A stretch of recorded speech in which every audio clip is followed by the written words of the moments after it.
Confidence, right? You can go, a lot of us have this impression that atheists, by the way, atheism right now, I don't know if you guys know this, neo-atheism is actually on the decline. Okay? Slightly. The new atheism, it reached its peak, I think, in the late 90s, 2000s, 2010s. A lot of Muslims, though, at the time had this impression that these atheists are very rational, they're smart, they portray themselves as we believe in science, we believe in all these things. We're you guys Muslims, you're blind followers, you just have to accept and put your head down and don't question anything. But we're religion, even though they say we're not religion, but of rationale and of thinking and of skepticism, etc. And the purpose of these debates for a lot of our IERA guys was to show Muslims specifically that Islam is actually more coherent. Islam is more rational, and that you can go head to toe, toe to toe with a lot of these atheists, and in fact you can win the arguments. Not only, so you shouldn't be afraid just because a person is saying, I'm very logical, I'm very rational, I believe in science, blah, blah, blah, and you're like, I don't know his arguments. So it's a way of education through demonstration. Right? And obviously it's entertaining, which means that people will watch it. And it's meant to actually bring people to kind of watch and listen, you know what I mean? Like bring them in the fold of actually what's going on. Now, do they expect the person in front of them to actually change or anything? Maybe the person will change their perception. Maybe they'll realize, hey, wait a second, these Muslims actually do have an argument. There's something here going on. Sometimes that doesn't happen. By the way, Hamza right now cannot get a debate with any atheists anymore. The last two debates that he did weren't really publicized, and actually he took it down to be nice and courteous to the last guy that he did it with. It was in the UK. It was because he ended up, because Hamza has his PhD in philosophy. He ended up teaching the guy about his own atheist belief, because he was making the wrong arguments. So he's saying, actually, you're making this argument, and this is what happening, and he's realized that, oh yeah, you're right. That he was fixing the other guy's argument for him, teaching him, so it's like he knew more about his own religion than he did. And the guy was really embarrassed, all these other things. So what I'm saying is, the debates have a purpose, they do, but they're not Dawah, right? Dawah is that conversation you're having with somebody that you know, or somebody that you don't know. It's at a park with a stranger who's asking you, why are you reading this book, right? But those are some of the ideas, okay? So, we're going to try to get through this very quickly. Inshallah ta'ala, we have 114 slides. Yeah. I don't know what the significance is of 114 hours, but it's, we're on slide number 2. Why attend a Dawah course? Any questions on this? What's our intention?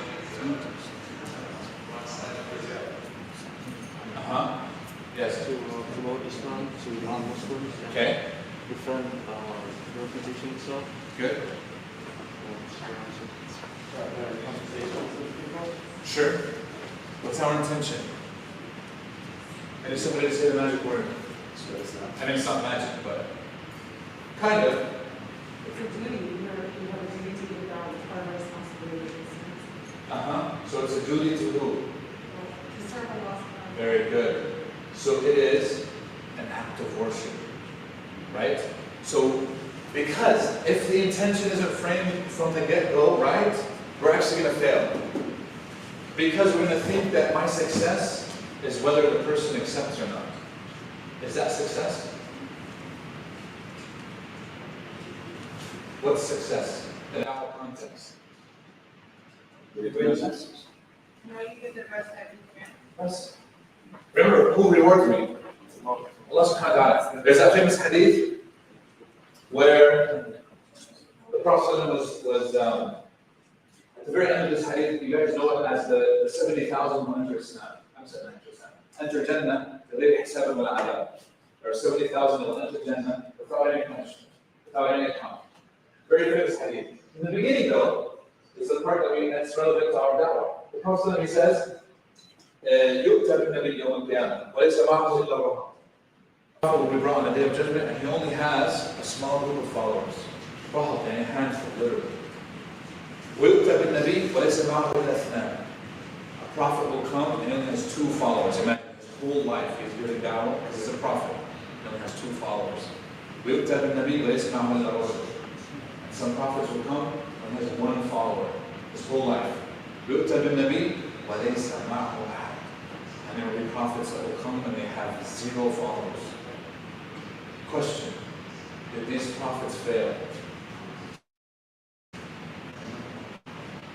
Can we say that as a, for a prophet that he failed? No, we know because there's a reason why he's a prophet, because Allah chose him, because he's the best of people.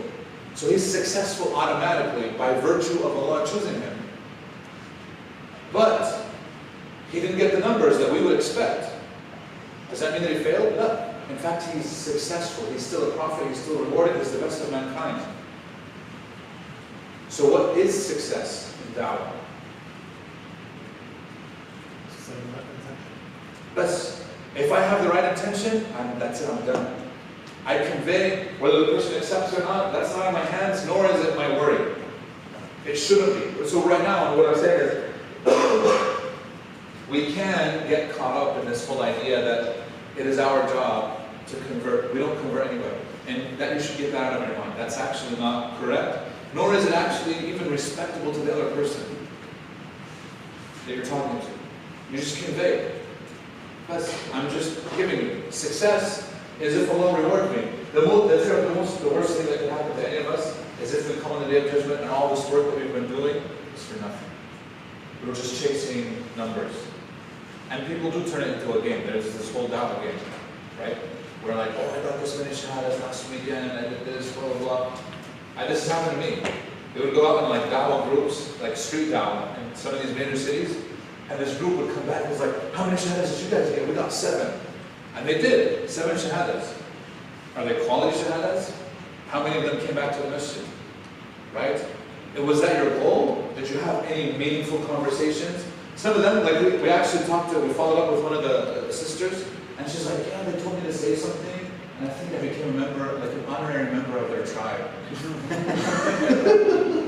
I was like, what happened? That's not, she had this completely different idea. Okay, so we have to be very careful with this. Okay, here is some of the course objectives. Okay, I started with sincerity, how to connect, gain confidence. Obviously, we're going to talk about the rewards and benefits, and we can make dawah as part of our everyday life, inshallah ta'ala. Okay? Any questions right now? Okay.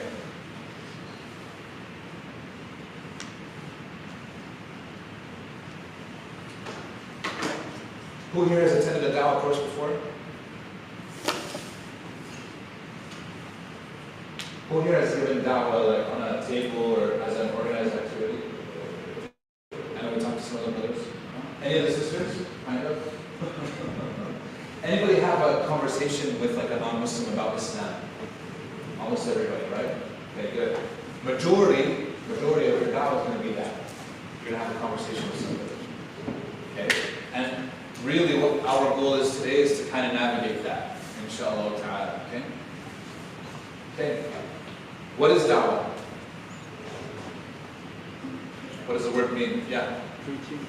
Nah? Preaching. Preaching? Preaching. You guys agree, disagree? Perspective. Perspective. Yeah. Explain that, yeah. Like a different look on life from the way that you're used to. Okay. I'm just talking about the meaning of the word dawah. Yeah. In Arabic, it means invitation. Uh-huh. So in Islam, if you apply the same meaning, it means calling someone to join. Yes. Did you guys hear that? Sorry. He said it means invitation. It's to invite, dawah, or to call. That's all it means. Okay? Here's the tri-letter rule, to call or to invite. Obviously, that's the linguistic meaning. The technical definition, we're calling to Allah subhanahu wa ta'ala. Let me get it straight from the Quran. So here's a few verses. By the way, this is a part where, if you want to take notes, you can, inshallah ta'ala. So, first verse, this is 125 Surah Al-Nahl. Allah subhanahu wa ta'ala says, ادعو إلى سبيل ربك بالحكمة والموعظة الحسنة وجادلهم بالتي هي أحسن. Okay? Then he says, إن ربك هو أعلم بمن ضل عن سبيله وهو أعلم بالمتقين. Very good. So, we're going to break this verse down into 4 parts. 4. Okay? First it says, call to the way of your Lord. ادعو إلى سبيل ربك. Very good. Okay, so this is what we're actually discussing. How do I call to the way of my Lord? This is number 1, with hikmah. Number 1, right here. Okay, with wisdom. Now, this ba means both the how and the what.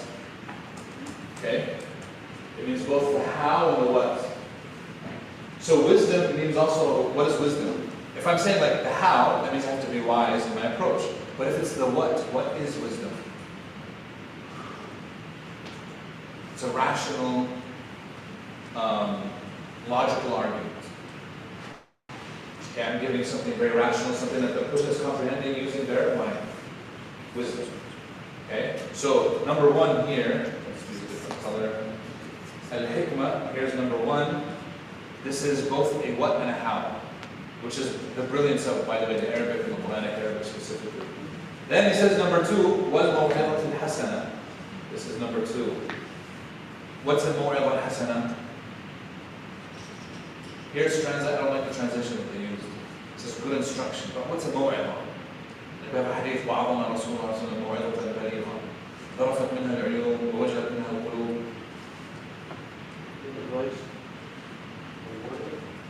Advice, good instruction. A maw'izah is usually, like we say, oh, he's going to give, a wa'id is a person who his job is to give those emotional reminders. Maw'izah is an emotional reminder, meaning it's something that he's not giving you no information, it's something that you can connect with already. It's intuitive sometimes, or it's a reminder, but it is emotional. So this is talking to the heart. So al-hikmah is referring to the intellect, and maw'izah is referring to the heart. Do we need both in da'wah? A lot of times our da'wah, by the way, is only rational or intellectual.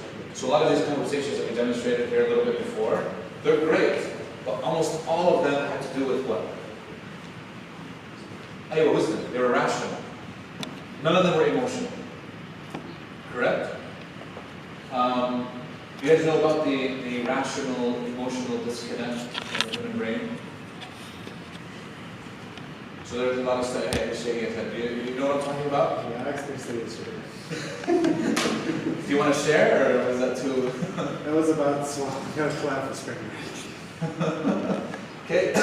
Basically, what it is so that a lot of research has shown. By the way, we know this from Islamic perspectives, is that decision making is in the emotional part.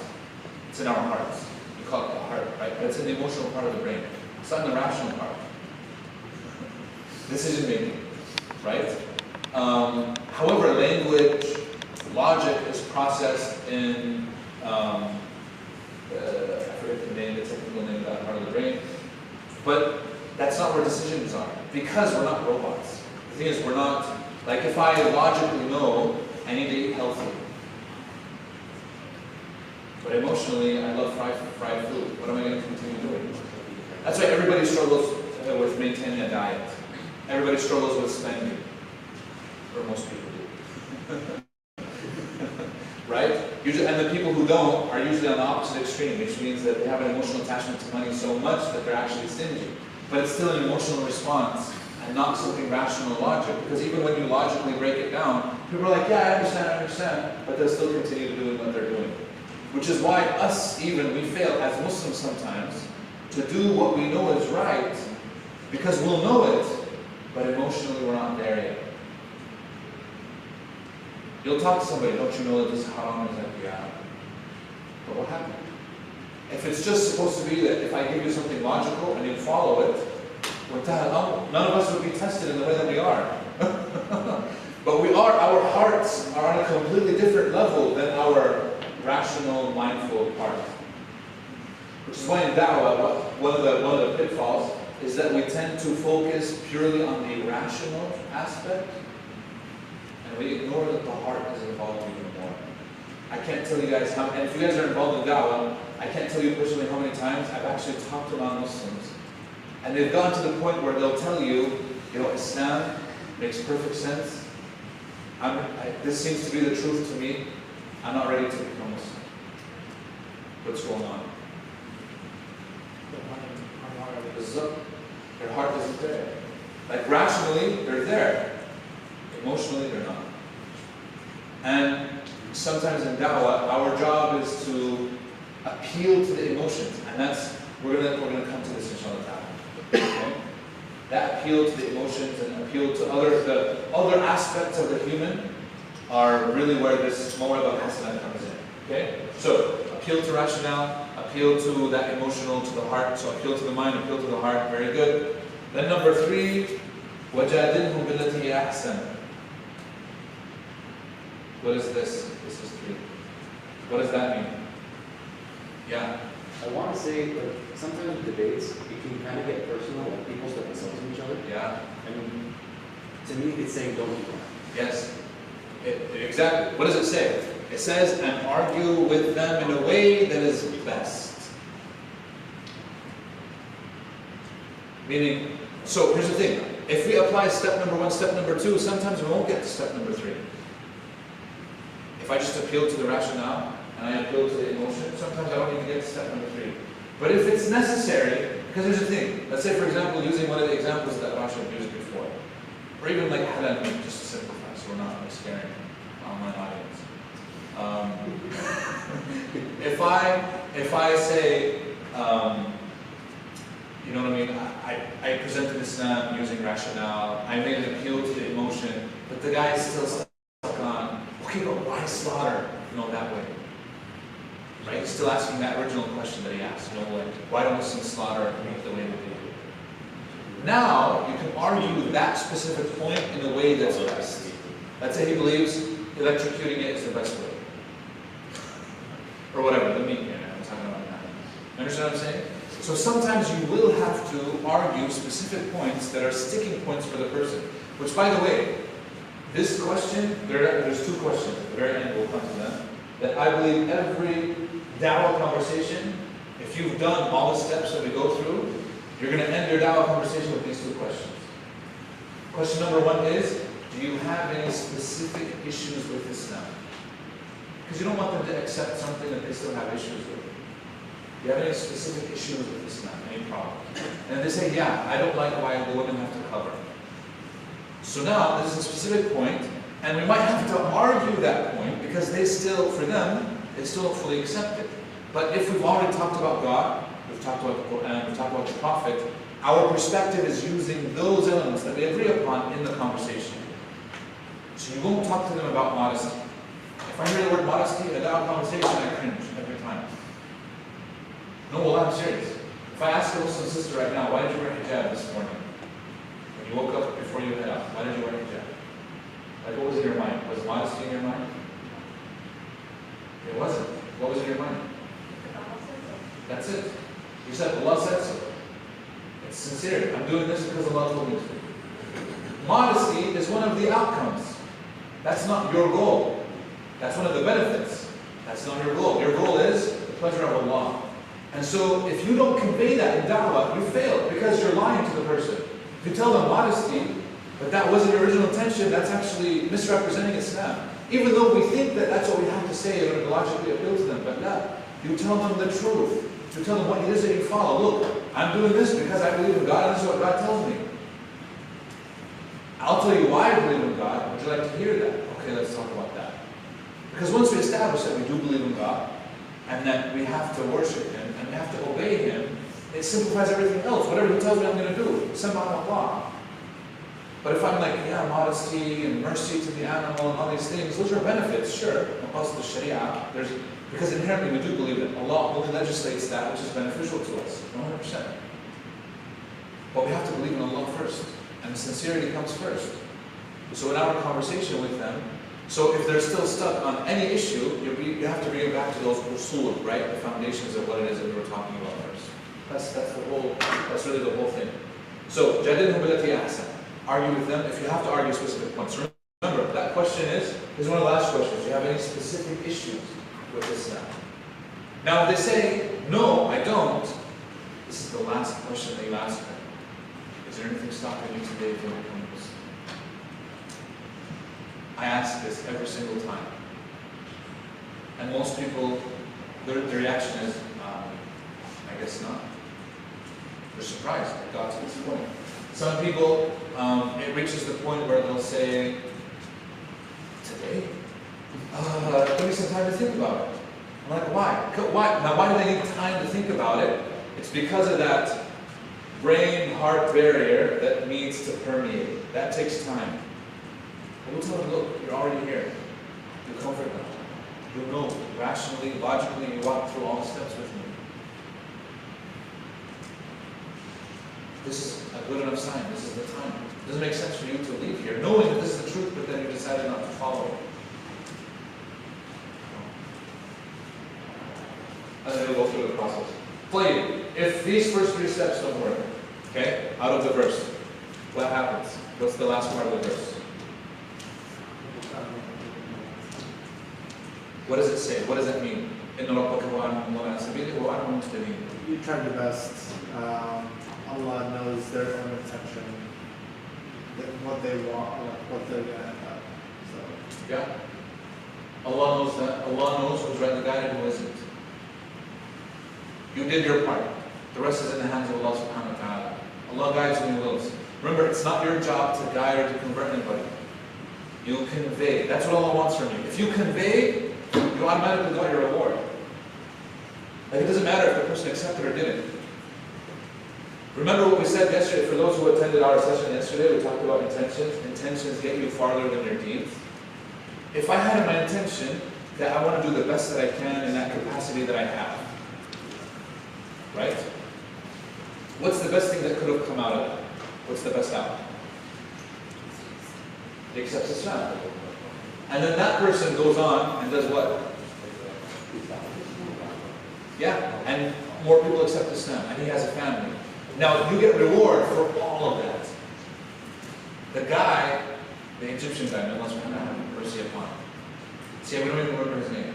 The guy who gave Dawah to Yusuf Estes. His interviews on the internet, right? How much reward does he get? I'm not talking about Yusuf Estes, I'm talking about the guy who just gave Dawah to Yusuf Estes. And Yusuf Estes accepted Islam in 1991. And then how many people accepted Islam on Yusuf Estes' hands?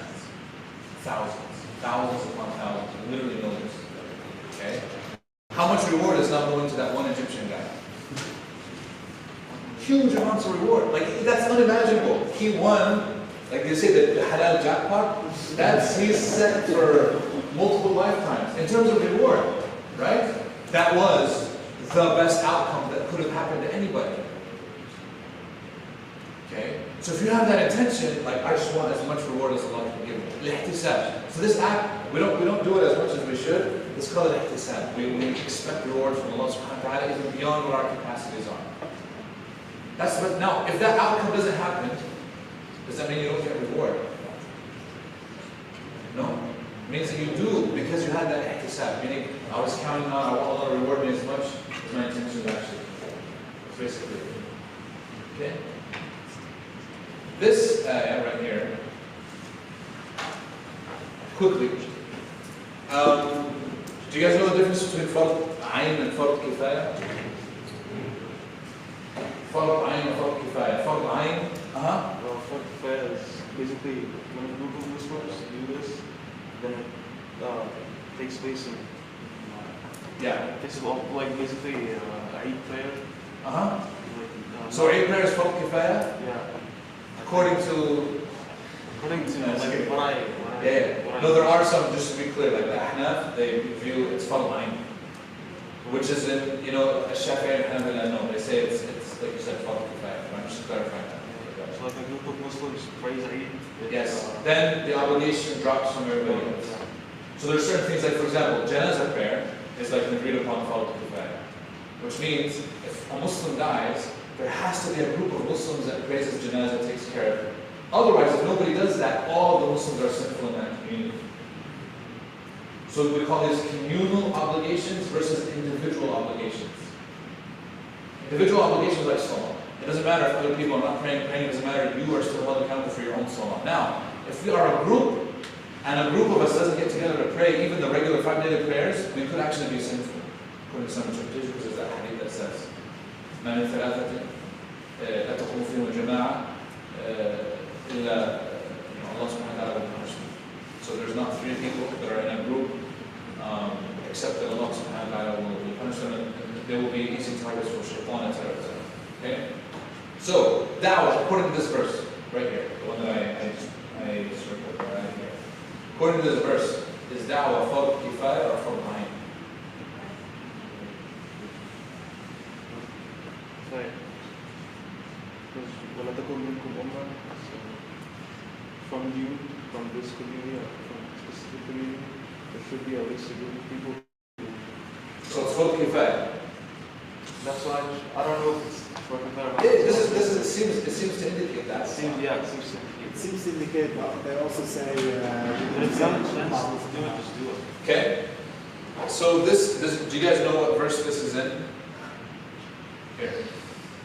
Do you guys know what surah this is in? Sorry, I said what verse? Uh-huh. Good job. We're not connected to the internet. Okay, give me 1 second. I'm going to show you, so everybody knows this verse, the one that we just showed you. وَلْتَكُنْ مِنْكُمْ أُمَّةٌ. Let there be a group amongst you. That seems to indicate that it's fard kifaya, صح? So I'm going to show you guys another verse. Okay.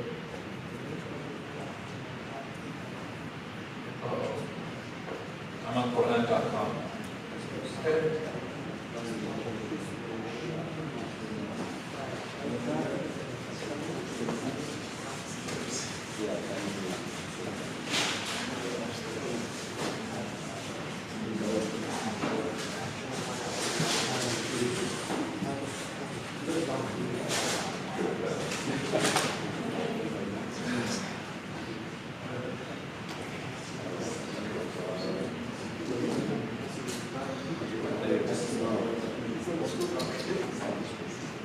Sorry, this thing is very slow.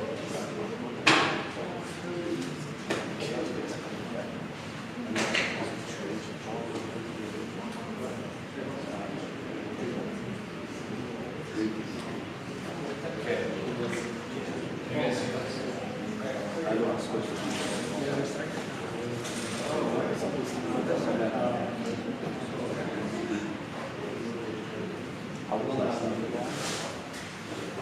Yeah.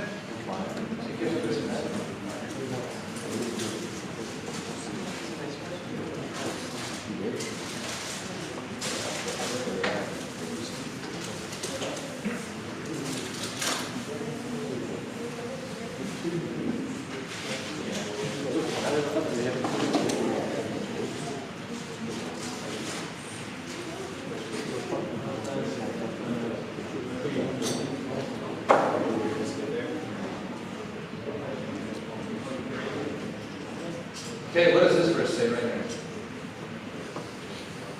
What verse number is that? كنتم خير أمة أخرجت للناس.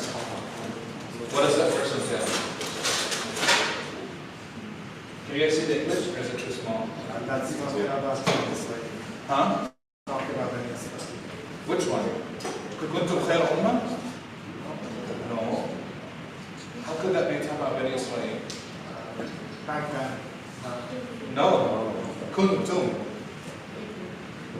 You were the best nation brought forth to the people because you do what? You enjoy the good and forbid the evil. What's enjoying the good and forbidding the evil? Is it dawah? It is. Right? You're indicating what's moral, what's not. You're talking to the people. Okay?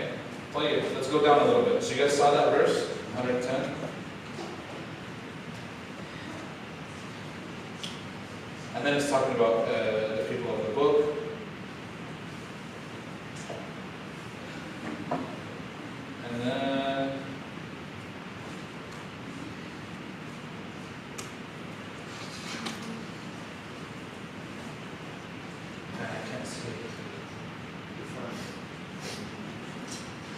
No, I went too far.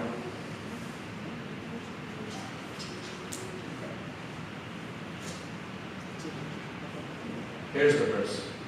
Here's the verse. وَلْتَكُنْ مِنْكُمْ أُمَّةٌ يَدْعُونَ إِلَى الْخَيْرِ. Right? This is the verse that we said, indicated, was Fard Kifaya. And then, the verse that indicates that it's Fard Ayn is just actually right here. كُنْتُمْ خَيْرَ أُمَّةٍ. It's after it. So is it Fard Ayn or Fard Kifaya? How is this problem? كُنْتُمْ أَنْتُمْ خَيْرَ أُمَّةٍ. You were the best nation because you enjoy the good and forbid the evil. So if you're part of the Ummah, you have to enjoy the good and forbid the evil, which is a form of da'wah. But it sounds communal. It's saying community. It is. So, the way that we break it down, many of the scholars have done this in the past, is, here, let me minimize this. We take a group of people and make them specialize da'wah, but that every Muslim should give da'wah in their own capacity. Because there's going to be answers that most of us won't be able to, questions most of us won't be able to answer. They're going to be very difficult. We do need people to specialize. We do need people to seek knowledge. But everybody in their own capacity should and can and is encouraged, and in fact, in some cases it's an obligation, to share at least what you have. Whatever it is. So if in the course of da'wah, you come across a question and it's very difficult, you can tell the person, what? I don't know. You ask you a difficult question. Is there anything wrong in saying, I don't know? Yeah. So when you say a specialized group of people, so like Azhar religion? Sure. Why not? Because they're the ones who release 100%. And there's many other organizations. It doesn't have to be just us, right? But the idea is everybody should be involved in the capacity that they have. By the way, what do you think is the worst thing that can happen if you tell somebody, I don't know the answer to that question?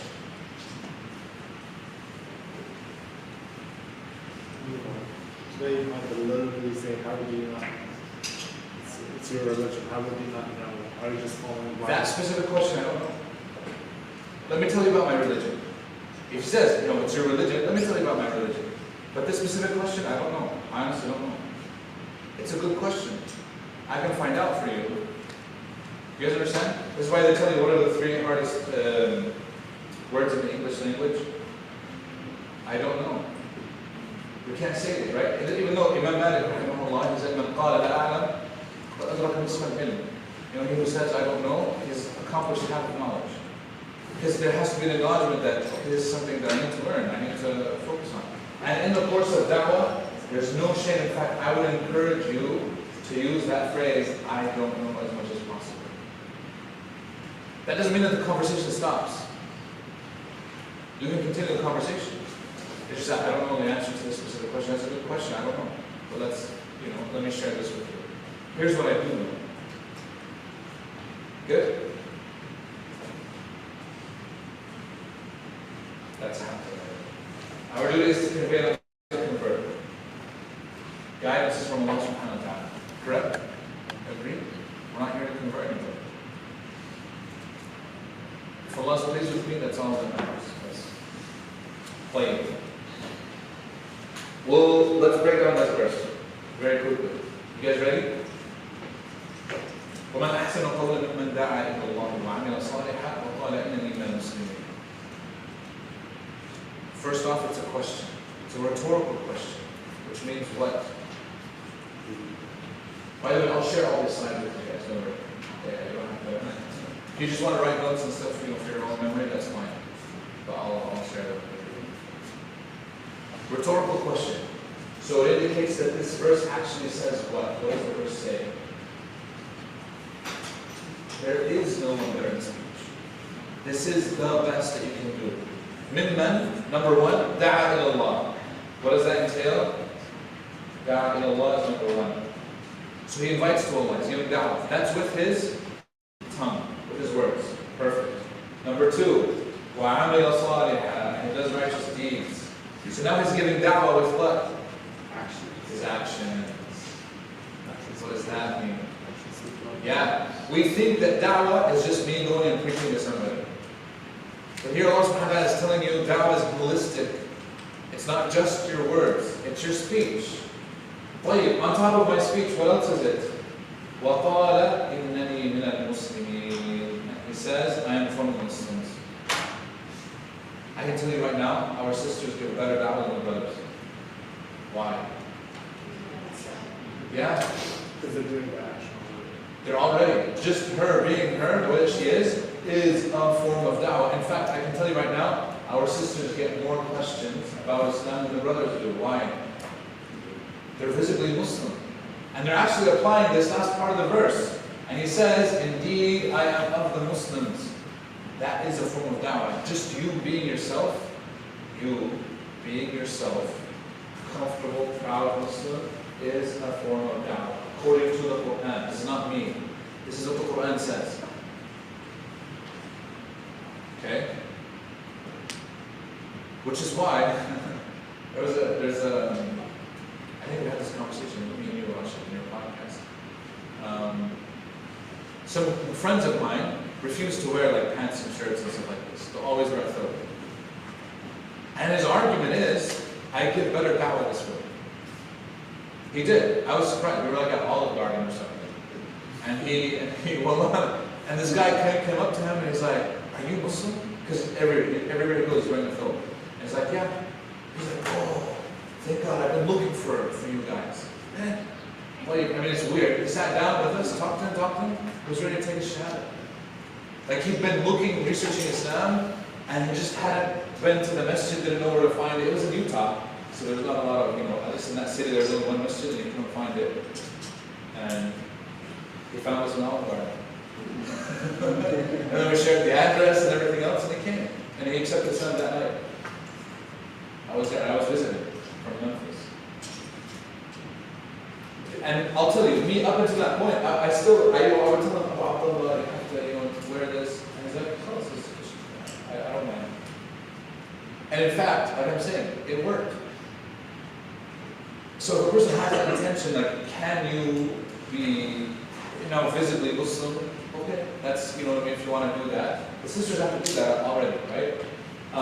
But, can you do it with your name? Yeah. You can talk to somebody, you can have a conversation. Oh, your name is, what's it, Muhammad? Oh, yeah, what does it tell me? And you can be like, yeah, it's our prophet, I'm Muslim. Oh, okay, now that's an end. You can have that conversation. And it can be a quick conversation. It doesn't have to be this, let me sit you down. So Muhammad was born in the Arabian Peninsula in the year 570 CE, and then, no, you're not having, it doesn't have to be complex, right? It can be something simple, straightforward. But this is a part of it. This is why it's sad when Muslims try to change their identity. Right? Change their name, change whatever, try to fit in. How can you give da'wah when you're doing that? So, being holistic breaks down barriers, credibility, you can have a meaningful conversation, and at a minimum, any conversation that you have will change that person's perception of Islam and Muslims. And by the way, that's invaluable in this day and age. Right? If we can change somebody's idea about Islam, he went from being like, Islam, these Muslims are, backwards and, regressive, and to now like, wait a second, actually some of these Muslims are smart people, they're nice. Is that an accomplishment? 100%. Changing hearts and minds is definitely the name of the game. Remember, you already get it. Hopefully, if your intention is good, Allah subhanahu wa ta'ala has already rewarded you. But now we're actually accomplishing more. So, this verse, again, your words, actions, and just being yourself. Words, actions, and being yourself. I'm going to date myself here. When I was in college, I worked at 1-800 Holiday Inn call center. So I took reservations for people, and this is before GPS, before we had GPS, before smartphones, people didn't have internet on the road. So if they were driving somewhere, right, he's on I-4 or whatever, and he's like, I need the hotel for the night, I have no idea. He's like, I just passed mile marker 90. right? So they would call. Sometimes we have a cell phone, so they would call us. I'd have to break open a map, like a paper map, right? This is not the internet. And find where they are, where they're headed, and I'd be like, yeah, so we have a Holiday Inn about 20 miles from where you are. Would you like me to book you a room? Yes. She didn't credit card number. Put it in. Now, I was working at this job. I had a swing shift, which is the worst shift that any human being can work. I guess you could say from graveyard, but swing shift is from 3 to 11. So, I would go there, Roman had already entered, I'd pray Roman out and go. But my lunch break happened at Asr time, so I'd go outside and pray. And there was a masjid nearby. But Maghrib was just this weird, you have that small window. So I talked to my supervisor, I'm like, I'm actually in one of the conference rooms to go and pray Maghrib. Is that fine? They're like, well, they're all locked. I'm like, what are you doing? I'm like, yeah, we're just, I just needed to pray. 5 minutes, I'll be in now, I'll be quick, blah, blah, blah. Okay. We'll talk to the security lady. So there's this old lady, security guard, and this thing I felt bad for her, but she was a security guard. She held the keys. She was a funny lady. So she would come every day, like around, I would go to her, initially I would go to her, hey, I need the room. She said, okay, let's go. So we'd walk, and we're having those conversations. Eventually, she would come to me, she's like, it's sunset. You need to get off the phone. I'm like, okay, I'm very okay, I'm in this room. I'll come and stuff like this. Because I worked there for like 6 months, and she was the one who would actually pay attention to this, and I talked to her. Now, she never took her shahada with me. At the time, I was still a rookie. I was like 19 when I was working there. But like, at least, they had that openness. They see that you're a nice person, whatever, and she would actually, you know what I mean? This is so like, what are some of the things that you say? Like, what do you ask me? Are you praying for me? And I'm like, of course I'm praying for you. What? I forgot what her name was, Norma or something. So, anyways. Okay, any questions up until this point?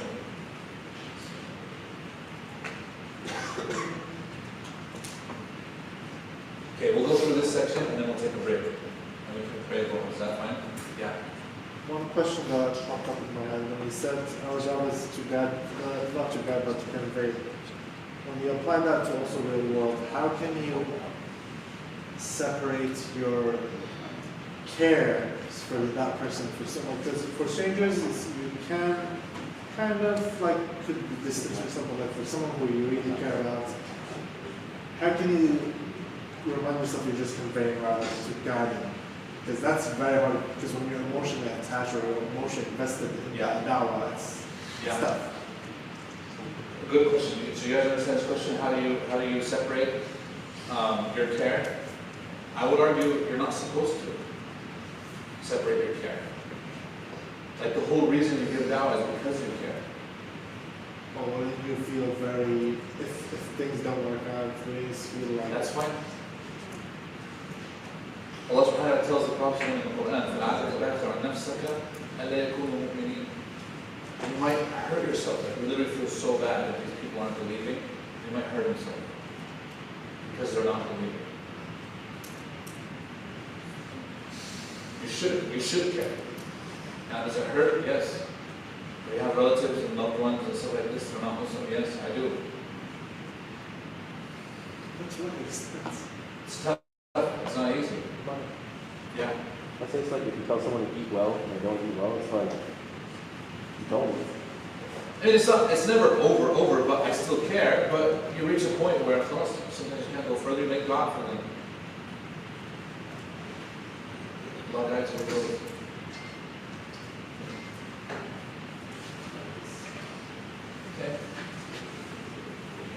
Okay, well, so, why is knowing Allah subhanahu wa ta'ala a vital prerequisite for da'wah? What do you guys think? So we're in the section where we have to know Allah before we can actually call to Allah. Why? Very good. Who am I calling to? I'm calling to Allah subhanahu wa ta'ala. So if I don't know God, then I'm going to have a really difficult da'wah conversation. Because remember, step number one, and remember with you guys when you're doing the role playing, step number one is to do what? Talk about God. If I don't know who God is, I can't have that conversation. So as a Muslim, I need to at least have some idea about who Allah subhanahu wa ta'ala is. Very good.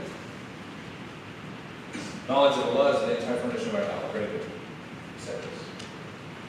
So this is one breakdown of understanding Allah subhanahu wa ta'ala. This is not the only one.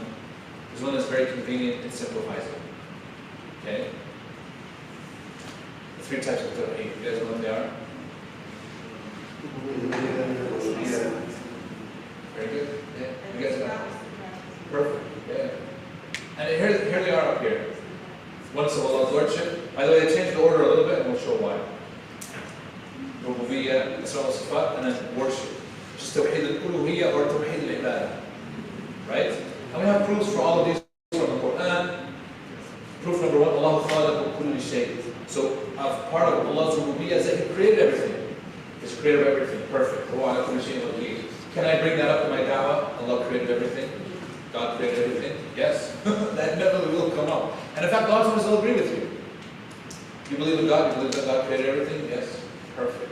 We've established Rububiyyah. Good job. Let's move on. Now, do I have to tell him, you already believe in Rububiyyah? Good job. Do I tell him that? No, I don't. Right? I don't have to. We don't have to name it, as long as we understand what it is. Names and attributes. لَيْسَ كَمِثْلِهِ شَيْءٍ.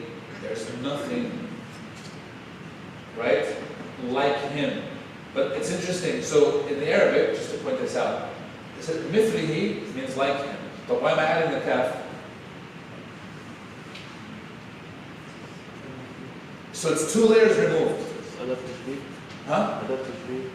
Yeah, because here, mithlihi برضو أداة تشبيه. So it's two layers removed. And a lot of times we don't realize how much. And it says, so nothing is in the likeness of the likeness of Him.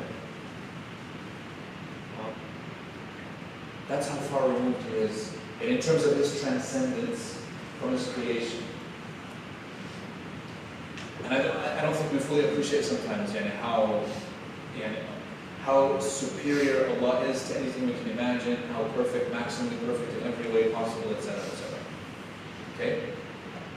So, we understand, this indicates that Allah is transcendent. And then, the idea of Allah's worship, Tawheed al-Ibadah or Tawheed al-Uluhiyyah, where it says, وَمَا خَلَقْتُ الْجِنَّ وَالْإِنسَ إِلَّا لِيَعْبُدُونَ. I did not create jinn and mankind except for my worship.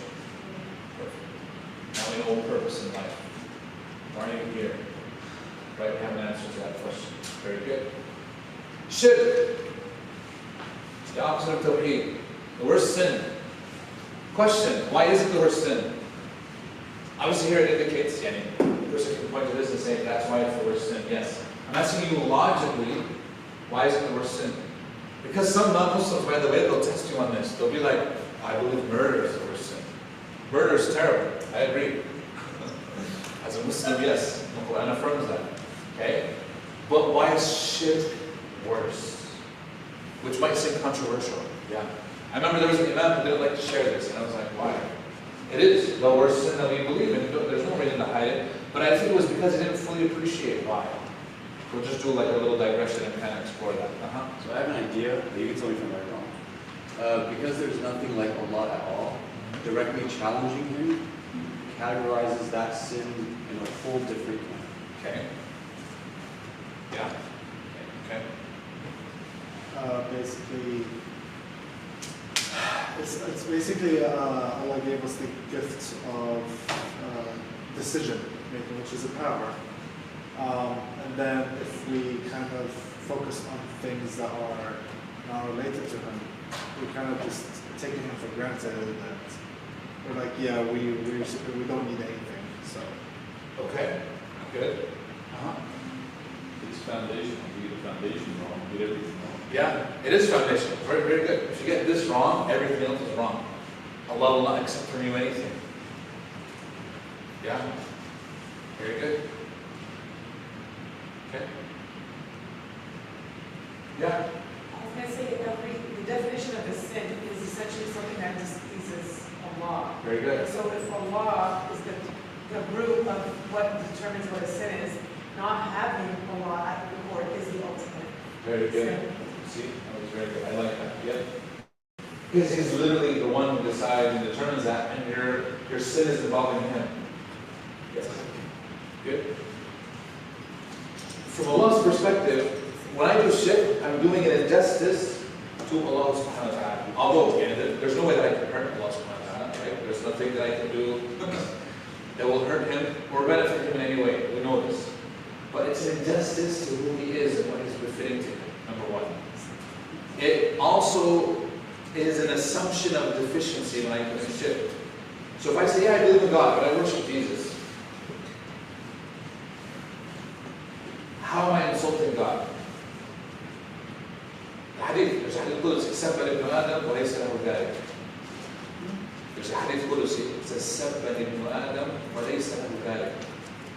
Ibn Adam, the son of Adam, curses me and it's not befitting for him to curse me. How did he curse me? Continues the hadith. سبني بأن ادعى لي الولد. He said that I have a son. I have no son. I don't have a son. Now why is that cursing Allah subhanahu wa ta'ala? For us, if we don't have sons, for some people that's deficiency. Or a daughter, sons or daughters, right? I'm not trying to but even classical, Arabs especially, they thought that was demeaning for a person to have a son. But for Allah subhanahu wa ta'ala, it's demeaning to him. Why? Why do we need children? By the way, this is just a side note. Has anybody seen this great movie called Children of Men? It's a little old movie, 2006. Brilliant movie, amazing. Yes. I was going to say, It's rated R though, so don't take this as like a shift agrees with Yeah. Okay, I'm doing to speed, 100%. I'm likening Allah to His creation, yes. What happened so the movie that I mentioned, what happens in the movie? Nobody's seen it, huh? Huh? I've seen it. You've seen it? I forget the premise though, actually. You forget the premise? As well, not having a world of people not having children. Yes. What happens? So what happens in the movie? I forget. It's a long road. Yeah. By the way, it's one of those movies that's actually brilliant from the perspective that the premise is secondary to the story. So the story is actually about a man on the run. That's one of those movies. But it's taking place in this really crazy premise, because usually these high-functioning movies, the premise will always be the focus, and then you kind of lose it because there's no actually substantive story for you to follow. But when there's a good story for you to follow, it makes it more interesting, and the premise is always there. So the premise of the movie is that humankind loses the ability to have children anymore. And as a result, what would happen? It's exploring that idea. So as a result, society collapses. Entire countries collapse. Economies collapse. Nobody has jobs anymore. Nobody's building anything anymore. Why? If we lose the ability to have children. So they show in the movie, it starts out by the youngest person on planet Earth was 19. That's the last person born. He was 19 years old and he was shot. That's how the movie starts. So the death of that person kind of sets the movie forward. So 19 years, nothing has happened. So schools are empty. What do you think would happen to you as a human being if you stopped having kids? There's no hope. Why do we have hope in the future? There is no future. Literally, khalas, it's dead. Right? Art loses value. Art, music, whatever, all these things that cause everything. Why? Because it becomes desolate. There's nothing going on. So there's an intrinsic need for us as human beings to have children. Otherwise we lose focus. Which is why right now, a lot of these countries are trying to incentivize people having more kids. Because their countries are going to collapse. There's a lot of these Western European countries and Japan, etc. Nobody's having kids anymore. Which is terrible, no it is. And they don't know what to do. And a lot of people are doing it for pure selfish reasons.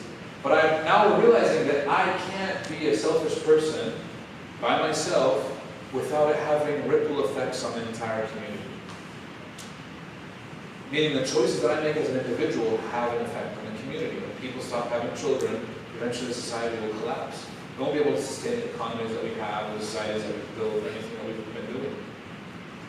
This is a different ending. That's a deeper philosophical issue. What I'm saying here is, why would God need a son? We know why we need children. Why does God need a son? I think I'd like to go back to the generation going. So that can tell us what? What does that mean about God? Is he going to die? He's not. If he could die, he wouldn't be God. Why does he need a son? It doesn't make sense. One time I asked a Christian friend, I was like, so when does the son get to become a father himself? I said, it's the dream of every son, eventually, one day, to become a father. So when does Jesus get to become a dad? Or is he just going to be a son his whole life in this king? And in some ways, I'm better than Jesus. I have 3 kids. You understand what I'm saying? And then does that mean that God the Father becomes a grandfather? And then what happens? Is it so? And logically, it doesn't make any sense. If God would die like us, yes, it makes sense. But if he's eternal, this doesn't make any sense. If I gave you the choice between opening a business by yourself or having a business partner, which one would you choose? Why? You can't do it yourself? You're not powerful enough? You're not smart enough? What do you lack that your business partner has? I know I'm sounding mean, but I'm trying to get to a point. You understand what I'm saying? Why share? If you get a business partner, 50% now is going to this other guy. Is there something that he has that you don't? In terms of power, talent, money? Sometimes, yeah. I have a great business idea. I don't, by the way. I'm just saying, let's say I do, right? But I don't have the money to do it, to pull it off. I need a business partner. Hey, you're a millionaire. I have this great idea. What do you think? We can go 50-50. Let's do it. That's literally the premise behind Shark Tank. So many other shows, and why everybody has business partners. And sometimes a billionaire will even have the idea and the money, just doesn't have the time. So we'll get somebody and say, like, look, I'll share 25% with you, but I need you to do it because I don't have the time because I'm running this other empire. Here you go. So he's deficient in some way, and he needs the partner to cover that deficiency. And if you look, it's interesting that in the Trinity, they will give you some of the characteristics of some of these partners. So God the Father is the creator, the sustainer, but Jesus is the judge. Wait, does that mean that God the Father can't judge? Or that Jesus can't create? Right? If he can't create, that means he's deficient in some way. If he can't judge or he can't answer prayers, that means he's deficient in some way. So in ship, I'm assuming deficiency in God through my actions, which is worse than even my speech, and my speech, of course. But even through my worship, what Allah is deserving of, literally what He created me for, I'm not doing. So there's a perspective of why shirk is bad from Allah's perspective, in the sense that it's disrespectful to God, and who He is. For me to claim any shirk, because if a person needs a partner, it means a deficient in some way. And Allah is maximally perfect. And if I'm committing shirk from my perspective, that means I'm not doing the one job that I was created to do. You know that meme where you said you had one job? You had one job. I gave you one task, and you didn't do it. We have one task, one job. And when I do shirk, I'm not doing that one job. That's it. Okay? As it says, Ibn Abbas says, so that they single me for worship. It's not just worship, because remember, a lot of cultures will worship God, the God, but then they'll associate others. Okay. Effects of knowing Allah subhanahu wa ta'ala on your life. If you believe in God, Allah has benefits, I think, that are tremendous. And these are some of the benefits that if the person realizes, they'll be there. Dignity, self-esteem, I don't bow to anyone other than God. Humbleness, humility, I can't do anything without God. Morality, right and wrong, is what God tells me, not what I decide. It's what God says in His books. Remember we talked about this. Ultimate peace and happiness. If you know Allah, you will know happiness. Because I know that it's not in my hands. I've tried to bring happiness to myself and I keep on failing. That's why they say the pursuit of happiness, because most people don't actually attain it. Optimism, total reliance. Allah will do for me what is best all the time. That means I'm assuming the best from God. There are people who are like, man, I have terrible luck, nothing ever good ever happens to me, etc., etc. Now when they say this, they're assuming that of Allah subhanahu wa ta'ala. Because they think that this is what Allah has decreed upon me. Bravery, I don't fear the one who created. It'll get you that reliance, that total submission. We can spend a whole day on this. By the way, this course that I'm walking you guys through, I know we're blazing through it. With my high school students, I spend one slide per day. I don't go beyond one slide a day. So right now we're on, I have a slide for that, but usually we'll break this down. I'll have them like share more, like, you know, expand on this for me, expand on this, but we're going a little quick because I want to get to some of the more major parts. But I have notes on this and I'll share it with everybody. If you guys have your emails and stuff, we'll send it inshallah. You guys are ready. Okay, we'll stop here, we'll take a break. It's 1 o'clock. Motivations and rewards for Dawah, and we'll come back inshallah. So, 5 minutes, 10 minutes? We need to play one, right? Yeah, so between Zohar and we can play both here at like 1:10. Okay. And then after Zohar, start again. Yeah. Just make sure that you guys register on the launch of the Northgate system and also the notes if you haven't already registered. And if you already registered, just make sure before the end of the day you check in with jihad, just to make sure that you know you have attendance of everyone's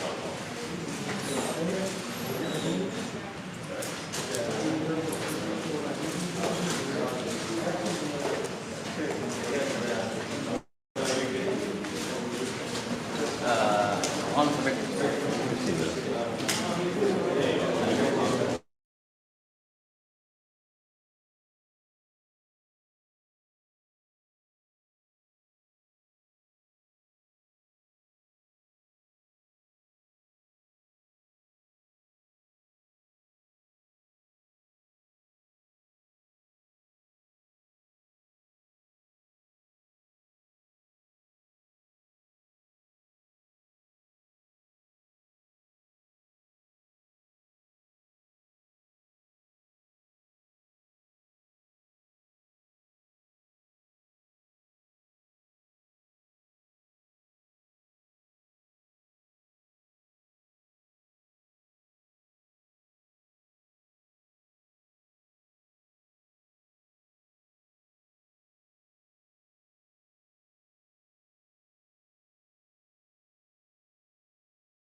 Test, test. 1, 2.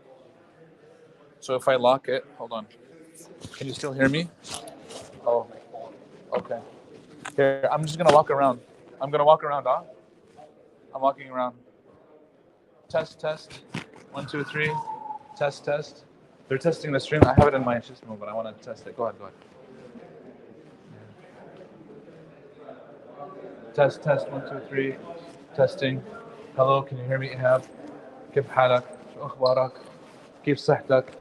كيف أمورك؟ مش سامعني؟ والله هو طلع.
You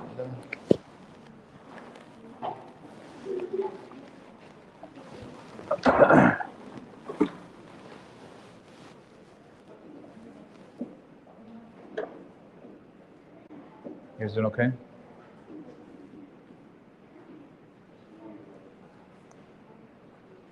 Refreshed, excited?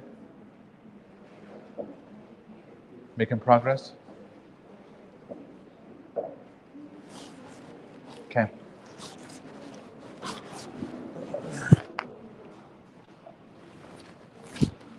All right. Bismillah. Alhamdulillah. Wa salatu wassalamu ala rasulillahi wa ala alihi wa sahbihi wa man walah. Ma ba'd. So we'll get started, inshallah ta'ala. Hopefully that was a good break. I know it took a little bit longer than I had anticipated, but we'll get right back into the practice of themes. You guys ready? Everybody good? Everybody have what they need? Okay. I'm going to show you guys a picture. And I want you to tell me, what are your initial thoughts? You guys ready?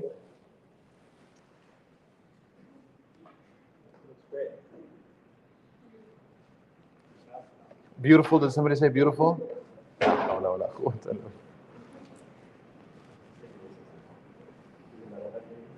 Yeah.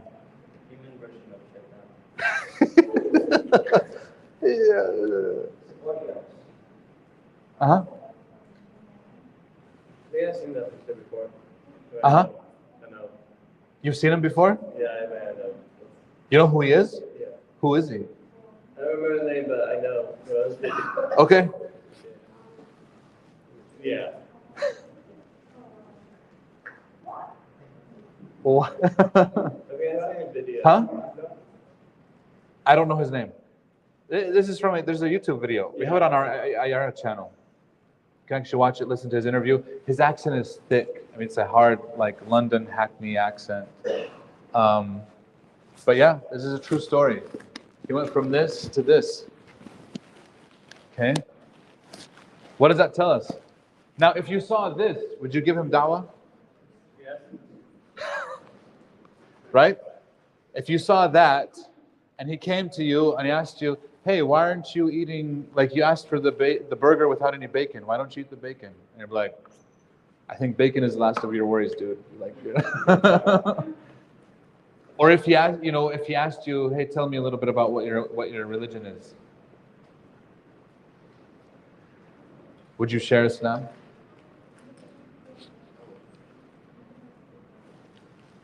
Right? A lot of times, wallah, sometimes the last person that you expect to accept Islam ends up being the one that does. Wallah. We had a guy in our masjid back in Utah, same thing. Tattoos up to his neck, like up to his ears, yani his hairline, tattoos, kullu, everything. Came into the masjid, would initially like ask questions, but he would argue. He was very argumentative, still is. But he would come in, he took his shahada the third time he came to the masjid. Now it wasn't due to me, it was, just those conversations he was having with the brothers and everything else. And you would think that this guy would be the last person to accept Islam, but he did. And then eventually raised some money so that he can do tattoo removal for the ones that are on his neck. Because like he was literally head to toe, like even on his feet, and it's like everything. And because like you can see the neck, there's no way for you to cover it. He's like, and Maskini didn't have a good job at the time, so he raised some money so at least he can get these removed, up until like here. But it was literally all over. So yeah. A person tried to murder Muhammad sallallahu, and then he became Muslim. Yes. So anyone can. Yeah, 100%, exactly. Okay. I had a guy in Memphis. I went to a masjid, it's not my masjid that I work at, and the sheikh there was like, oh, Sheikh Anwar, it's good that you're here. Come, I need you to be a witness to this marriage. Sheikh, he's literally doing a nikah in the office. Okay, couples there. Do you do this, Hassan? Surprise witness to a nikah? Yeah. He's like,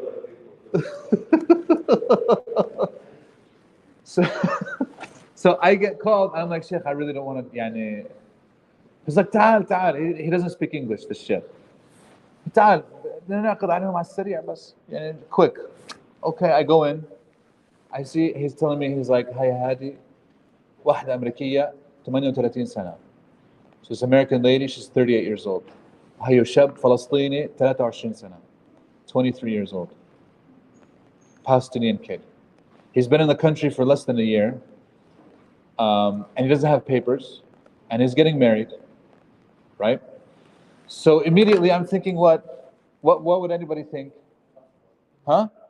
This is a green card marriage. This is a green card marriage. What the heck is going on? I'm like, Sheikh, you really want me to testify and be a witness for a green card marriage? يعني حرام عليك. It's like, لا تعال هيو عمو الشاب. يعني هم بيشتغلوا في الgas station عنده. They both work at the gas station. And this is his uncle who owns the gas station. And the uncle is a nice guy. He comes to the masjid and so forth. تعال, just, come. So I'm sitting there. I'm just like, what the heck? And then he's like, أنت شيخ احكي معها الإسلام. احكي لها شوية. He's like, just talk to her about Islam. You're the big da'wah, stuff. It's clear why she's here. She's not going to listen to me. I don't want to. Aslan, I'm not even here for this. I was here for something else entirely. بس احكي لها شوية, just talk to her a little bit. Like, Sheikh, مش راح ينفع, مش راح تحكي شيء. قال لي, زي ما احكي لها. I listened to the Sheikh. So okay, I'll talk to her, whatever. And this whole thing changed my whole perception of who to give da'wah to. Because I made assumptions. So I talked to her. I'm like, so your name, this and this. What's going on? Like, she's like, we both work at the gas station. Seems like a really nice guy. We're getting married. I was like, okay. So you know that he's a Muslim. Do you know anything about Islam? She's like, yeah, I've actually been reading about Islam, for a little bit now, and I'm just picking up on the basics. I really didn't know a lot of this stuff about the religion, but it seems good. I was like, oh, okay. So do you believe in God? Right? Question. Do you believe in God? She said, yeah, I do. Okay. Do you believe God is one? She's like, yeah. I'm like, and what I mean by that, so if like, if you grow up Christian or anything, like as Muslims, we don't believe Jesus is the Son of God or anything. We don't believe in a Trinity. We just believe that God is one, uniquely one. She's like, yeah, that makes sense. Okay. Do you believe that, God sends prophets and messengers? Yeah. So do you believe that Prophet Muhammad, the one that we believe in, is also a prophet and messenger? She's like, I don't really know much about him, but he seems, like a nice guy so far. I was like, okay, good. I don't need more than that. So I said, so in everything, so do you see how we're making progress? What did I ask her about? No, so far all my questions are surrounding the Shahada. I didn't go beyond the Shahada. Right? I'm asking her about La ilaha illallah, and I asked her about Muhammad Rasulullah. And so far, did she disagree with the Shahada? No. That's what you're going to be doing. Okay? So I said after this, I'm like, so far in everything that you've been studying about Islam, do you have any problems? Any issues that are sticking points for you? She said, no. I said, even like on issues relating to like women, etc. She's like, no, it makes sense. Okay. So what would be the next question to ask her? Yeah. I literally asked her, I'm like, is there anything stopping you today from becoming Muslim? This is where she's like, what? Today? I'm like, look, you're getting married today. And your husband is Muslim. That's a big step. This is also a big step, taken together. Doesn't make sense because so far, and I told her, she's like, well, I don't know if I'm ready. And I'm like, I understand, it's a big step, but you're already taking a big step with it. Plus your husband is Muslim. I'm assuming you love your husband. She's like, yes. I was like, why did you choose him? Now I'm expecting maybe it's paperwork. She said, no. She said, this guy, he's been working with us in the gas station now for close to a year. I've never met anybody like him. He's respectful. He's not, materialistic like these other guys. He's not just interested in me for my looks or my body or whatever. He's actually a genuine guy. He's respectful. He has good manners. This is, he's the type of person I never thought existed until I met him. I was like, even despite like your age difference and everything else, she's like, he doesn't care about it and neither do I. She's 15 years older than him. He barely speaks English. I could tell his English is broken. I heard him speak, and she doesn't speak Arabic, but it worked. And she was convinced through his behavior that this is something good. Well, we'll come to this. I'm shocked. So I said, look, yani, everything that you said makes sense.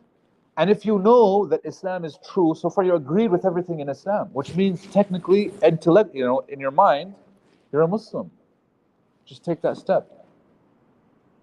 And she's like, okay, what is it? And I said, well, just do the testimony of faith. You believe it, which you already agreed with it, so it tells me that you believe it. You profess it, and then you live by it. So just repeat after me. She took her shahada. I'm summarizing. The whole conversation took about 15 minutes, right? But if I didn't listen to the sheikh, I wouldn't have had that conversation. And I felt so bad, right? Because I judged based upon what I saw. And we can't do that. You have to talk to everybody. It doesn't matter. Yeah. Oh, somebody had, yeah. I'm not going to get to this later, but when you have these kind of shahadas where kind of like on the spot, what kind of checklist do you have for yourself to follow up with that? Yeah, we'll get to that. Yeah. Excellent question. Because it's needed. 40%, it's estimated, 40% of shahadas actually don't commit to Islam. Even though they take the shahada, they agree and everything, but then 40% drop off. 40% estimated. This is according to the studies that we've done. And it could be higher in some cases. So we have to have tools to remedy that. Yeah, that's definitely a part of it. Okay. So if I can put myself in someone else's shoes, can I give them better da'wah? Yes. That's why empathy is needed, right? Empathy is that big buzzword that we've been using for the last few years, that a lot of you are familiar with. But it's true. Unless you can empathize with somebody, you can't really give them effective da'wah.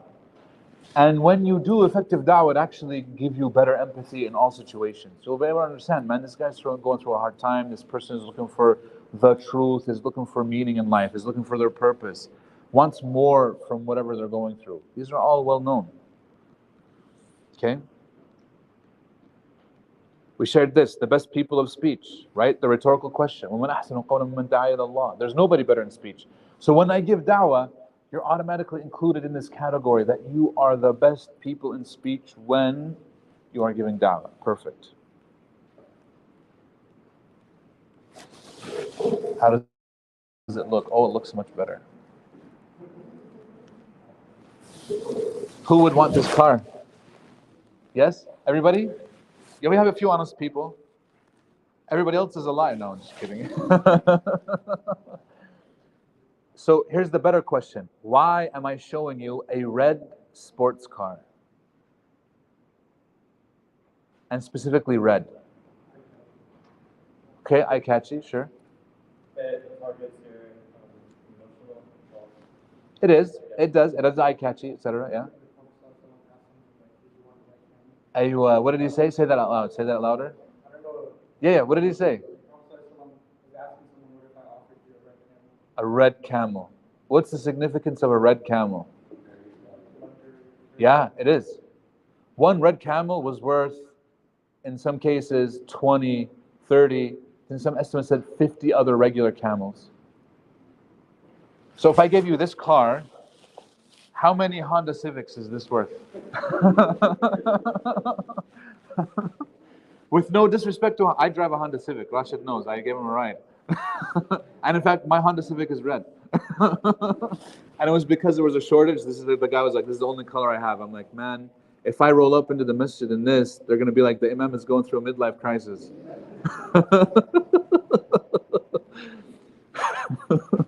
Okay? Which, by the way, is what my wife asked. But that's a different case. She's like, is there something that I should know? Are you going through one of those phases? I was like, no, this is the only color he had. Wallahi, I didn't want red. It was a Muslim dealer, that's why I got it from him. But how many cars, regular, like a Honda Civic, could you buy if you had this? This is worth at least 10 or 15 other regular cars by itself, right? So the notion is, It's from the hadith. The Prophet ﷺ says the following. لأن يهدي الله بك رجلا واحد خير لك من حمر النعم. For Allah to guide one man through you, because remember, you don't guide anybody, it's Allah guiding them. But it's because of something that you said, something that you did, a question that you answered, it is better for you than owning red camels, plural. Back then, they would find one and it would be so rare and people would clamor for it and want it. And here the Prophet is telling you it's better even than multiple of those, many. Which tells you it's more valuable than any valuable thing that you can have. You know what I mean, in terms of viability. Giving the da'wah in terms of the reward. Here's a further question. Is there anything more rewarding in Islam? Any deed? Is there any deed that gives you more reward than da'wah? If you have the right intention. Obviously. Yeah. Probably like maybe saving one person's life. Okay. But in da'wah, are you saving that person's life? Yeah? Both, by the way, physically and spiritually. Let's say he was a drunkard, but because of Islam, he's able to stay away from drinking. You could have potentially saved his life as well. There's a doctor in our community in Memphis. He's a medical researcher. He did research on the effects of alcoholism on world health. And he demonstrated how all those diseases of alcoholism are non-existent in Muslim majority countries. And how because of Islam, it has saved, and then he did a calculation, how many lives were saved because of Islam? Because they're not alcoholics. Even though obviously there are Muslims who drink. But he's saying in these Muslim majority countries, those diseases are non-existent in those large numbers. And so now Islam has actually saved this many lives. And he did the same research on HIV/AIDS. He did the same research on specific cancers that come as a result of like STDs, STIs, other cancers that come as a result of unhealthy diets, etc., etc. And he's coming up with these big numbers that are all due to the result of Islam saving that many lives, due to people not living these unhealthy lifestyles.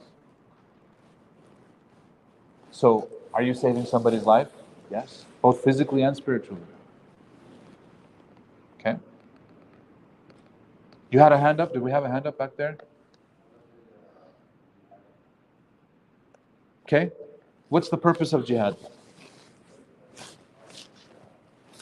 Wait, say that again? Did you just answer my question?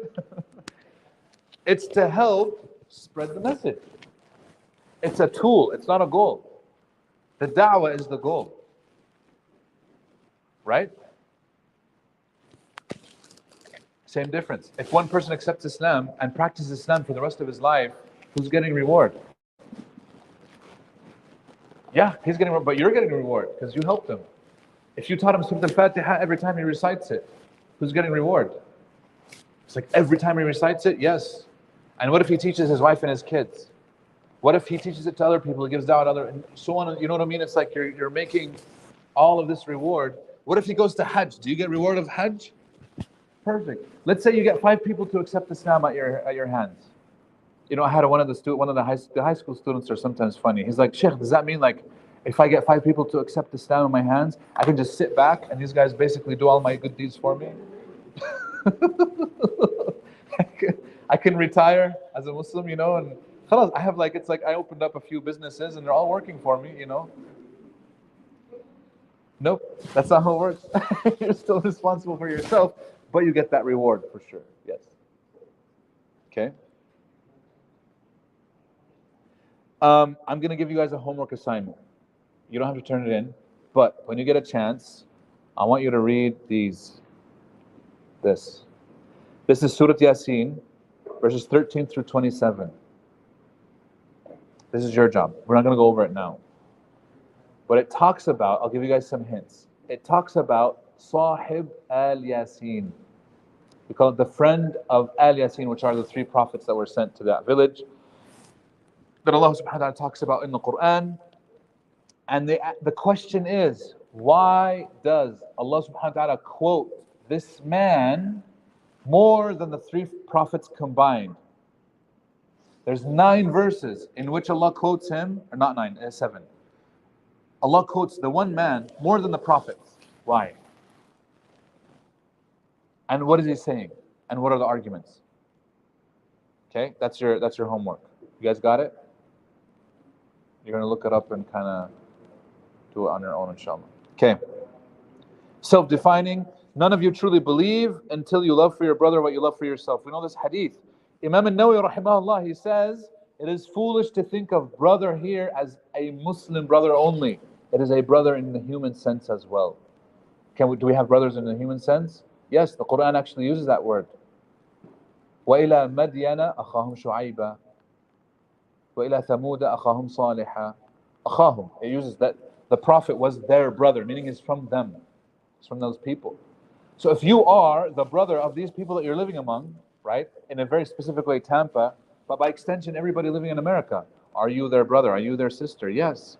So you would love for them what you love for yourself. If you love to be guided, you would love it for them. You cannot give da'wah to somebody that you don't love. Which is why the essence of what we do is love. That's why it's not a debate. You can't debate. And sometimes we will argue with people that we love, yes. But our intention is never to win the argument, lose the person. We have to actually love for them to be guided, to actually have guidance in their life. Man, life is so confusing. Wallahi, sometimes you'll talk to these people and I'm like, how do you live? You have nothing to guide you. And that's why for so many people, their lives are really dark. If you think about it, they don't know they follow trends, they're following what's being done out there, they're following these celebrities because they lack true guidance. So people follow celebrities not because of the love of the celebrity. They'll tell you that, yeah, these guys are superficial, but they have no substitute. And you have something for them that can illuminate their whole life. You would want to share it. Man, how do you live like that? I couldn't live like that. Wallahi, I would. And it terrifies me to live without the Quran. It terrifies me. Without that guidance, okay, this is what I can actually live. How would I guide my life? How would I actually know what to do? What's right, what's wrong? Unless I had that. It's impossible. And that's why us as Muslims, sometimes we don't fully appreciate, wallahi, what we have until you see what life is like without it. Without the Quran, without that guidance, without the Sunnah of the Prophet, without his example. How do these people live their lives? Well, I have no idea. That existential crises that they would go through would be terrifying. Islam offers so much. Okay? Stronger connection with the Quran. About 1/3 of the Quran is stories of the prophets, right? What are the other 2/3? Tawheed is 1/3. And then, what's the other 1/3? Yeah, halal and haram technically is about 10%, but it's guidelines, exhortations, halal and haram, etc., etc. Tawjihat, yes. Okay? But here's the thing, if you're not giving da'wah, you're disconnected from about 1/3 of the Quran. Those stories of the prophets are not there for entertainment purpose. They're not there just to entertain us. They're there to motivate us to follow in their footsteps. And that when we are following their footsteps, for us to be consoled by what they went through. That's literally what happened to the Prophet ﷺ. The Prophet would be going through ﷺ, so many difficult phases in his life. He's having a hard time with this, with that. Allah would reveal in the Quran stories of these previous prophets and messengers so that he has the example. He's like, oh, that's what they did. That's what he said. That's what happened to him. Okay. He's literally getting consoled because he realizes he's not the first. In fact, he's the last that is going through that same process that all these other prophets went through. And now we have all their examples in the Quran and the example of our beloved Messenger sallallahu alaihi wasallam. Okay? Good. I don't like using this word, makes you a companion. They put it with a small c. Obviously, you can't be a companion with a capital C. But it makes you a person who's walking in the footsteps of the Prophet sallallahu alaihi wasallam, which is what we said. Okay, characteristics of the du'at. Any questions on that previous section? Rewards? Characteristics. Number 1, we need what? Sincerity. We cannot give da'wah unless we're sincere. if somebody comes to you and they're trying to sell you like has anybody been visited by those guys that sell the vacuum cleaners? You know what I'm talking about? They don't do it as much anymore. Which ones are they? They're the door-to-door salesmen with the vacuum cleaners. You guys know what I'm talking about? You don't know what I'm talking about? I forgot what they were called. They're not the Hoovers. They're the...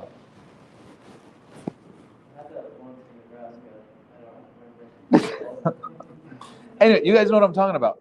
Now imagine if he's trying to sell you this vacuum cleaner. This vacuum cleaner runs, MSRP is like $1,500. They'll come down on the price if you negotiate with them, but they'll come down to like $900 for a vacuum cleaner. You're like, what? I can buy a Dyson for half the price, and Dyson is expensive. Heck, I can buy the Costco one for like $150 and it works perfect. Why should I buy this vacuum? And he's selling you on this vacuum and all these other things. And you're like, okay, that's good. That's good. My question is always, do you have it? Do you own one? The guy who's trying to sell it to me, do you own it at home? He's like, no, I can't afford it. Then I won't afford it either. I'm not going to buy something you don't believe in. Right? Why are you trying to convince me to sell? And a lot of times you'll even get missionaries. You can tell something is off, man. And why is it he's trying to convert me? Why is he proselytizing? Do you actually believe in the product? If you believe in the product, you'll use it. If you're not using it, this tells me something, right? And I'm saying this why? Because we as human beings, our intuition works as such that we can tell when someone is fake. 100%. Somebody's coming to you and you know that this guy, there's something off, something is fake, you can read right through it. We have that ability. And by the way, this is not just for Muslims, it's non-Muslims. So non-Muslims can see it in you. If you're fake, they know that. That's why they say here, what comes from the heart goes to the heart. So you have to be sincere to the person, you have to be sincere to the dawah, and you have to be sincere to yourself, and most importantly, you have to be sincere to Allah subhanahu wa ta'ala. Levels of sincerity. And we can't function without them. Remember, I told you, people sometimes turn the da'wah into a game. You'll have people like, man, this last weekend we got 5 shahadas. And it's like, this weekend we're going to go for 7. And then, the other day, we did this, it was in another, I don't want to say the city, but we did street da'wah. We went out downtown, and this group came and like, we got 3 shahadas. And another group was like, we got 4. And another group was like, we got 1. And, okay, play it. So what? Does it matter? Why are you guys sharing this? One of the sheikhs that was there, he's like, why are you guys even sharing this? Like, if you were sincere, does it matter? Doesn't matter. But you'll find people, and so I'm sharing this with you guys, inshallah ta'ala. Don't turn it into a game. Don't focus on the numbers. Focus on your sincerity. Wallah, that's it. Yes.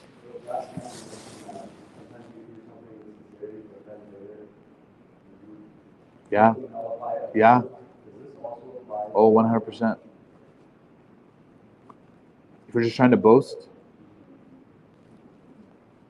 that would be terrible. Because that's such a big opportunity for reward, and now you just completely ruined it. Yeah. Okay. Convey for me, even if it's 1 ayah. بَلِّغُوا عَنِّي وَلَوْ آيَةً. Right? Do you have to have a lot of knowledge then to give da'wah? 1 verse is sufficient. Obviously, this is an exaggeration. The Prophet ﷺ has, what we know in his linguistic styles, is that he will exaggerate to make a point. Clearly, you're not just going to use 1 verse for da'wah, obviously. But he's telling you that it doesn't matter how much you know. If you know the basics of Islam, you can convey. Abu Bakr as-Siddiq, radiyallahu anhu, when he heard the message from the Prophet ﷺ and he accepted Islam, what was the next thing that he did? In that first week of Islam as we know it. Who accepted Islam at his hands? You guys know Al-Ashra Mubashshara bil Jannah, the 10 who were given glad tidings of Jannah. 7 of them accepted Islam not at the Prophet's hands, but at Abu Bakr's hands. Abu Bakr went out and conveyed. Okay? He went out, he talked to his cousin Talha, he talked to Uthman, he talked to Abu Ubaidah, he talked to Abdurrahman ibn Auf, he talked to Az-Zubayr, and Az-Zubayr also talked to the Prophet ﷺ afterwards. Right? All these people, these are the 10 who are giving God tidings of Jannah, right? And now, the question is, how much Quran did Abu Bakr have when he's talking to these people? Remember, all these people accepted Islam within the first week, according to almost all the seerah sources. First week or 2 weeks. How much Quran did Abu Bakr have? 0. No, he didn't even have a 1 verse. Because what was revealed so far? Iqra. Do we know that Abu Bakr even know Iqra? There's nothing. The Prophet ﷺ didn't use it with him. What did the Prophet ﷺ say to convince Abu Bakr to accept Islam? He's like, I'm a messenger, and Allah is saying to leave these idols and worship Him alone. Abu Bakr is like, yeah. They can't even think about it. He's like, yes. And the Prophet says this. He said, everybody who accepted Islam had a moment where they hesitated, a moment where they thought about it, except for Abu Bakr.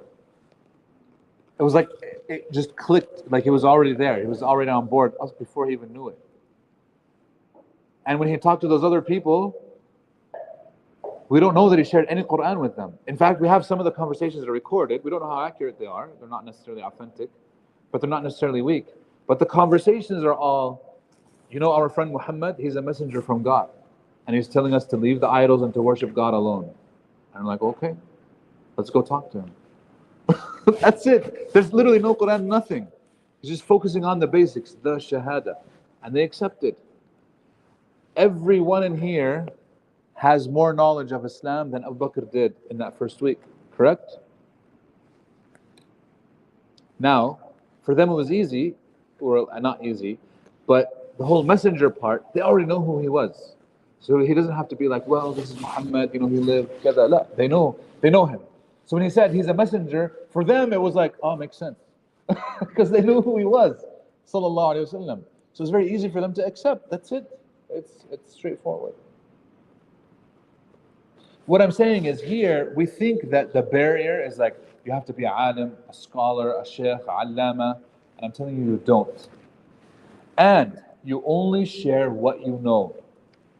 Remember, if they ask you and you sincerely do not know the answer, say, I don't know. That's it. Okay? Being kind and gentle, yes? What happens if you're harsh, argumentative? It's not going to work.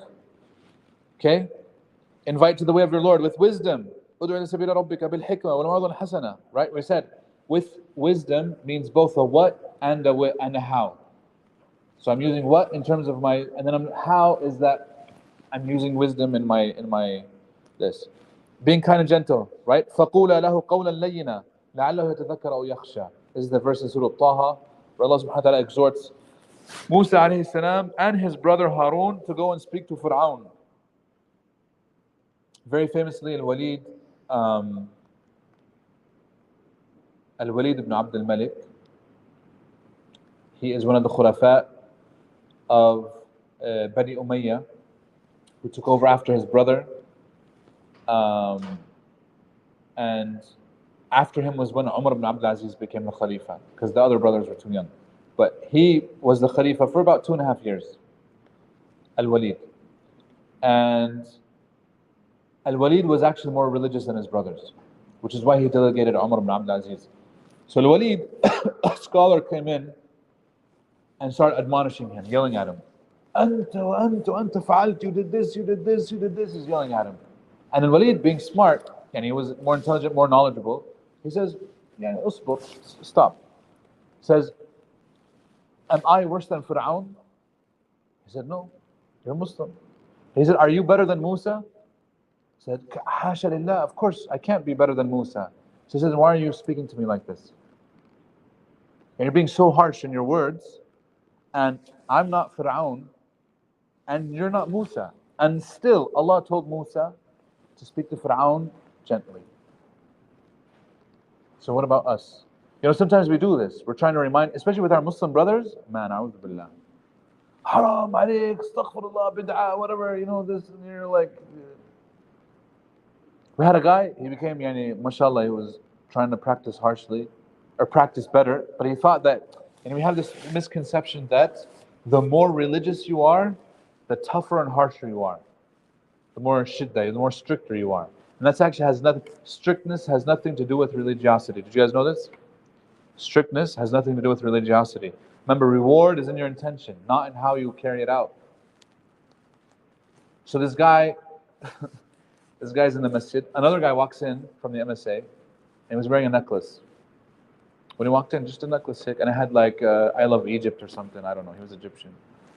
I still know both of them, by the way, they're friends now, alhamdulillah. But the guy walked into the masjid, and the guy sees this, he's like, Ish hada? What is this?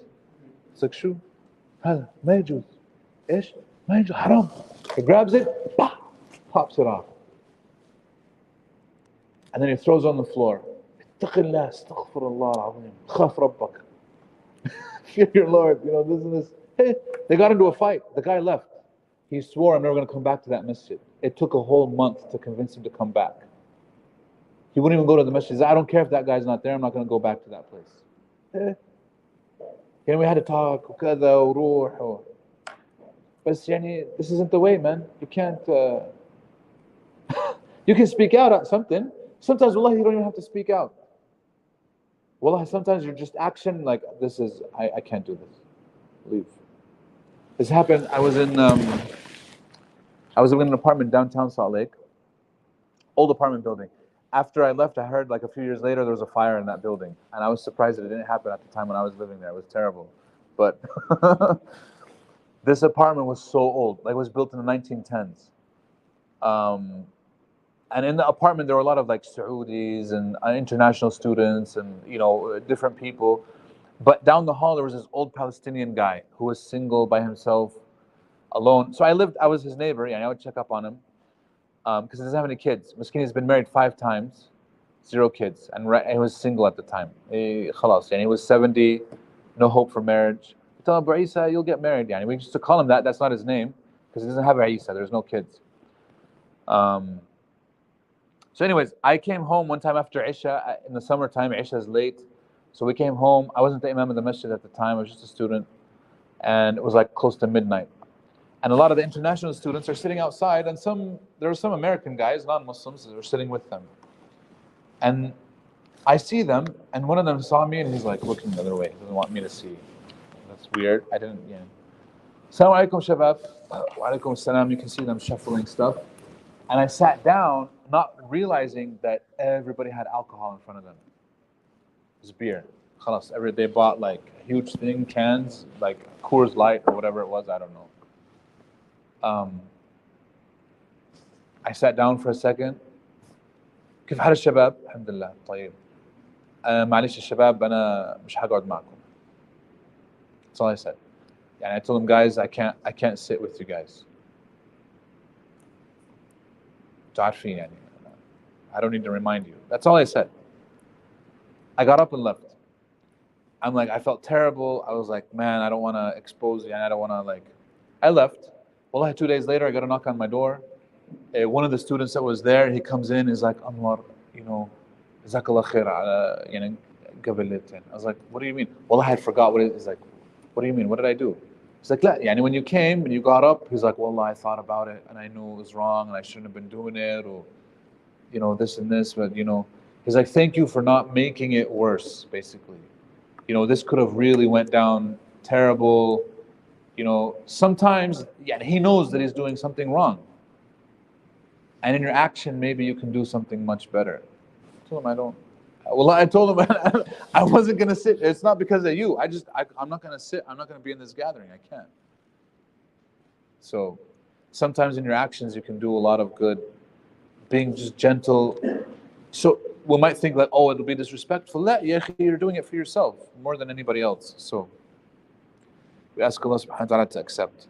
Soft-heartedness, good manners, polite tongue. These are very straightforward. You guys know these. Pride can destroy your da'wah. Al-kibru, right? The prophetic definition says, Al-kibru batar al-haq wa ghamtu al-nas. Rejecting the truth, looking down on others.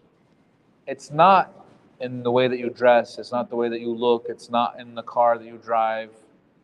Those Those are not arrogant in themselves. Now, a person can use those for arrogant. You can use anything to be arrogant, right? I can use my iPhone and be like, I'm an iPhone, I'm better than these Android people. Right? But that's not arrogance in and of itself. And pride will affect the da'wah. Trust me. You'll get prideful, you'll get egotistical, you'll debate. It's not good. So, debate. Is it okay to walk away from a debate? If you're having da'wah, it started out good, and then now we're in the middle of this debate about the Trinity, which, by the way, happened to me. We had a booth, and this guy came, and we got stuck at the Trinity. Like, I told him, do you believe God is one? He's like, yeah. And I was like, okay, do you believe that Jesus is the Son of God? He's like, of course. Jesus died for my sins. And I'm like, okay, let's explore this a little bit. We talked.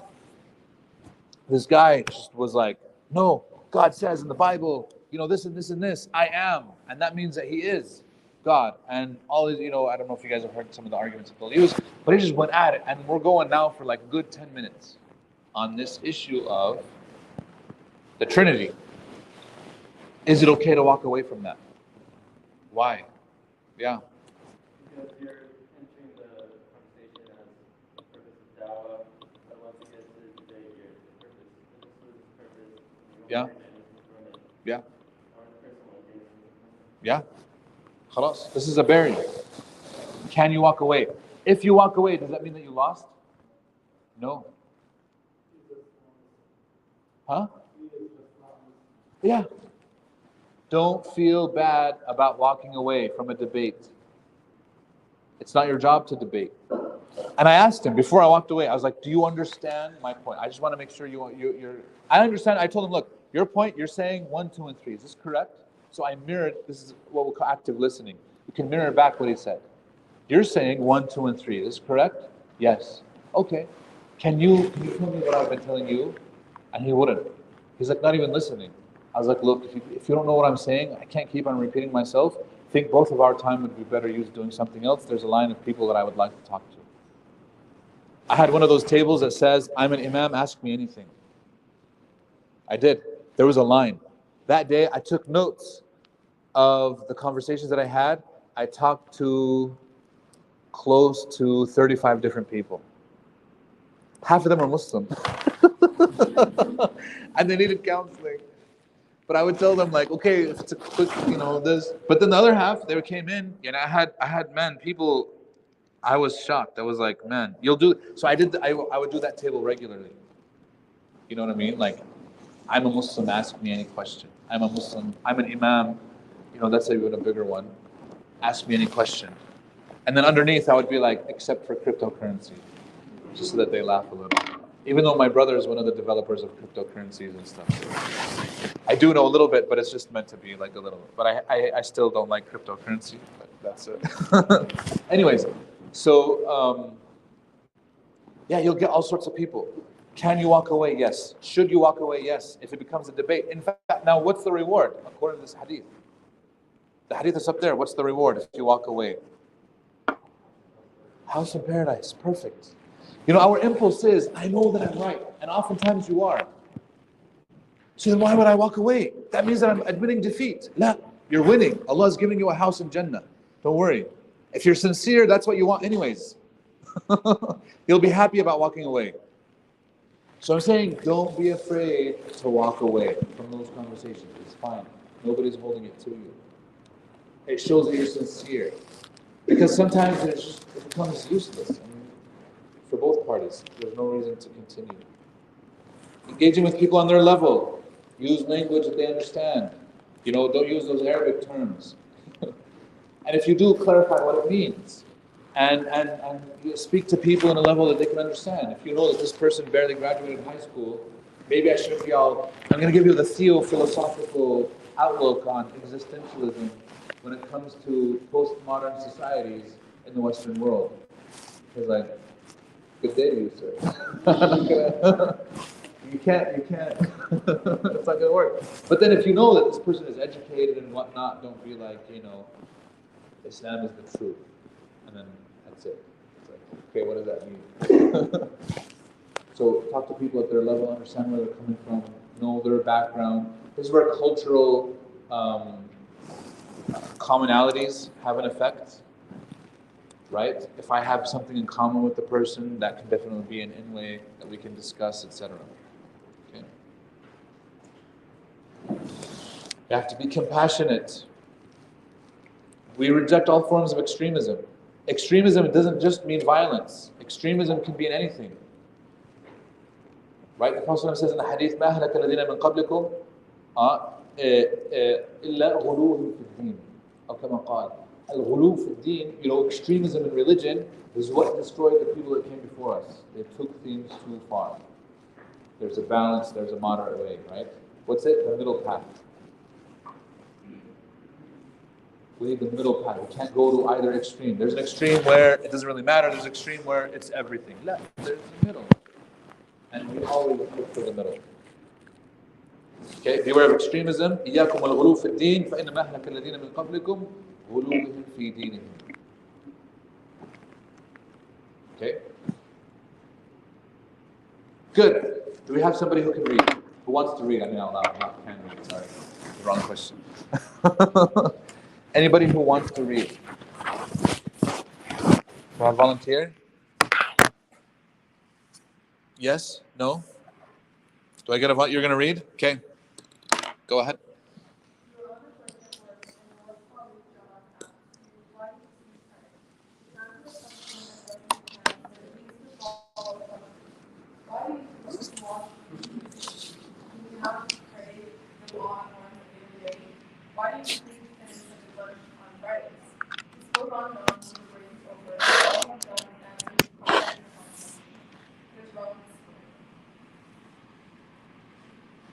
Is anything wrong with the scenario?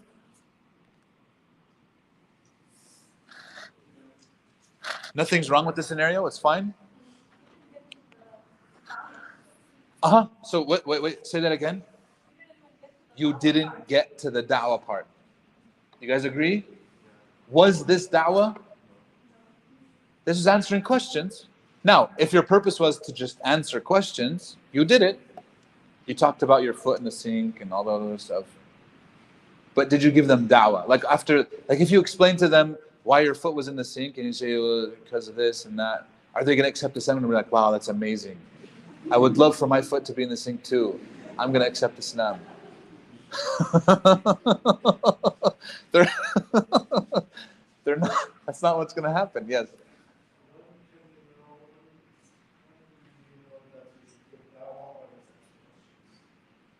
What do you guys think?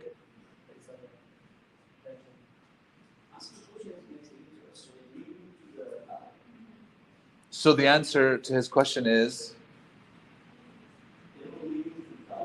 you're always giving da'wah. Yes. Always be giving da'wah. Right? The ABCs of selling. Does anybody know what the old school ABC is of selling? Who said it? Nice, good job. Yeah, I mean, of course. Yeah, I got you. Yeah. Always be closing. That was the old ABC of selling. Closing, meaning closing the deal. Would you like to buy? Would you like to purchase this? Would you like to? You have to be, because if you don't ask, he's not going to buy. Now that's old school sales. They don't do it anymore. Do you know what the new ABCs are? Daniel Pink wrote his book, To Sell is Human. And the new ABCs are like awareness, something else, like all this stuff. Meaning that you and your lifestyle, the way that you are, you're always selling something whether you realize it or not. Okay?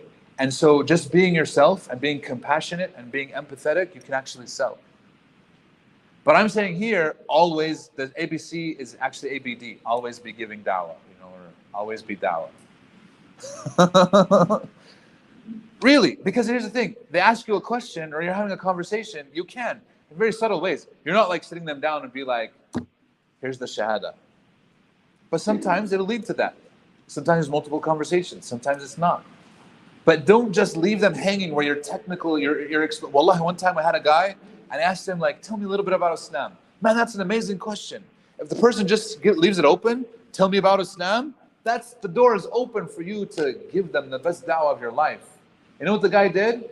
He's like, well, We have Islam and Iman and Ihsan. Let me explain each one of these three. Wallah, and this is in front of me. I wish I was exaggerating. This happened in front of me. Like I'm not recording from someone else. I was like, Inna lillahi wa inna ilayhi raji'un. This guy's gonna be lost.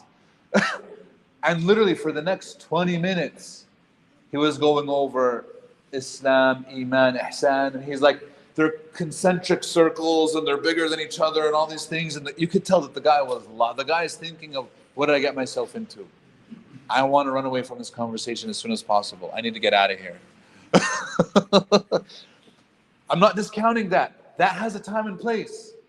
That's not what the guy's asking for right now. He doesn't even know what Islam is. He doesn't know anything about your religion, and you're giving him this whole like ihsan is to worship Allah as if you see him, but if you don't see him, of course we can't see him. And the guy's like, okay, cool. That's so he sees us. Okay, what does that have to do? Okay. He's lost. Everybody's lost. Very good. So the downfall in this scenario is don't get stuck just answering questions without giving proper dawah. Okay? Who wants to read this? Another volunteer. Go ahead.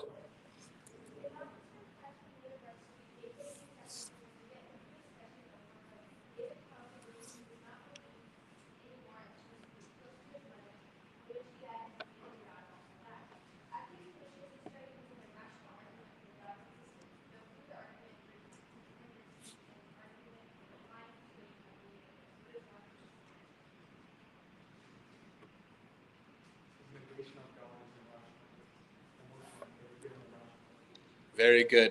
Did you guys hear that? His reason for no longer believing, is it rational or emotional? It's emotional. And he's giving him rational arguments.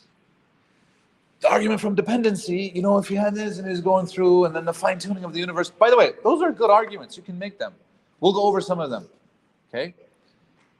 But is that what David needs? David went through an emotional traumatic experience. He lost his mother, and he doesn't understand it. He hasn't been able to make sense of it. That's an emotional response. By the way, Charles Darwin, did he believe in God or not? Why not? Naam?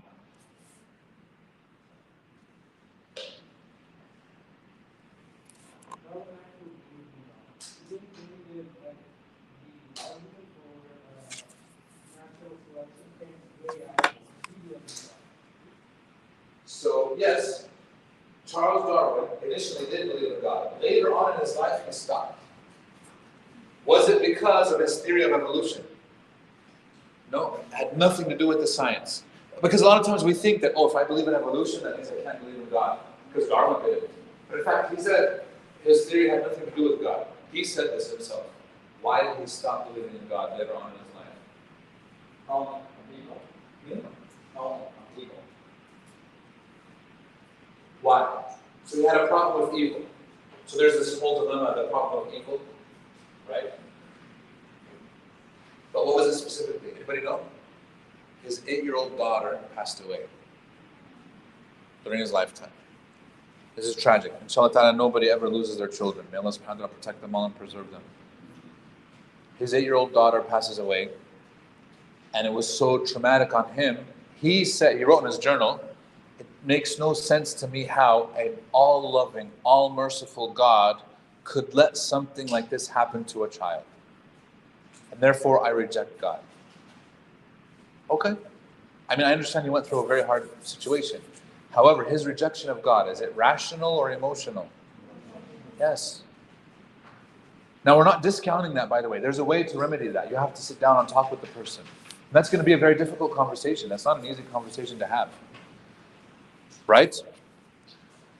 But does that negate belief in God?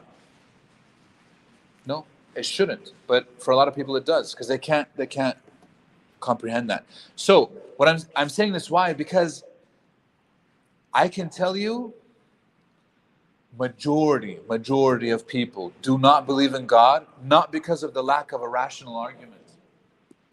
It's because of something emotional. And I will tell you this right now.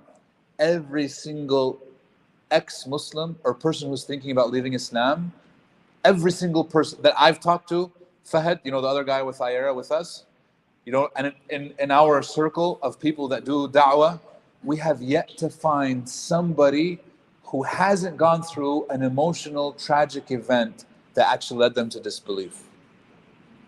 Every single case, once you uncover it, you'll talk to them, because they'll be like, oh, I don't believe in Islam anymore because of, the way the Prophet married Aisha when she was only 9. Okay, let's talk about that a little bit. We explore it within 5 minutes because we're talking to them, and you'll find out very soon that this person went through a really horrible childhood. His parents were overbearing, things were happening, and he was hating Islam from a long time ago. He didn't even know about the issue of Aisha until way later, and now he's jumping on this to use it as the outward excuse for why he left Islam, but the actual one was completely emotional. And what he needs is counseling. What he needs is some sort of therapy. And literally, at that point, you actually sit down and be like, hey man, so I understand your parents were terrible. I understand, your childhood really sucked. I understand all of that, right? But what you're saying, the issue of Aisha, that's not what initially caused it for you. Is that correct? We'll come around, okay, yeah. Okay, let's explore that. Let's talk about your parents. Let's talk about your childhood. And then we'll go through that experience. That's a very different conversation. And why am I saying this for you guys? Because you will get sucked into those polemic debates over the age of Aisha, when in fact it has nothing to do with Aisha or her age.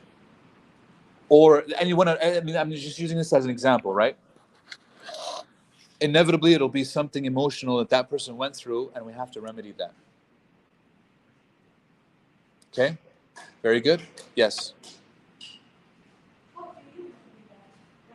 It takes time. It's not easy. They need counseling.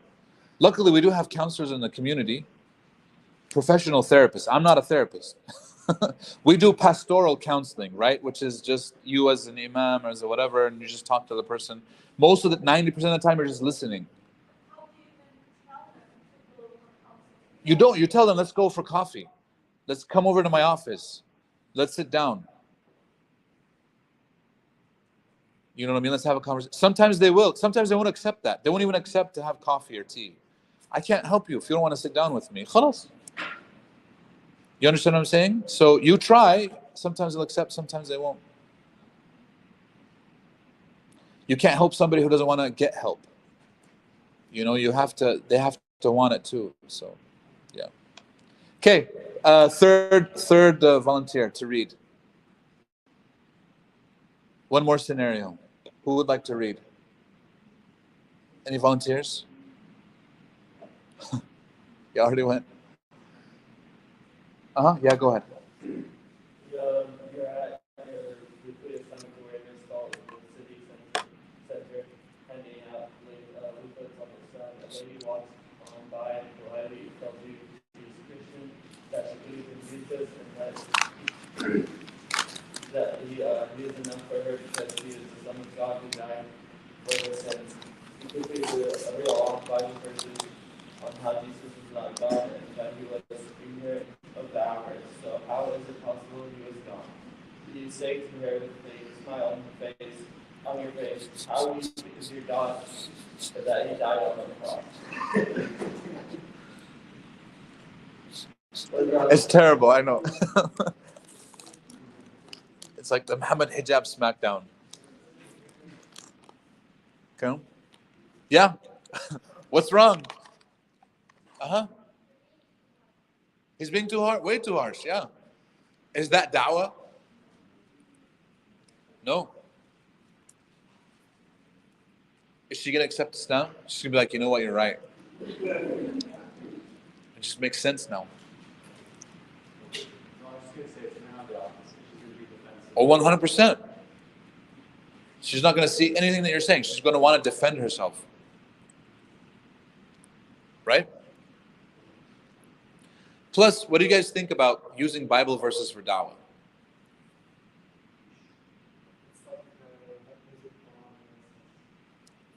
How would you feel if somebody's using Quran to convert you to Christianity? You'd be like, well, that's not what I believe. That's not what I read in the Quran. You're misinterpreting it. because they would accuse you of misinterpreting their book. I personally don't like using the Bible in da'wah. Now, there are some people that are brilliant with it. Zakir Naik, a lot of these other people, they reel them off, but that's not necessarily da'wah, right? That's in the case of a debate. There's a specific purpose behind it. You are not Zakir Naik, nor am I. In our regular, everyday conversations, you don't need the Bible. Plus, if I'm using the Bible, what am I saying about the Bible? Just by me using it. بالضبط. Yeah, that it's صالح للاستدلال. لا. Is it good that I can use it for evidence? No, it shouldn't. It isn't. That's the whole premise of my da'wah. And it seems like I'm undermining it when I'm using their Bible. The Quran has enough arguments by itself. Wallah, a lot of times. So we don't need to use the Bible. Obviously, the main issue here is what? The main issue is what? The method. He's being harsh. He's putting her down, making fun of her, mocking her. That's not da'wah. Okay? So we got to be careful. Any questions? Yes. I personally feel kind of conflicted about like using the Bible and like background in Christianity, I guess, to kind of like help people understand Islam.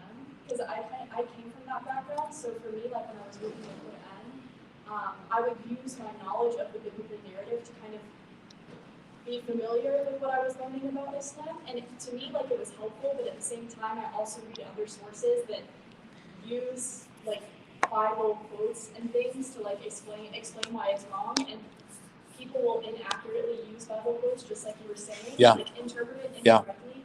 So I don't know how to feel about it, or like if it would be good to use it or not. Because in one sense, it helped me, but in another sense, like I think it can be highly discouraging and used incorrectly. Right. So it helped you maybe in the knowledge that you already had and in cross-reference. Cross-referencing is not a problem, but that's in an educational setting. You're trying to actually learn. But here we're talking about in the context of like just a conversation, and da'wah might not be as helpful. You know what I mean? Like, for example, let's say the person has a specific question about like prophets. This is David. Was David a prophet?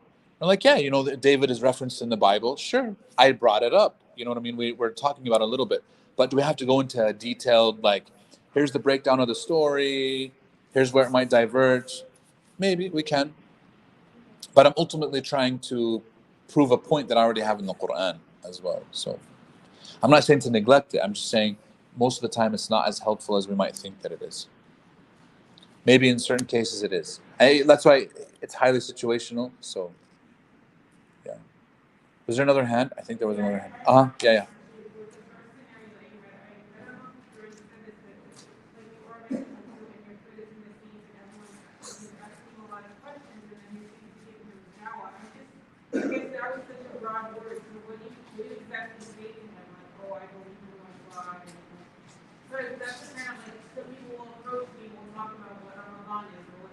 Yeah. Yeah. Okay. We'll get to that. Yeah, we'll get to that. Like we'll give you guys a map. We're almost there to the map part where we give you the map on what giving da'wah looks like. Okay? Yes.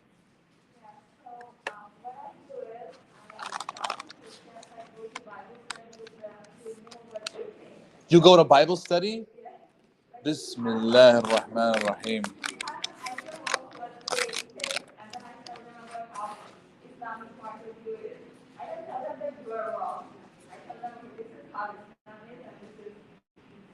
Wow. How? Yeah. So how effective is that for you? Well, I don't know, but they tell me that Jesus is God and stuff. Of course. And I don't know what to tell them. That's like a Christian coming to our Quran tafsir class and being like, that's great that you Muslims believe this. Here's what the Bible says. You understand what I'm saying? That's a very... I mean, that's very brave of you.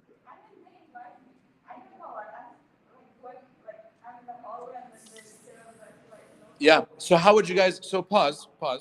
How would you guys feel if a Christian did do that? came to the tafsir class that you have on campus?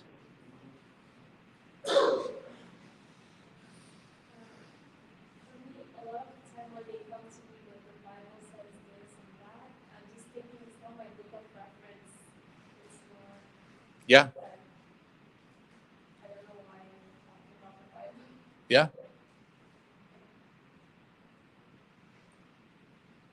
It's hard. It's, yeah, I don't know. I mean, may Allah reward you. I'm not saying that, maybe there is an opportunity for da'wah there. I've never done that, like go to their class. I've been to their church. I get invited to their churches all the time. We try to schedule it actually. And we'll present Islam 101. We'll take questions. We'll always reference back to God, etc. In some cases, I've had people come up to me in the church and I'll be like, can I ask you a question like that? And I'm like, sure, go ahead. How does somebody become Muslim? Like that. And I'm like, well, there's, the testimony. Okay, I don't want to do it now. I'm just saying, because people here, I don't want them to know. And this happened to me twice. There was a lady that came to me in a church. It was a Mormon church. And she's like, I go by, I forgot what her name was at the time. She had an accent, but she's like, my original name is, and she's trying to guess. She's like, I think it's Adija. She said it with an A, Adija. And I'm like, you mean Khadija? And she's like, yeah, that's my name. And I'm like, where are you from? She's like, she's from some Central Asian country, and she was an orphan.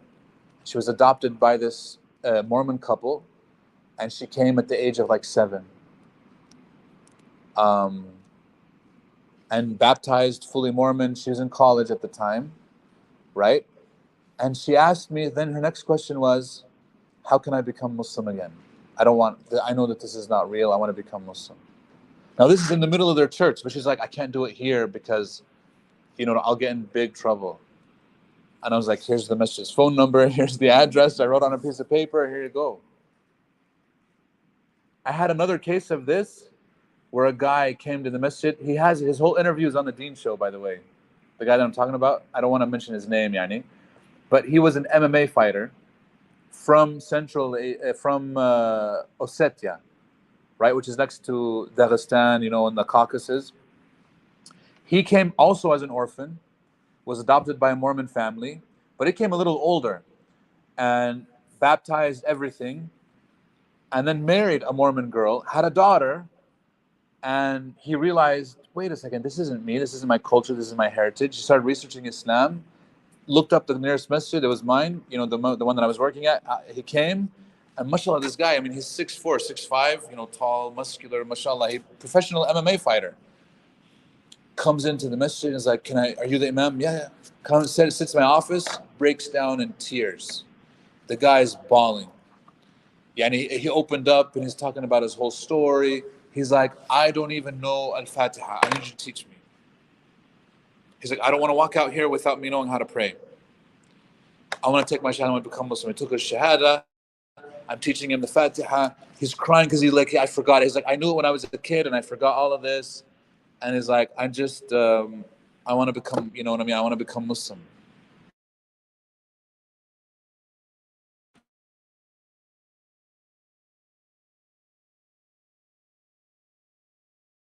He would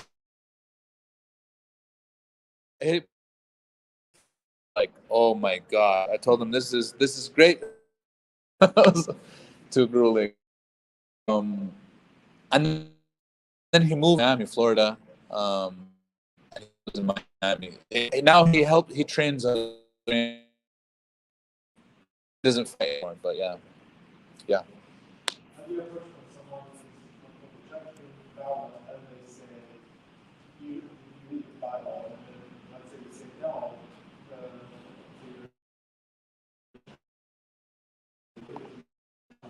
Sure. like should we try to, I guess, read the Bible? You can be familiar with the Bible. There's not a problem with that. I think it actually helps to just glean perspective, right? To know the Bible, to read parts of it, to know like the history, its compilation, all these things, 100%. That'll definitely help, right? But It doesn't help if you barely know the Quran, and then you're trying to do that. You understand what I'm saying? Like at a certain point, it would be very helpful. But like I said, you don't need it. It's not necessary. So yeah. How do you guys feel? Do you break or should we power through this next section? Huh? Lunchtime? When is lunchtime, by the way? Hassan or Jihad? Which is in an hour?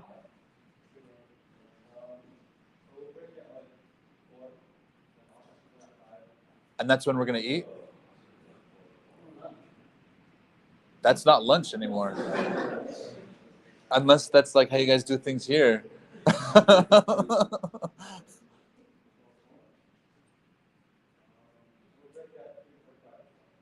3:45. Okay, so let's take a 5-minute break now, so we can come back and then go for another hour. Okay, that way we're balancing it out. 5-minute break. We'll come back inshallah ta'ala.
Okay. Bismillah. So we're on the section of knowing the human being. Okay. So we said so far, giving da'wah, you have to know who you're giving da'wah for, which is Allah subhanahu wa ta'ala. You're calling to Allah. Good. And you're calling who? Another human being. So we gotta reflect on what is a human being? Very briefly. And we'll talk about the essence. This is at the core. And by the way, this is if you get this part, then almost everything else will make sense, inshallah ta'ala. Okay?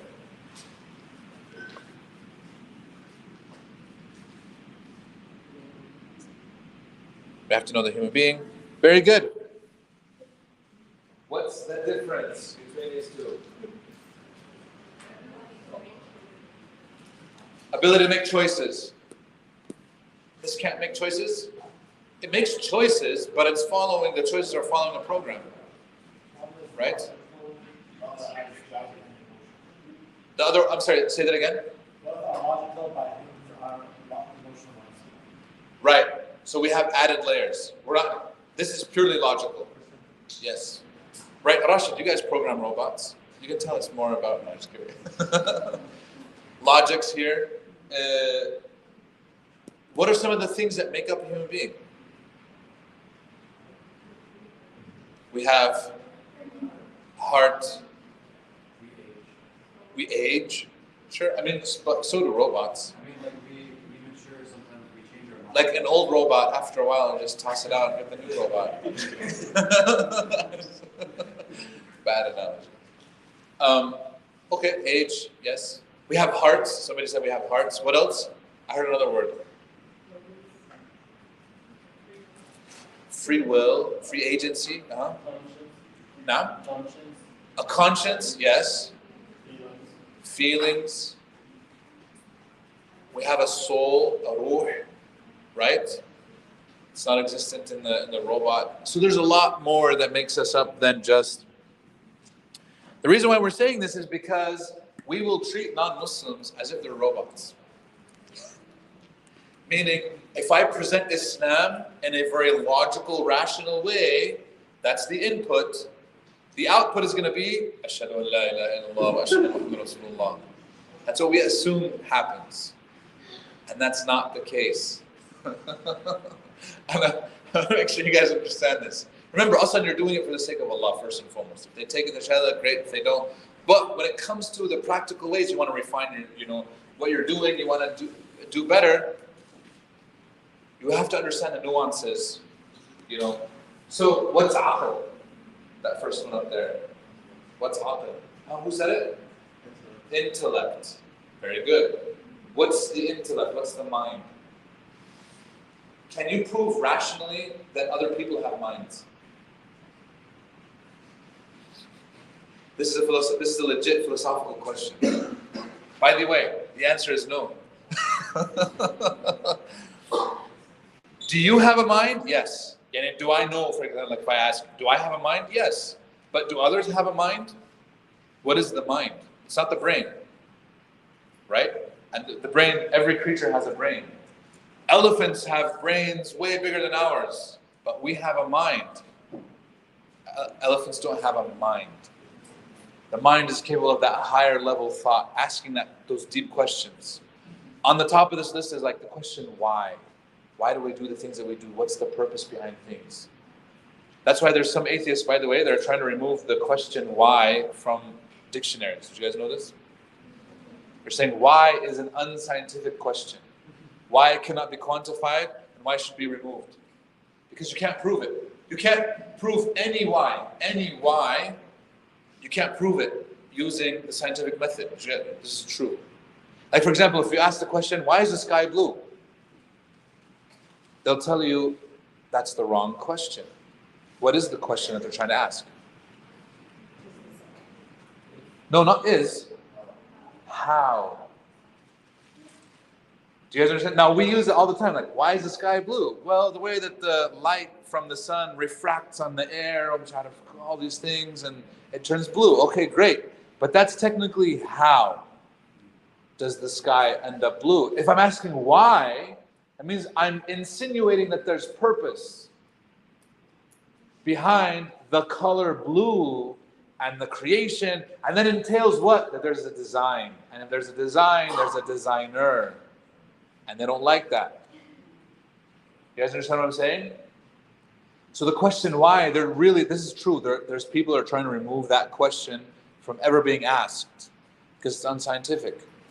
If Rashid comes and he baked a cake for everybody here. Here's a cake, guys, I made it. And we have a few scientists and engineers. They can take his cake, I don't know why he would bake one, but they can take his cake, right, and they can break it down, and scientifically they can tell us what ingredients were used, how it was baked, for how long, at what temperature, correct? We can do this. Forensics, they can tell you, and this cake was roughly baked 3 hours ago, and it was sitting out for a few hours, and it cooled down, and this type of frosting was used, and this type of flour, and this type of butter, and this type of eggs, and they can do all of that stuff. So they can tell you the how, the what, the where, the when, but when it comes to the why, can we test anything on the cake to find out why it was made? Can we find out why the cake was made? We can't. What's the only way to know why it was made? You have to ask him. And even then, we might not get a straight answer. His stated answer, there's no way for us to find out if that's actually true. He might be like, oh, I'm just being generous to everybody.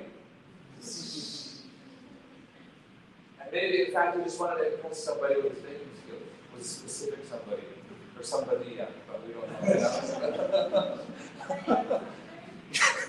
You guys understand what I'm saying? So even his answer, it's not scientific. We're just taking it his word. That's testimonial knowledge.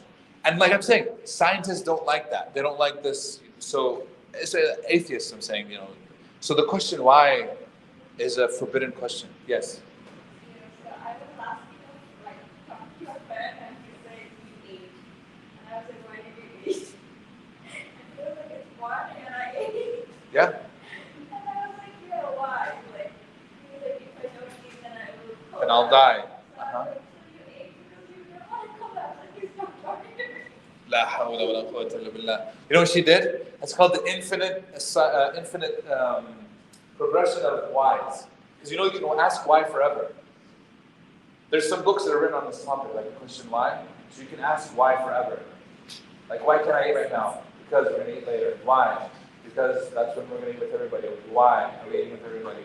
Because that's what we do. Why do we do that? Because it's a communal thing. Human beings do this all the time. Why do human beings even exist? Like, why? You can ask why, and it will never end if you can. And that's why it's also annoying. And don't be that, 8-year-old child that does it. Right? So just be careful with that. Okay, aql, intellect, nafs, ruh. What's ruh? The soul, qalb, heart, fitra.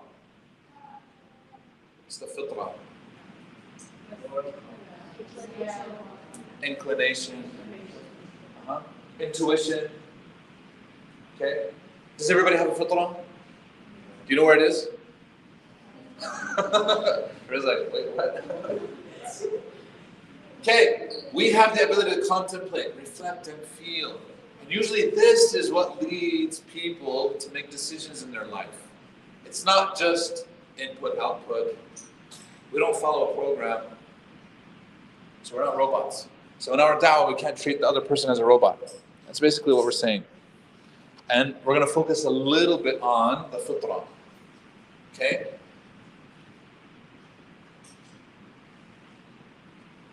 Do you guys see this?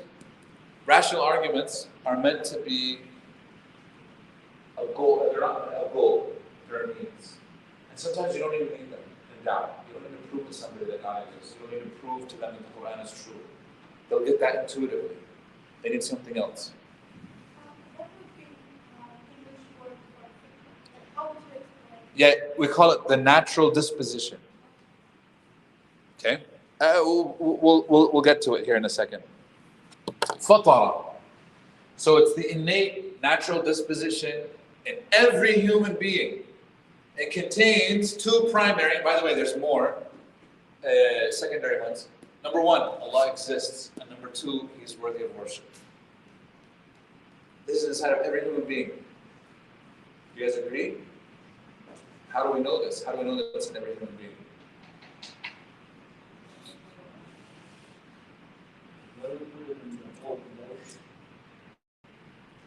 So I have a friend, he's retired now. He's a biology professor in Memphis. Great guy. He said when he was doing research to get his PhD, postdoc research in Canada, him and his atheist colleague were out on this lake. Half of it was frozen, half of it was not, in the middle of the winter.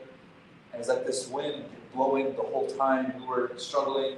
And then all of a sudden, out of nowhere, whoosh, the whole boat collapses. And they were stuck under the boat in that bubble of air, right? Breathing, swimming, treading water, it's freezing.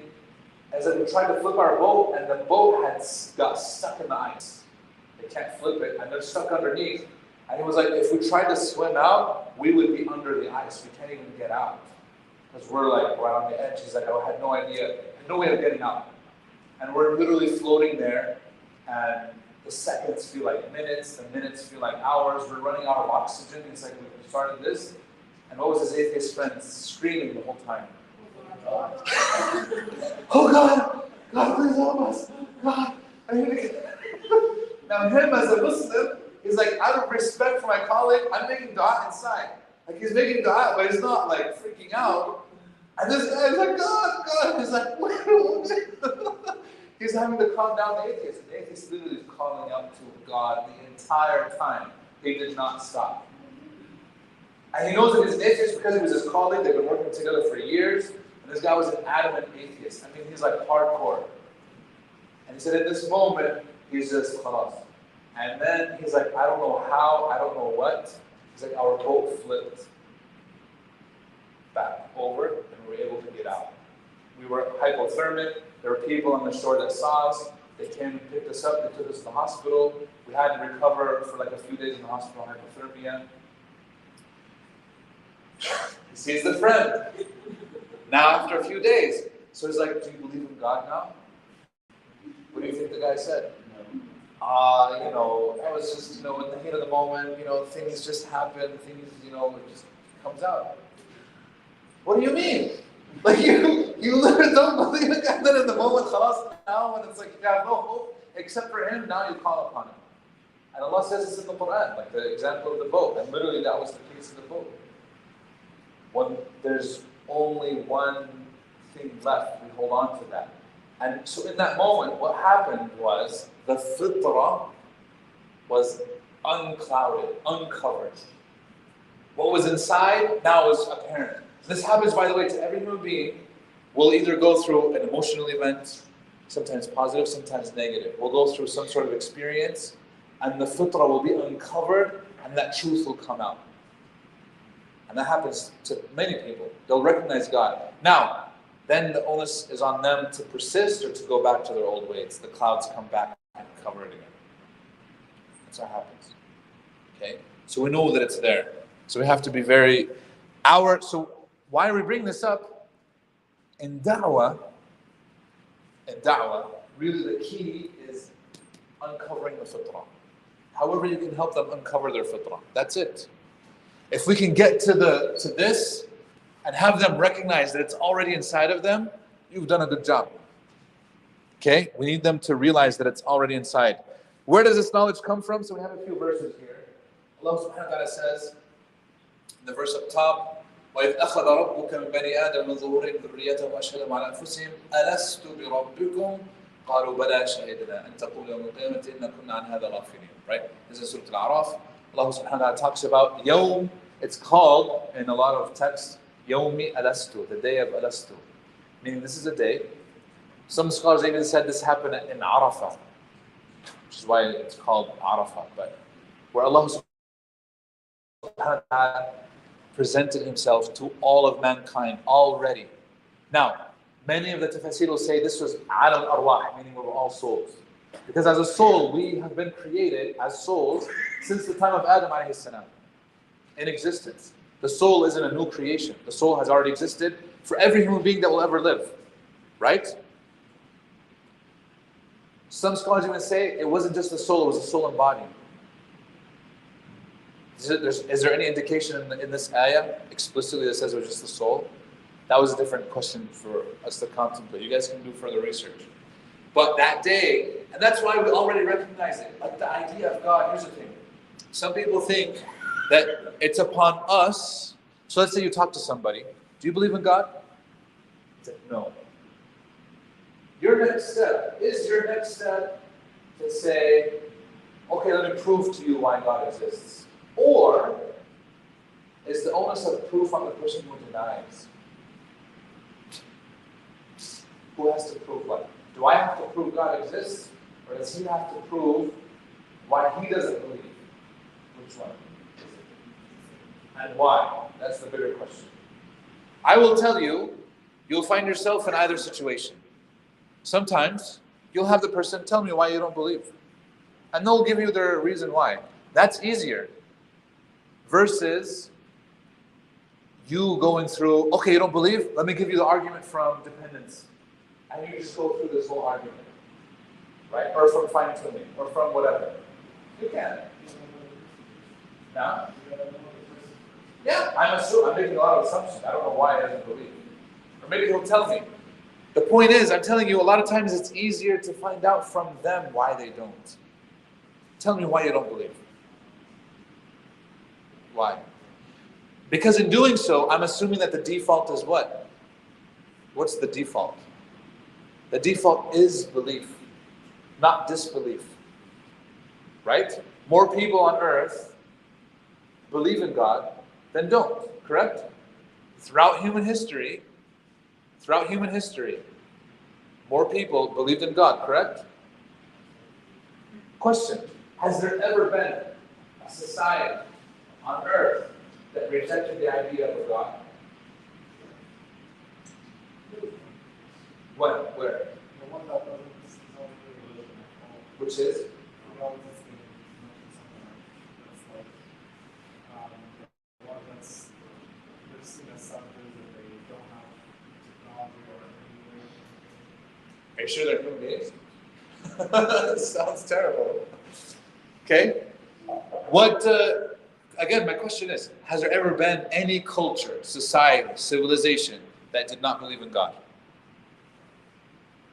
It's never happened. What if somebody says, "What about the Soviet Union?" They couldn't. They were actually prevented from believing in God. They couldn't practice religion. So, but does that mean that the people rejected God? I don't know if you guys know this. Albania, the Muslim, we know Albania.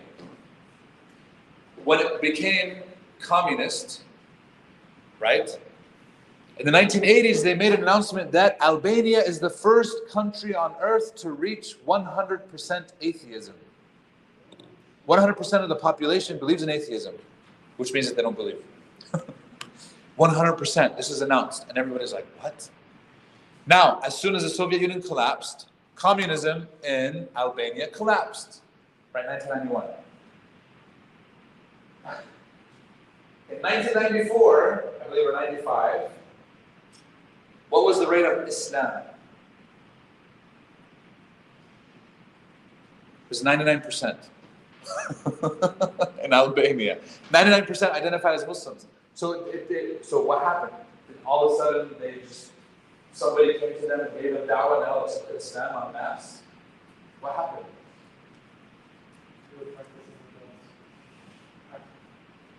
They were never atheists to begin with. This whole atheism was the government forcing it down on the whole population, and they said, nobody's going to the mosques anymore, they're all closed. We've taken away all the Qurans. By the way, they did this. Took away all the masahif, prevented people from learning about the religion. They could not outwardly practice any part of Islam. It was terrible. Okay? As soon as communism collapsed, everybody went back to the masjid. And it flourished. But because they didn't have that training, they didn't have the nuanced fiqh, etc., they sent a lot of people went and helped them, gave da'wah to them from the Gulf countries, from Egypt, etc., and Syria, and the rest is history, as you guys see. So, the default is that people believe, always. Okay, we call this. It's an. Anybody here a student of philosophy, studying philosophy? Nobody? Dang. That's good, I guess. I don't know. In philosophy, in the sense of philosophy, it's an axiom or a self-evident truth. By the way, this is contested even within philosophy. Some philosophers reject that there is such a thing as a self-evident truth or an axiom. However, the argument against it is stronger because without a baseline, you can't prove anything. Because they'll tell you, no, you can't have something that doesn't need proof. You need to prove everything. You need to prove everything. The problem is, you can't prove that statement. Give me the proof that you need to prove everything. What's the proof for it? There's no proof. He's just saying it. Which means even his assumption, that initial one, is an axiom, meaning it's a self-evident truth. Then upon that, he's building everything else. But the thing is, it's not just that, it's an axiom. There's a lot of other things in life that are axiomatic. And so what are some of the characteristics of an axiom or a self-evident truth? Number one, it's universal. You guys ready? Write this down. I'm going to give you guys three. Number one, it's universal. Meaning everybody across cultures, times, places, they'll affirm it. For example, the belief in the past or that time exists. Is this universal? Do we need to prove that time exists? We don't. What if somebody came, let's say Arafat came and he's like, shit, I need to share this brilliant discovery with you. We're going to do it over pizza or whatever. Okay, go ahead. He's like, shit, I found out time is an illusion. Time doesn't exist. The past is all in our head. Okay. I can take one of two routes. I can either be like, Rashid, let me tell you why the time exists. I can pull out my phone, I can do all these other experiments, I can go down that route. Or the simpler route is, why do you say that? What's up? What's going on? And then he goes through his own spiel, and I can kind of break it apart, bit by bit from what he's telling me. Right? Which one makes more sense? So the thing is, do we need to prove time? Like when you get a child, anybody who's dealt with children, you need to tell them, son, there's tomorrow, there's yesterday, there's today. They automatically get it. There's no teaching necessary. Which actually, this is, by the way, a question that has befuddled a lot of people. So when it comes to children, like with that, so universal, cross-culture, time, etc., it's innate knowledge. Innate meaning it's internal already. There's no external transfer of knowledge that's happening. So with kids, you just tell them, hey, remember yesterday when we did this? And the kid's like, yeah. They didn't just learn about time. We're just giving a word for something that they already understand. We're giving a word for something that they already understand. There's no external transfer of knowledge. We're just naming it. Okay? So number two is that it's innate. Number three, it's natural. Meaning it occurs naturally, even if I don't even teach them about it. They'll know it. It's very natural. And we say this all naturally. With a kid, if you ask them, who created everything? Or they'll ask you, who made everything, Dawah? It was God, it was Allah. Do you need to explain anything about him? You rarely do. But he made everything, yeah, Allah can see, he hears everything, he knows everything. Yeah, that makes sense. Something is clicking. Yeah, we'll get to that. We'll come to that. Which is fine. It's not a problem. But we'll come to that. We have a whole slide just for that. Do you guys understand what I'm saying? Natural, and they did a study, many studies. There was a not Harvard, Cambridge study. There was the Finland study. I like the Finland study. They went to Finland. Finland, you guys know it, 5 million people, but it has reached, it's following that trend of Europe right now, where there are more disbelievers than believers. So there are more people that identify as agnostic and atheists than there are Christians or Jews or Muslims in Finland. Now Finland is only 5 million people, it's small. But there is that trend. So they went to that country to see what do the children believe, not the adults. The Israelis are all adults. They interviewed thousands of children. It's called the God gene. You can look it up. The study is called the God gene. So their conclusion was, 83% or 85% of all children in Finland believed in God between the ages of 3 and 6. Okay? I'm like, this doesn't make any sense because they're not getting it from their parents. Their parents are not believers. So where are these children getting it from? So the guy, he's an atheist. And so the only conclusion is that we're hardwired. There's a gene inside of us that leads us to conclude that God exists. He's saying that it's natural. It's naturally occurring. But to justify his atheist belief, he's like, but it's also childish to believe in a fantasy like this. And the more you learn, the more it will lead you away from such childish beliefs that there's a God, to conclude that the universe just came into existence, with nothing. Which obviously doesn't make any sense either. I mean, not either, but it doesn't make any sense to begin with. Okay? All those children, they never went to a church, never went to a mosque. They're not being taught about God in schools. How did they know about God? They would ask them, how do you think the universe came about? Who made everything? Was it made by someone? And they're like, of course it was made by someone. Like the children just made sense to them. Like, how can you say that it came from nothing? What does it even mean? That's not a possibility. We know that. We see that. We identify it. So we can't do that. And obviously, so with all of that said, self-evident, you don't need to prove that God exists. The onus of proof is on the other person because it's the self-evident truth. We don't need to identify. By the way, we always choose to be self-evident. What is that? The Declaration of Independence, actually. Right? Why did he say that? Because there's certain things that everybody knows. We don't need to, if we have to prove these, then what are we doing?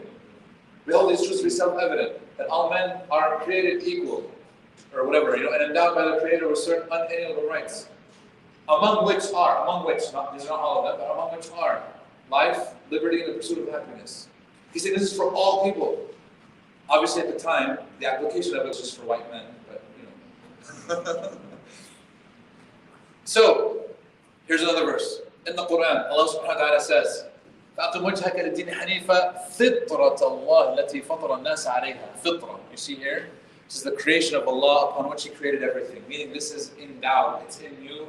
You cannot take it out.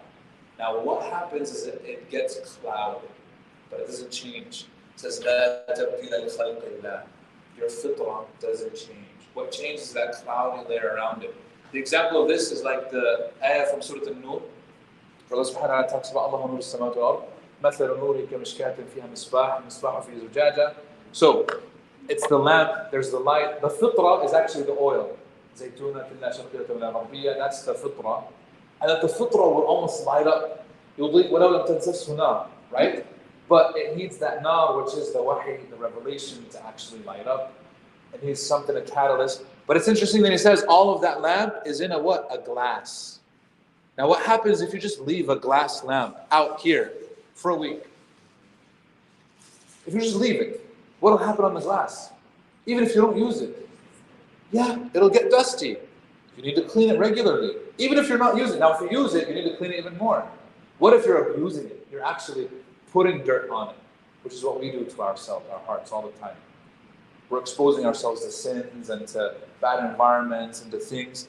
That ultimately clouds that glass. Eventually that glass becomes completely dark and no light can shine. So it needs that cleansing. We need to uncloud the glass. You're going to say something? So I want to go back to the point about the self-evident truth. Yeah.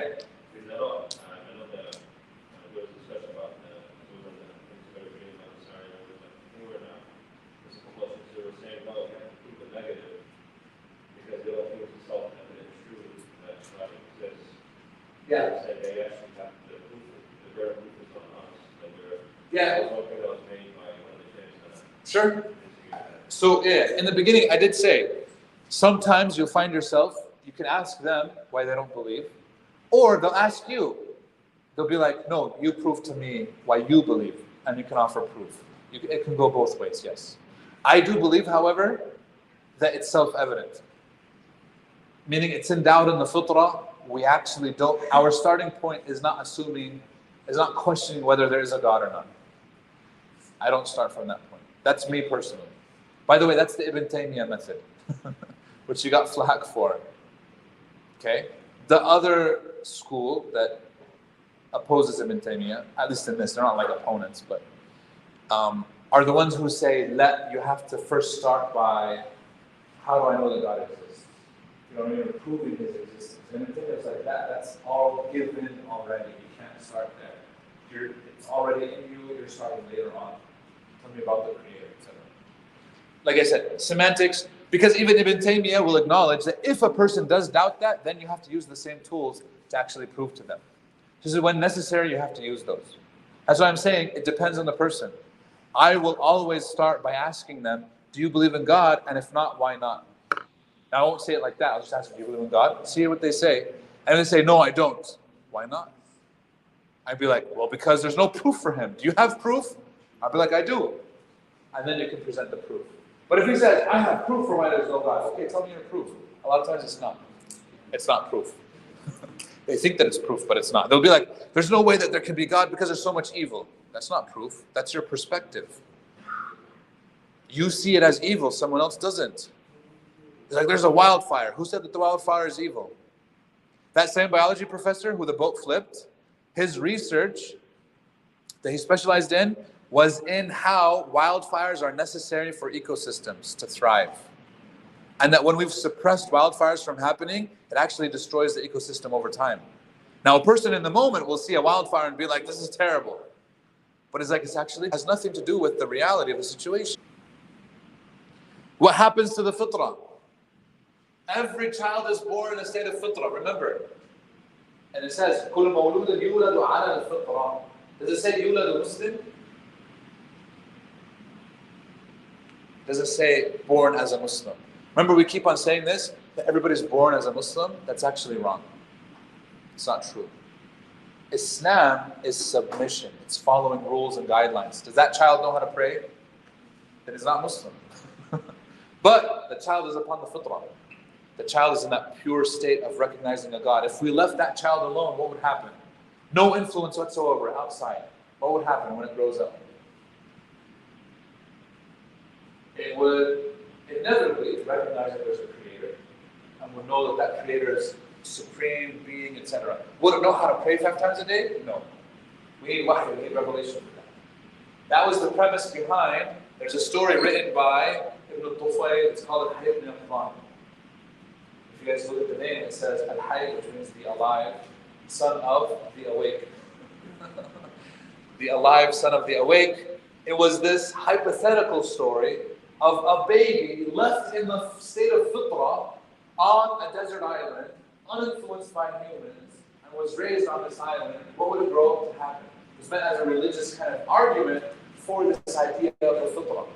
It was written in the 12th century by an Andalusian scholar, Ibn al-Tufayl. That book, they got translated into Latin, because it was in Andalus. And the Latin was then taken and translated into English, and it was called The Self-Taught Philosopher, which eventually was picked up by some British authors, and 2 of them wrote very famous stories that eventually became movies. Does anybody know what they are? I say this because I have a film major. Huh? No, that's different. What are they? Think about the premise that I just told you. A baby left to nature, raised by... Jungle Book, that's one. Another one is Tarzan. Both of them got the initial germ of the story from Ibn Tufayl's story. And he wrote it initially as a religious text. And it was meant to explore this idea of the fitrah. Like if you just left somebody in that fitrah state, what would happen to them? Obviously they changed it. It became Tarzan of the apes. Mowgli was raised by wolves. In Ibn Tufayl's version, he was raised by deer on the island. We'll get to it. Okay? Okay. So, because of this, we have these keys to unlocking the fitrah. Because our da'wah, what I'm arguing here today, is that the da'wah is fitrah-based da'wah. We're not purely focused on intellectualism or emotionally, we're focused on this multi-aspect that the goal ultimately is to unlock the fitrah, and sometimes you'll need more than one key. It's not just one. So we have the key of rational arguments. And we're going to go through, by the way, each one of these keys, we have a few slides on them. We're going to go through each one. Rational arguments. Rationally, why do I believe in God? Why do I believe that Islam is the truth? Rationally, you can prove it. That's one key though. Sometimes that's not enough. Sometimes they also need spirituality. Many people have been guided to Islam because of the key of spirituality. They'll see the salah, they'll see the fast, and they're like, this is amazing. And they'll experience it, they'll come to the masjid, they'll be like, I felt more at peace at the masjid than I did anywhere else. There was a key that unlocked their fitrah, and they felt at home. They're like, man, this is the truth. I can recognize it because I can feel it with my fitrah. Experiences, positive or negative. Traumatic experiences, sometimes the birth of a child will change a person's life. They'll be like, wait a second, I have to be a dad now. And to get my stuff together and work on my life and fix things. Okay? Reflection. The person will reflect on life, reflect on the reality of the dunya, reflect on themselves and be like, man, I can't just be living like this. And they'll search for the truth and they'll go on the internet and they'll ask questions and eventually it will lead them to recognizing the truth because of the reflection. Character. Wallahi, this one I think a lot of times we belittle this. Meaning they recognized someone's character, a Muslim, they saw because of how they behaved, that led them to Islam, like that lady with the guy in the gas station when they got married. But how many companions accepted Islam because of the character of the Prophet ﷺ? How many people accepted Islam because of the character of the merchants when they went to Indonesia and all those other places? It was their character that unlocked it, right? And then revelation. This is the Quran and the Sunnah. Meaning they read a verse, they heard a hadith, they heard whatever, and they're like, that makes sense. There's something here. So, and like I said, for a lot of people, it's multiple keys. It's not just one. So what I'm saying, we can't just focus on one at the expense of another. Sometimes a person literally will be giving people a hadith. Here you go, here's some verses. Okay, that's good, but maybe they need some more of these other keys. So the more comprehensive our da'wah approach can be, the better off we'll be, inshallah. Okay? Initiation, I'm not going to do this because I want to get to some of the other parts. Okay. This is the key. By the way, we're in the key of rational arguments. What key are we in? Rational arguments. This is key number one.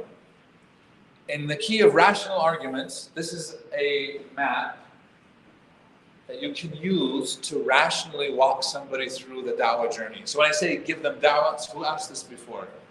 What do you mean when you give them da'wah? This is what I mean, right here. This is the map. We call it the go rap. This doesn't mean that you go and you start rapping to them and then they'll accept Islam. It means that it's an acronym that stands for these. You start here and you move forward. Okay? You start with God's existence, God's oneness. Then we talk about revelation, then we talk about prophethood. See the go rap? A used to be afterlife, but we realized we don't really need it. If you want to talk about the afterlife, sure, but we don't need it in this. Now, anybody notice a pattern about this? The go rap? Who said that? Very good. How? Uh-huh. Perfect. It's the Shahada. Surprise. Okay. It is the Shahada. We're breaking it down like this just so they have stations. God's existence, we're affirming God, and that He's one. And then here's revelation. Prophet Muhammad ﷺ is a messenger. So we believe in him as a prophet, but that he had a message. That's it. That's the Shahada. And that's the essence of giving da'wah. Just walk them through. So if they ask you about hijab, is hijab anywhere in here? No. So you have to get it to here. But let's say somebody asks you about the Quran. Hey, your book, your holy book, the Quran, tell me a little bit about the Quran. Is the Quran on here? Which one? Revelation. So guess what? Let's talk about the Quran. So I'm starting here. Is that okay? Can I start here? Yes. And then I can go from here to the other ones that I need to cross off. Yes, we believe, it's a book. We need it. Here's why we need it. Here's why we know that it's from God. By the way, I'm assuming you believe in God, correct? Yes, I do. Very good. And you believe God is one? Yes, I do. Perfect. You'll go through the steps. Okay. Any questions on the Go Wrap? Okay.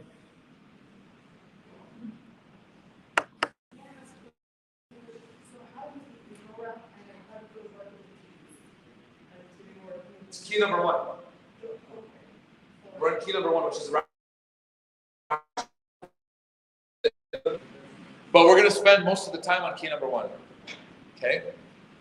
So, this is what letter from the Go Wrap? It's G. We're on the letter G. Somebody asks you, how would you, let's get a volunteer for this. Anybody want to volunteer? Should I ask for somebody? I'm literally just going to ask you this question. Or who wants to volunteer themselves? Answer this question for me. How would you actually prove the existence of God? Remember, I just told you, you can go the route of flipping it around. Be like, you tell me why you don't believe. That's a route. What I'm saying right now, we're not going to take that route. We're going to take the route of, you tell me why you believe rationally in God. Rationally, not emotionally. Not be like, every time I hear the Quran, it just, so it has to be from God. No, that works. By the way, the Quran has an effect. I'm not saying that it doesn't, right? But that's not a rational argument. That is not a rational argument for God's existence. Okay? That is a spiritual, emotional argument. Yes, 100%. I believe in that effect of the Quran. 100%. I'm not discounting it, right? But I'm saying I want rational. You don't want to prove this something logical. Yes. So, if you think of all the planets that we're created, there's only one that can sustain life the way the Earth does, and Okay. the chances of us being on Earth are near zero. Uh-huh. So, and that to me seems like Okay.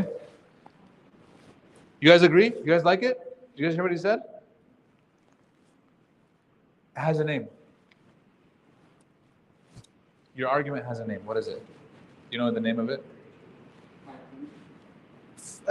Kind of. Argument from fine-tuning, from design. We have an argument from design, meaning the design of the universe is in such a way that it can only be from a creator. Fine-tuning would be along the same lines. Good. That's an argument. Okay. Would anybody be able to come back and refute that? Does anybody want to try and refute it? You're going to refute yourself? I've heard a counter argument. Yeah, go ahead. I've heard a counter argument saying that we just haven't discovered enough of the universe to see if there are other planets. Very good. Sure. But that's proof. That's non-proof proof. That's hypothetical. Right? Okay. Anyone else? Rational. Give me, yeah. Yeah, go ahead. I hope so. Yeah. Okay. Uh-huh. Sure, but I can test the oxygen, but I can't test for God. Which is true, by the way. So the counter to that is that if I could test for God scientifically, he's not God. Yeah. God, by definition, has to be transcendent. لَيْسَ كَمِثْلِهِ شَيْءٍ. So if I can test scientifically, if I can do an experiment and be like, here's where God is right now, and he's not God. I've already limited him.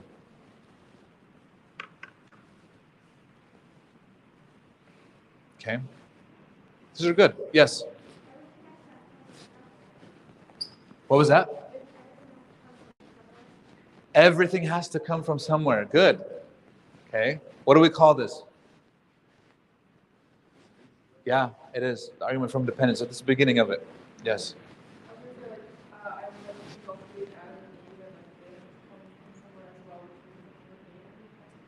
Sure. And where did that higher being come from? We'll break it. You're fine. Okay. you guys see that phone? Anybody know what phone it is? Huh? Who said that? You said iPhone 4? Oh my gosh, you're right. It's an iPhone 4, which is always hilarious. There's always somebody who sees it and they're like, yeah, I used to have that one. It's back when they had the physical button.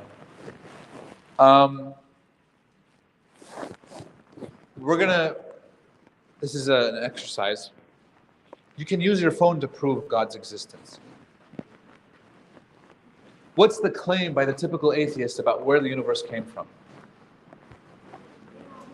Big Bang. What's the Big Bang? Before the Big Bang, what was there? Nothing. And then after the Big Bang, something. So we have something that came from nothing. And Allah asks that question. أَمْ خُلِقُوا مِنْ غَيْرِ شَيْءٍ? Were they created from nothing? But that's the claim. Hold on. Let's test the claim. They're created from nothing. So, you and your atheist friend, let's say he's a friend, just a guy. You and your atheist friend, walking in the desert. You guys see the desert in the background of the phone? You're walking in that desert. And you ask your atheist friend, hey, do you see the question that's on the phone? What's your phone made out of? He's like, who said that? Silica. Are you an engineer? Is that how you know? Good job. Silica. Where do we get silica from? Sand. And we're in the desert? There's a lot of sand. Okay, good. What else makes up the phone? Glass. Where do we get that? That's silica. What about silicon? That goes in the chips. Can I find that in the desert? Silicon? Yes, that's in the sand as well. What else goes into my phone? Iron. Can I find iron in the desert? Sure. The rocks and the stones underneath. Yeah. What else can I find? Plastic. Where do I get plastic from?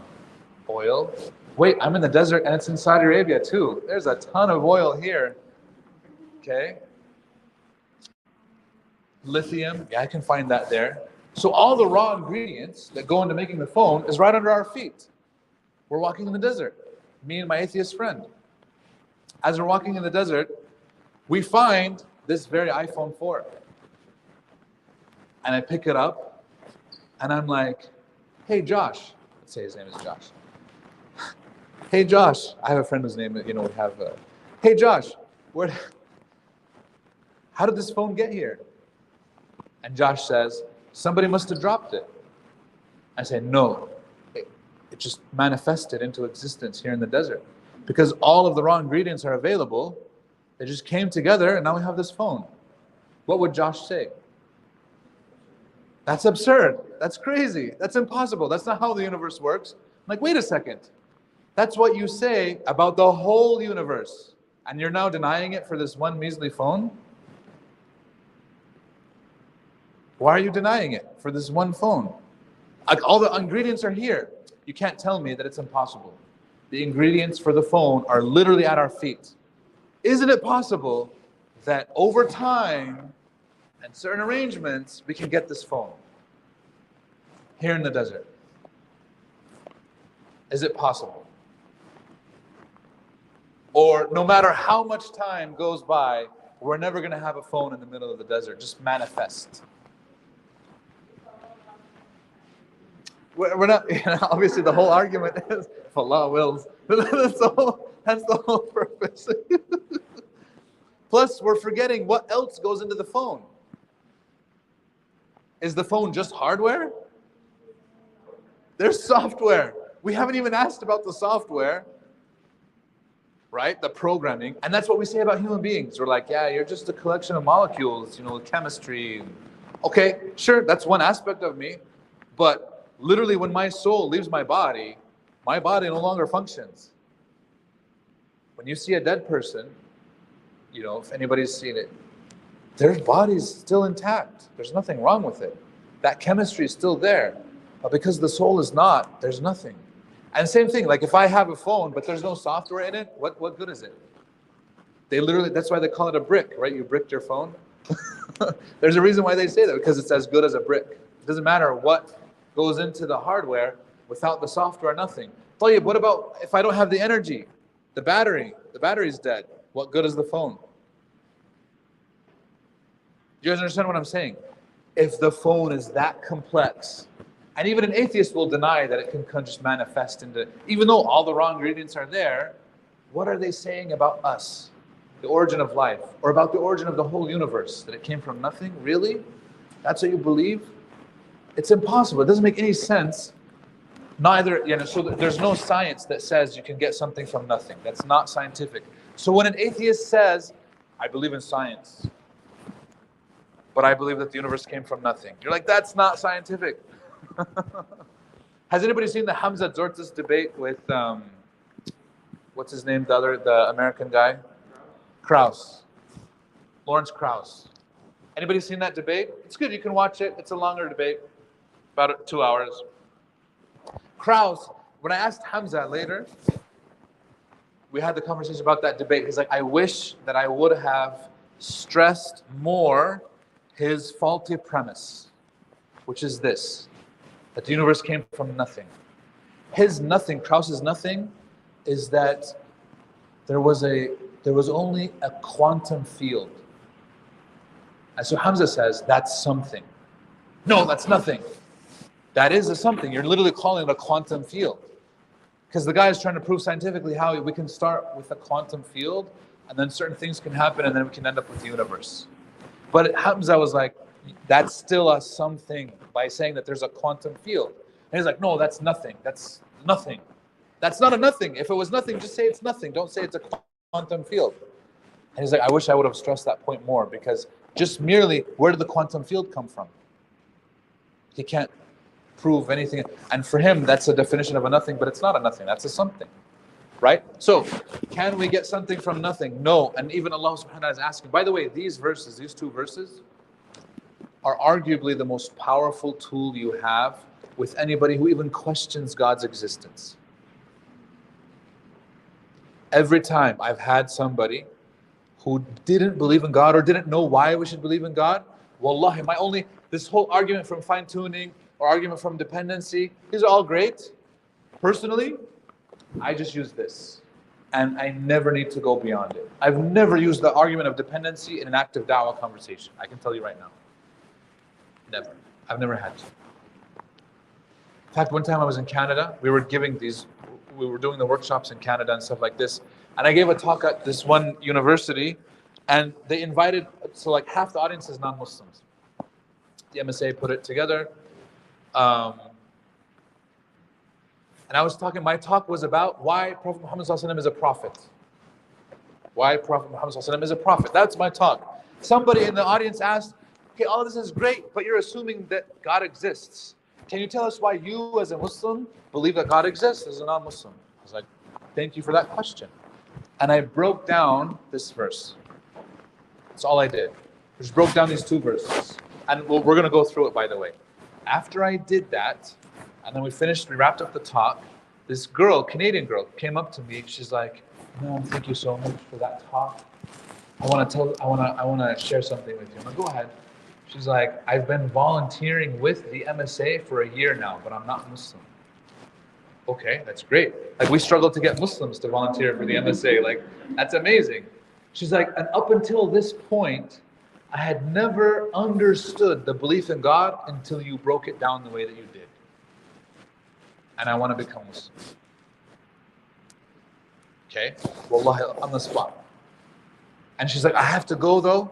Like, what's the step?" And I'm like, "You take your shahada, the testimony, but if you already believe, you're already there." She's like, "I'll just go to the mosque tomorrow with my friends." She left. Okay? Quranic argument, I think, is the best argument. So here's the breakdown of the verse. So the verse begins, "Am khuliqu min ghayri shay." Were they created from nothing? What's the answer? No. You're not created from nothing. We just proved that. There's nothing, you can't get something from nothing. That violates the laws of thermodynamics, the laws of physics, the laws of chemistry, the laws of biology, the laws of any system you have, mathematics, logic, rationality. And so when an atheist says, "I'm very rational, I'm very logical," you'd be like, your initial premise is so illogical. You have to have something. There has to be a creator. Which is why atheists have realized this, by the way, and they've changed their argument over the years. Okay? It brings up option number 2. أَمْ هُمُ الْخَالِقُونَ. Allah says, أَمْ خُلِقُوا مِنْ غَيْرِ شَيْءٍ, nothing. أَمْ هُمُ الْخَالِقُونَ, or are they the creators of themselves? So did we make ourselves? Did we create ourselves? I can tell you, if I made myself, I wouldn't be like this. I'd be like, 7'2", playing in the NBA, making millions of dollars. Just as an example, we didn't make ourselves, clearly. Okay? Plus, to make yourself means that you've had to had existed before you existed. That's like asking if a mother can give birth to herself. It's an illogical inconsistency. It doesn't work. So, we are not self-created. Option number 3. أَمْ خَلَقُوا السَّمَاوَاتِ وَالْأَرْضِ, or did they create the heavens and the earth? Which means that us, because we are a created being, we know that we are created, we're not creators. So it's asking, did the heavens and the earth come from something that itself was created? So far so good? So, Richard Dawkins, there's a documentary, he tried to take this clip down and sue them from releasing the documentary, but it's there. Ben Stein, the Jewish, I think at one point he was a comedian, economist, whatever. You guys know what I'm talking about? Ben Stein is like, he talks to that monotone voice anyways. Ben Stein interviews him, and he asks him, so he's like, if you're an atheist, where did everything come from? Where did life come from? He's specifically about life. And Richard Dawkins says, so one theory that I kind of lean towards, so you're saying, is that Earth was seeded by a race of super aliens. That these super aliens came and they seeded the Earth with us, with life. And they left. So Ben Stein looks at him and is like, okay, let's take that further. It's like, so if you call it a super alien and I call it an angel, what's the difference? No, that's absurd. Angels don't exist. I was like, and super aliens do? What are you talking about? You understand what I'm saying? He's saying that we were seated here on earth. We were placed here by some other being. Okay. If you're calling it an alien, and I'm calling it an angel, he's like, no, angels are a fantastical creature. It's like, and you can prove that aliens exist? He's like, well, it's just a theory. This is a scientific term. He's like, whatever we call it, it's the same thing. You're calling it an alien, I'm calling it an angel, it's the same, right? From that perspective. However, it's faulty. Why? Both are faulty. It's neither an angel or an alien. What does it do? It just pushes the problem one step back.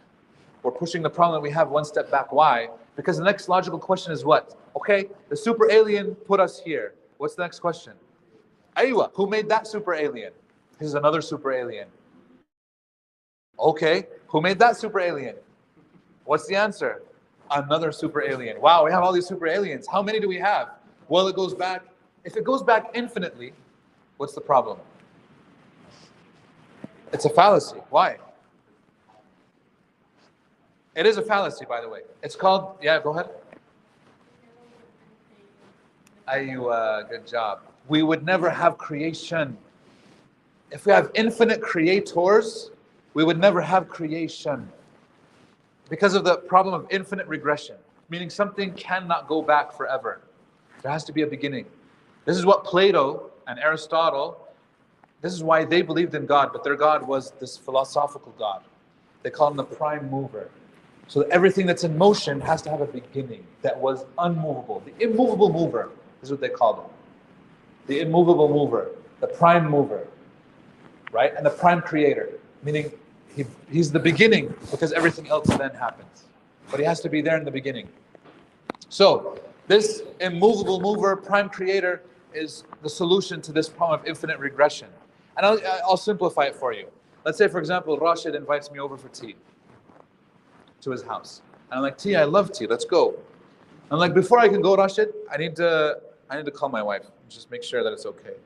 So I call my wife, like, hey honey, I'm gonna go to Rashid's house for tea, what do you think?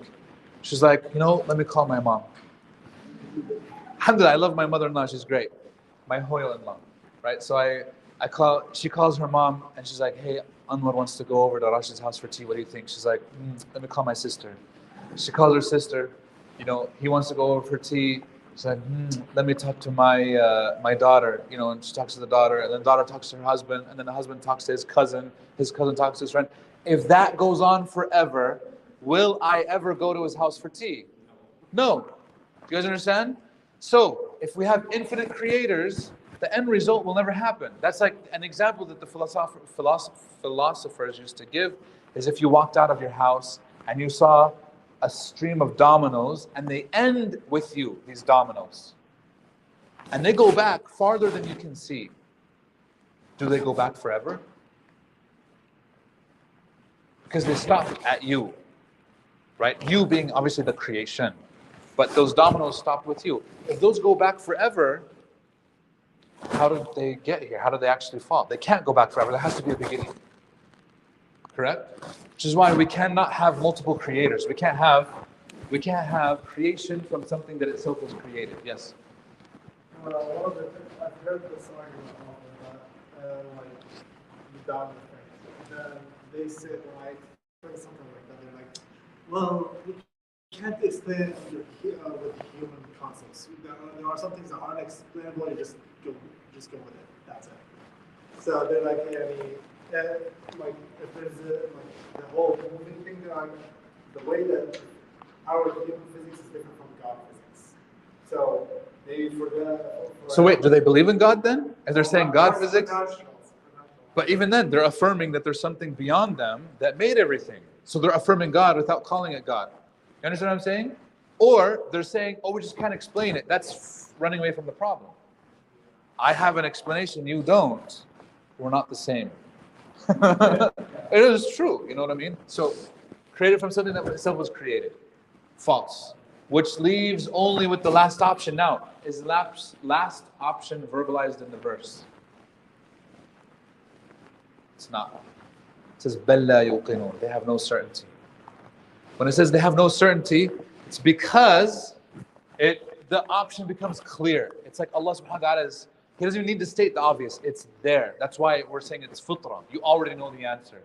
Just you were created by a supreme, dominant creator who himself is uncreated. خالق غير مخلوق. Creator who's uncreated. He's the beginning, he's the end. Right? He's the first and the last. He's completely powerful, completely eternal, all-knowing, all-seeing, all-hearing. And this is what you would deduce logically about said creator. Right? We haven't even quoted yet. They're using the Quranic argument, but his attributes of this creator have to be well known philosophically. I'm saying, you know what I mean, logically, etc. And by the way, they've concluded this a long time ago. That's why we were created from something that itself was uncreated. That's the only other option left. So the Quran walks you through 4 scenarios. So literally, all you have to do, the person asks you that question, very good. Were we created from nothing? No. Did you create yourself? I mean, I don't think you did. No offense, but haram, don't use that. We're created from something that itself was created, and then you walk through why it's a logical fallacy, and then you have the last option. That's it. Any questions on this? Good?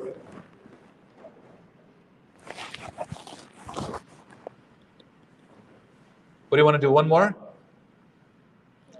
One more and then we can eat pizza? He's getting it ready. Let's do this. How would you rationally talk to somebody? Remember, so we finished the letter G. Perfect. I check it off. Check. I finished the letter G. Now I'm on the letter O. God's oneness. How do I rationally prove to somebody that God is one?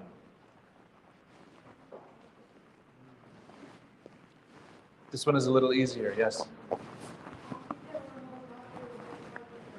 Very good. If there was more than one God. Yeah, exactly. I mean, there's a reason why we call it Greek mythology, Roman mythology, Hindu mythology. All those gods are constantly fighting and bickering and jealous of each other. And so it's like, dude, human beings don't do this. And we want this for gods? It doesn't make any sense. Okay? Yeah. The Son and the Father. Good.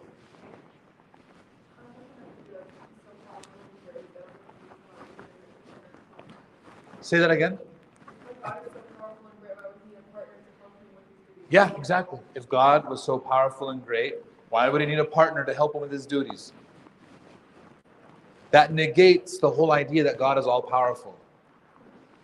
That's what he was about to say, like, he's the son of God. But like, why did he die for this and God is so powerful? Yeah, can he forgive without killing somebody, especially his own son, supposedly?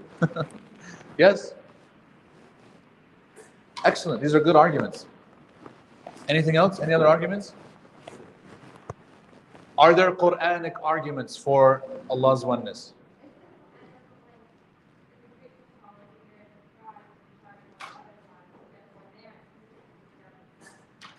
Wait, you have to speak up. I can barely hear you.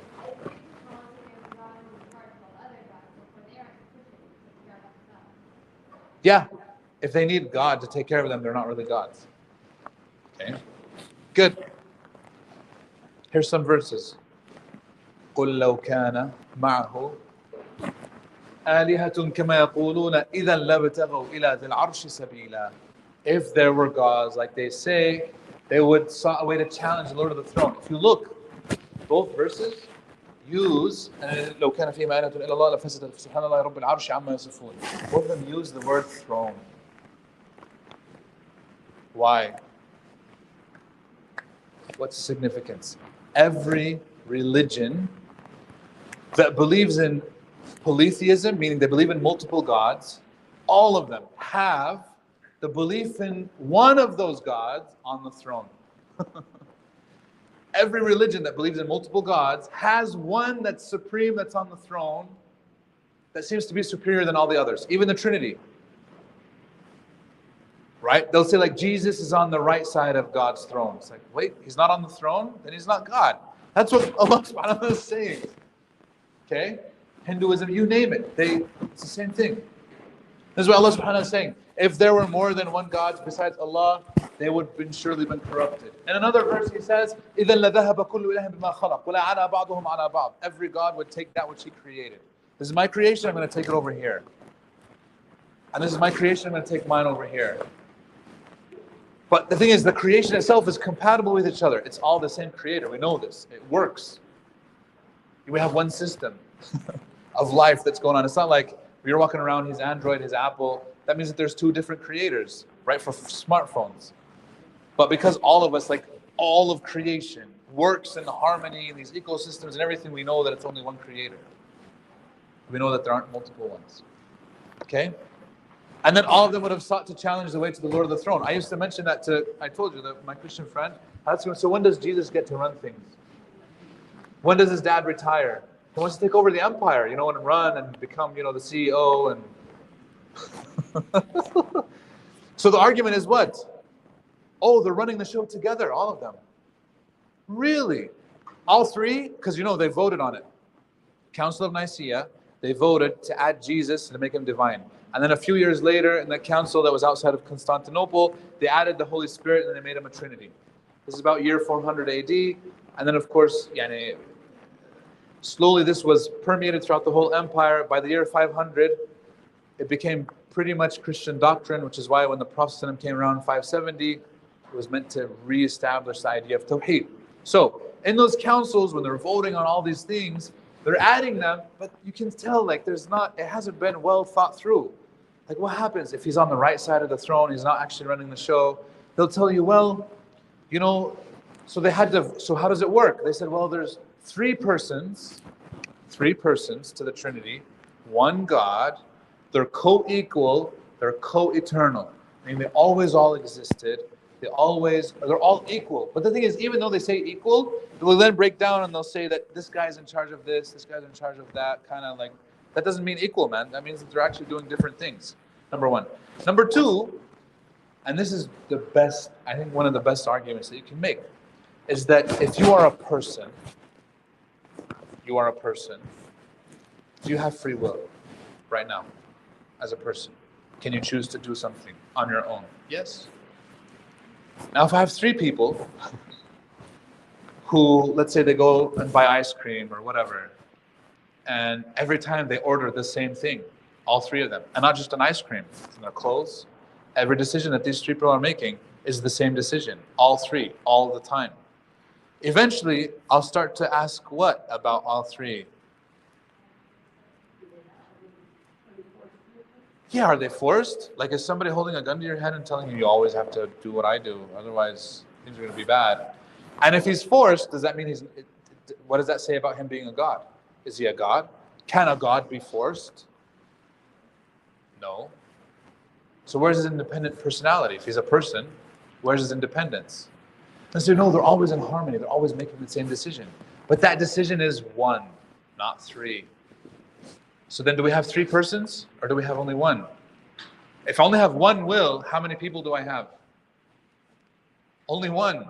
No matter how many people you want to add to the equation, it's always one. Because there's only one will. Otherwise, I have more of a free will than Jesus does in that equation of the Trinity. Or than the Holy Spirit or whoever.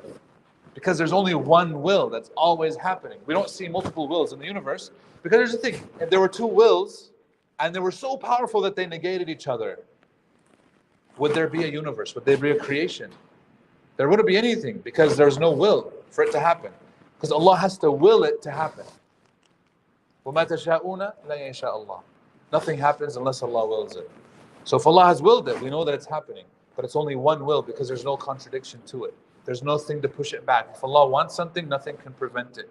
And if Allah wants to prevent something, nothing can make it happen. This is basic Muslim creed.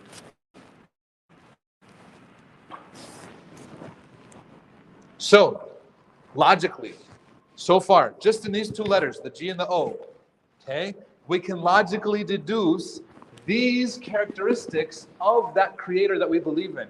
And by the way, you can use this with a person. You can ask him these questions. He says, you believe in God? Yes, I do. I believe in a God, a creator. He's all powerful because he created the whole universe.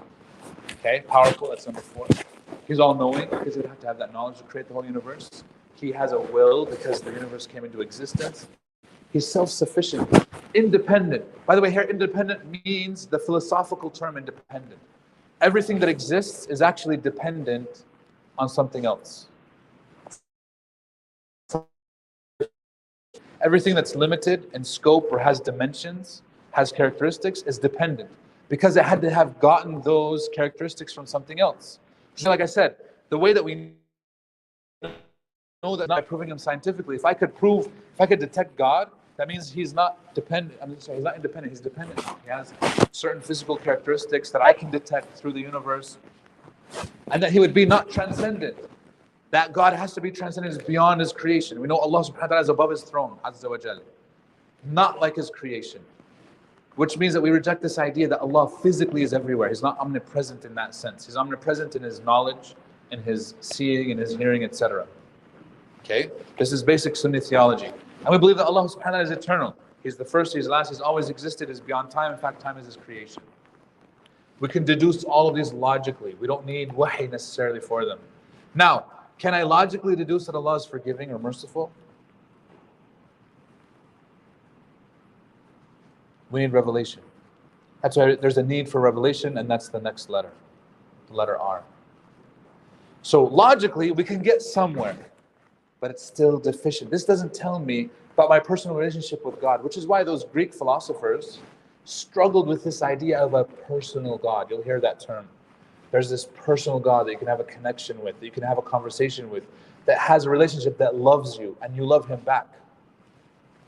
All of this doesn't entail that yet, which is where the need for revelation. Allah now reveals to us that he created everything for a purpose. There's a love, and there's a mercy, and there's all of that. Okay? So, that's in the letter R. Should we pause here? Let's pause here. Yeah, the pizza smells very nice. And I'm distracted, so I can't imagine you guys. Okay? So now, it was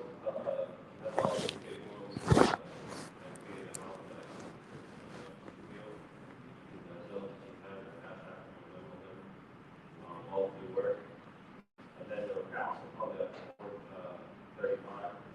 Okay. Yeah, as soon as possible, but yeah. We can take a break, eat, pray Asr, and then come back. Yeah, that's fine. Again, just a reminder, if you want to receive the notes. Yeah, make sure you register so that we can send you. I have the notes are like 50-some pages of this details. You know. Oh, I sent them to you last time, huh? Yeah. I have to pay for if you want to, so I can have the email, Yep. Certificate is if you go to the email, like I said, the whole thing or part of it. The procedure you have. Okay.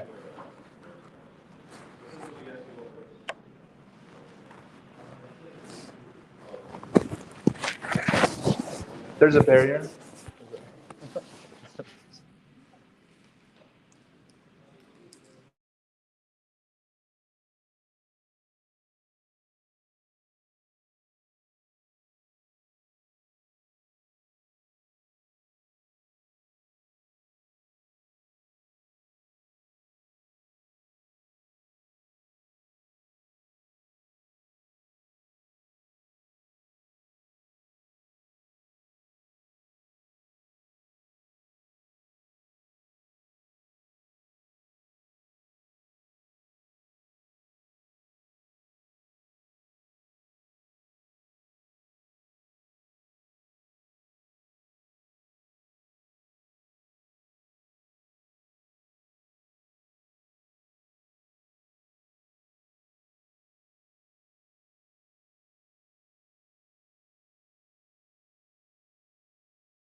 Right now,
We're on the Go map, and we're on letter R. Letter R is revelation. How would you prove to a person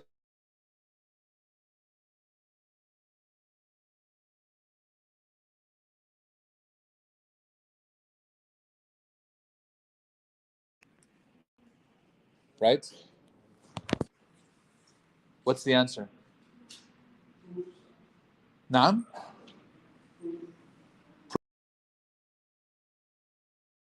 Like, why do I need, like, why? Oh, by the way, when we say revelation, we mean Quran and Sunnah, right? So why do I need the Sunnah? Why do I need the Quran? Aywa, huh? Who said that? Guidelines, perfect.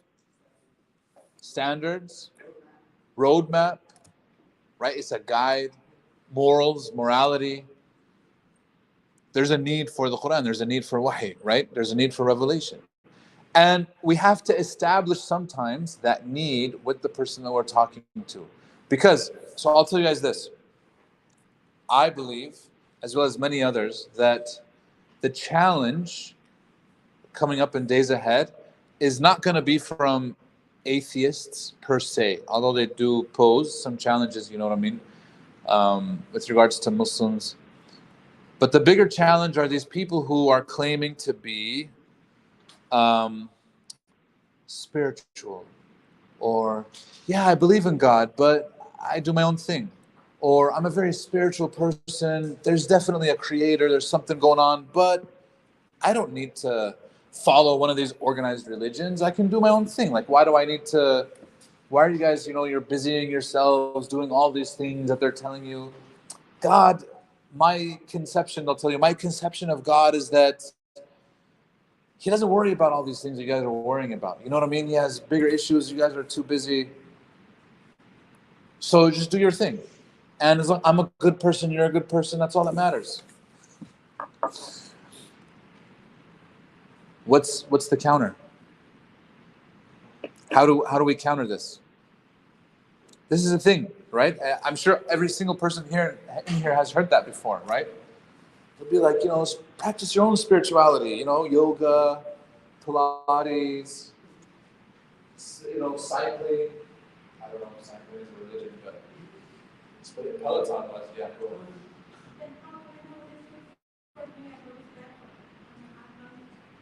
Well, I'm smart. You're smart. You seem like a smart individual. You can't figure it out. Okay. Mm-hmm.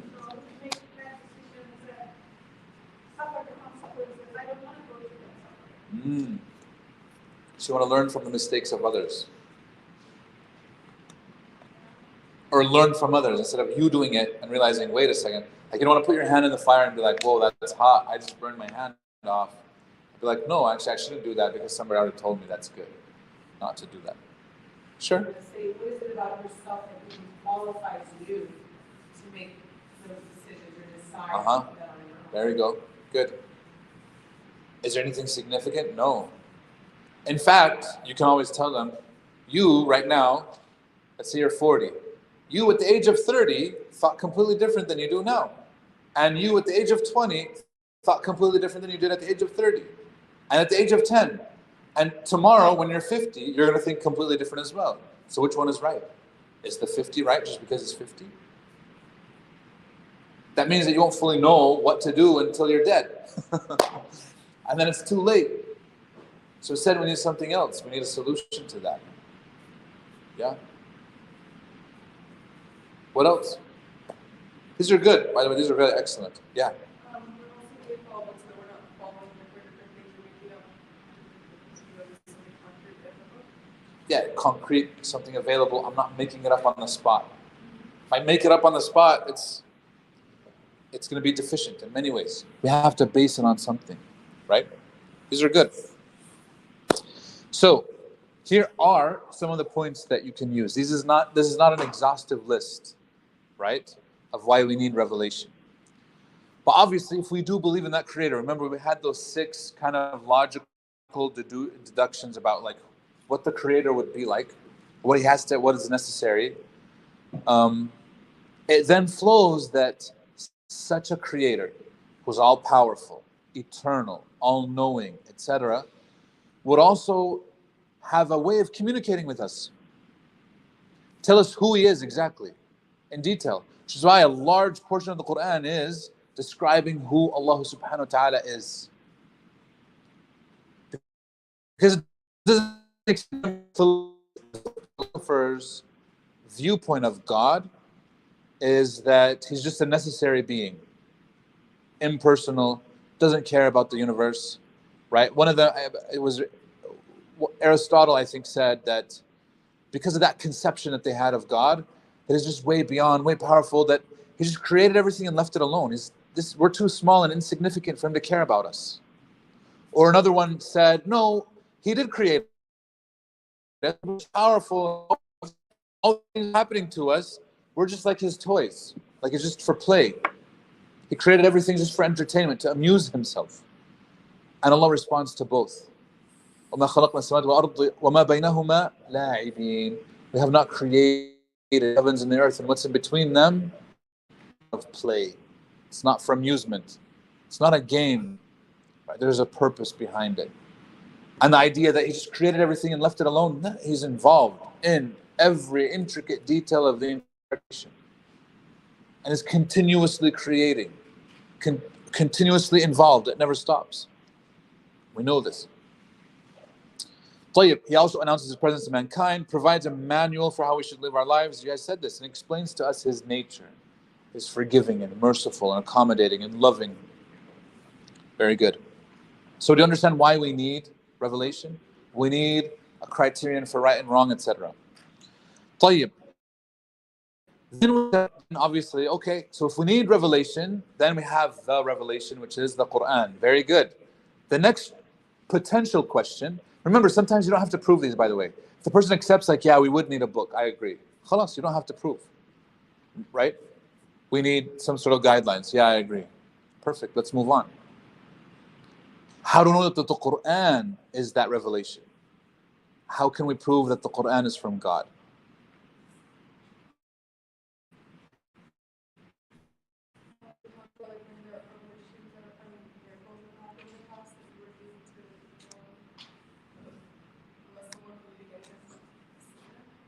Okay, so it references things that,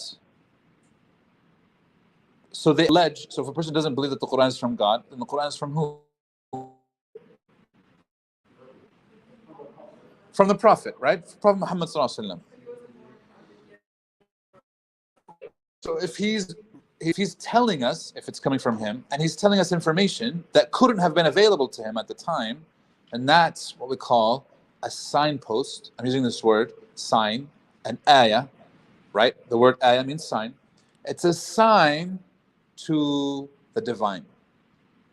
So, because we know that there's no way that he could have known this. He was illiterate. He couldn't have written, right? If I come up with a masterpiece work, and that's the only one, and it's the first one, it doesn't make any sense.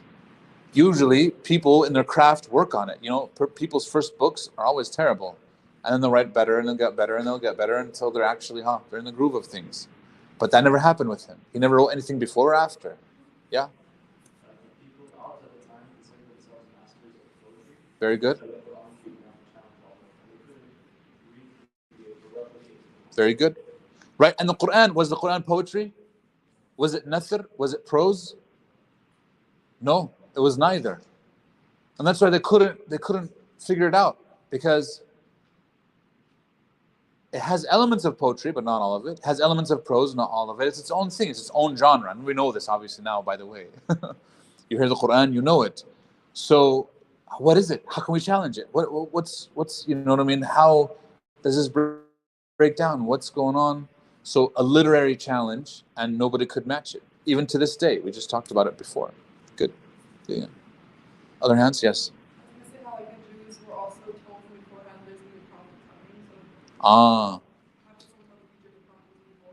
Very good. So that's prophesizing the Prophet ﷺ, not necessarily the Quran. That's good, but that's in the letter P. No, but you're good. It's a good point, right? We're just getting ahead of ourselves just a little bit. That he was prophesized to come, the last messenger. In every religion, we know this. Good. Yes.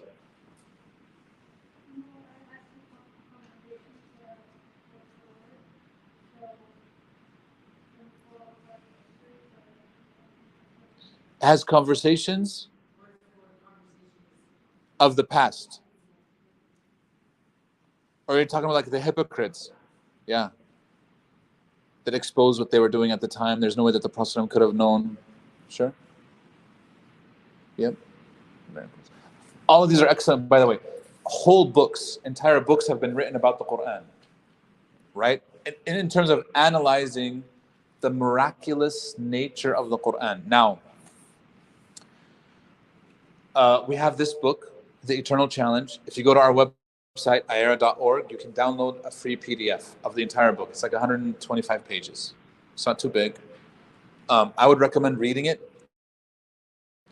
It's a translation of portions of an original Arabic book by Sheikh Abdullah Darraz. Abdullah Darraz was a Syrian scholar, lived about 100 years ago, and he wrote a lot of actually good, excellent material, if you guys know this, about also that miraculous i'jaz al-Quran, the inimitability of the Quran, right? That it's this divine, miraculous ayat, signposts to the divine.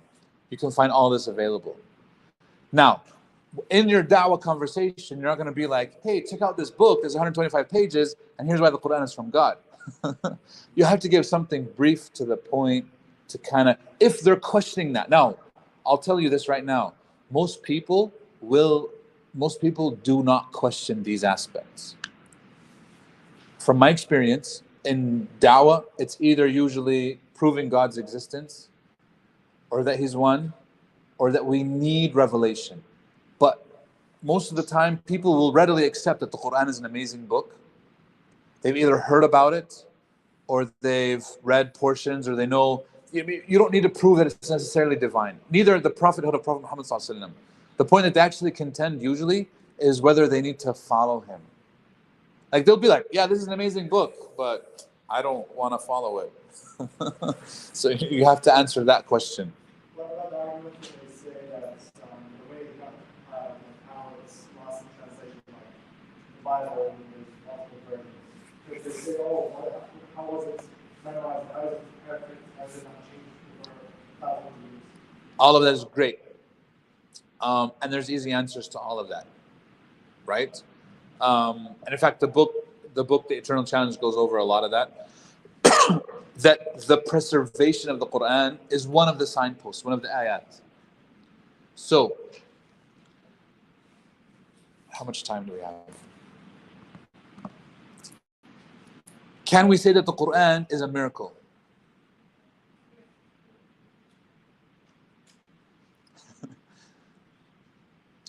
I don't like using the word miracle.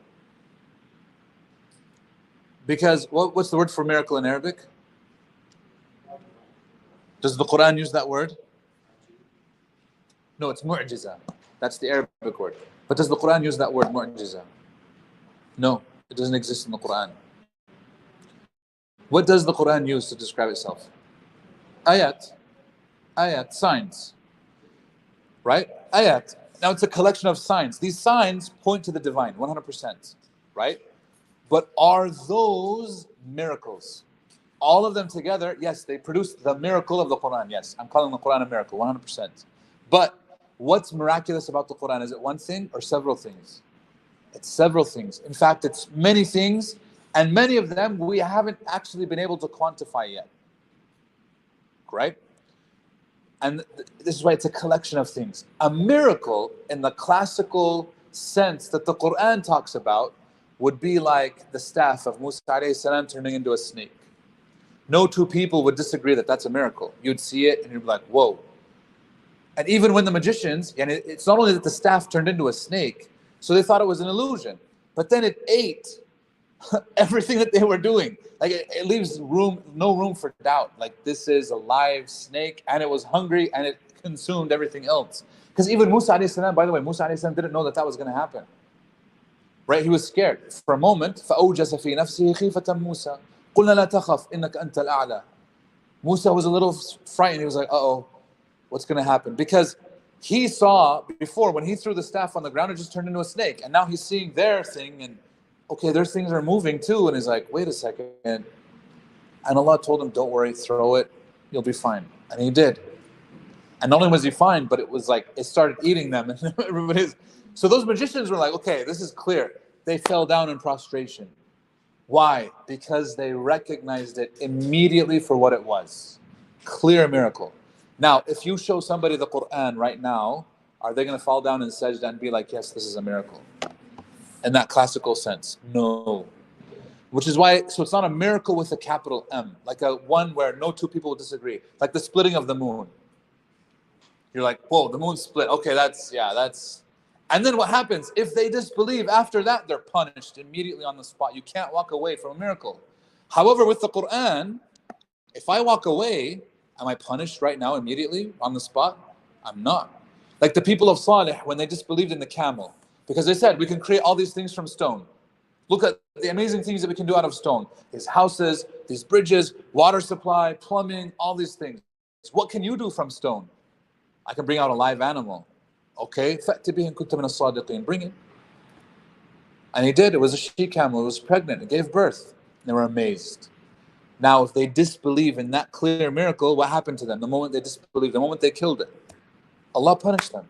He gave them 3 days warning. That's it. If you turn away from the Quran, do you get 3 days warning? No. Your warning lasts until your last breath, which could be years.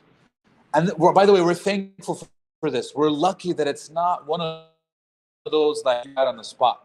Which is why if it's a clear miracle, the capital M miracle, where no two people can disagree, then there's no opportunity for turning away. But these smaller ayat, right, signs, you have to put them together. You have to be like, okay, Prophet Muhammad was illiterate. That's one sign. And he didn't know how to read and write. And he never did anything before this. It's not like he's a poet. Okay.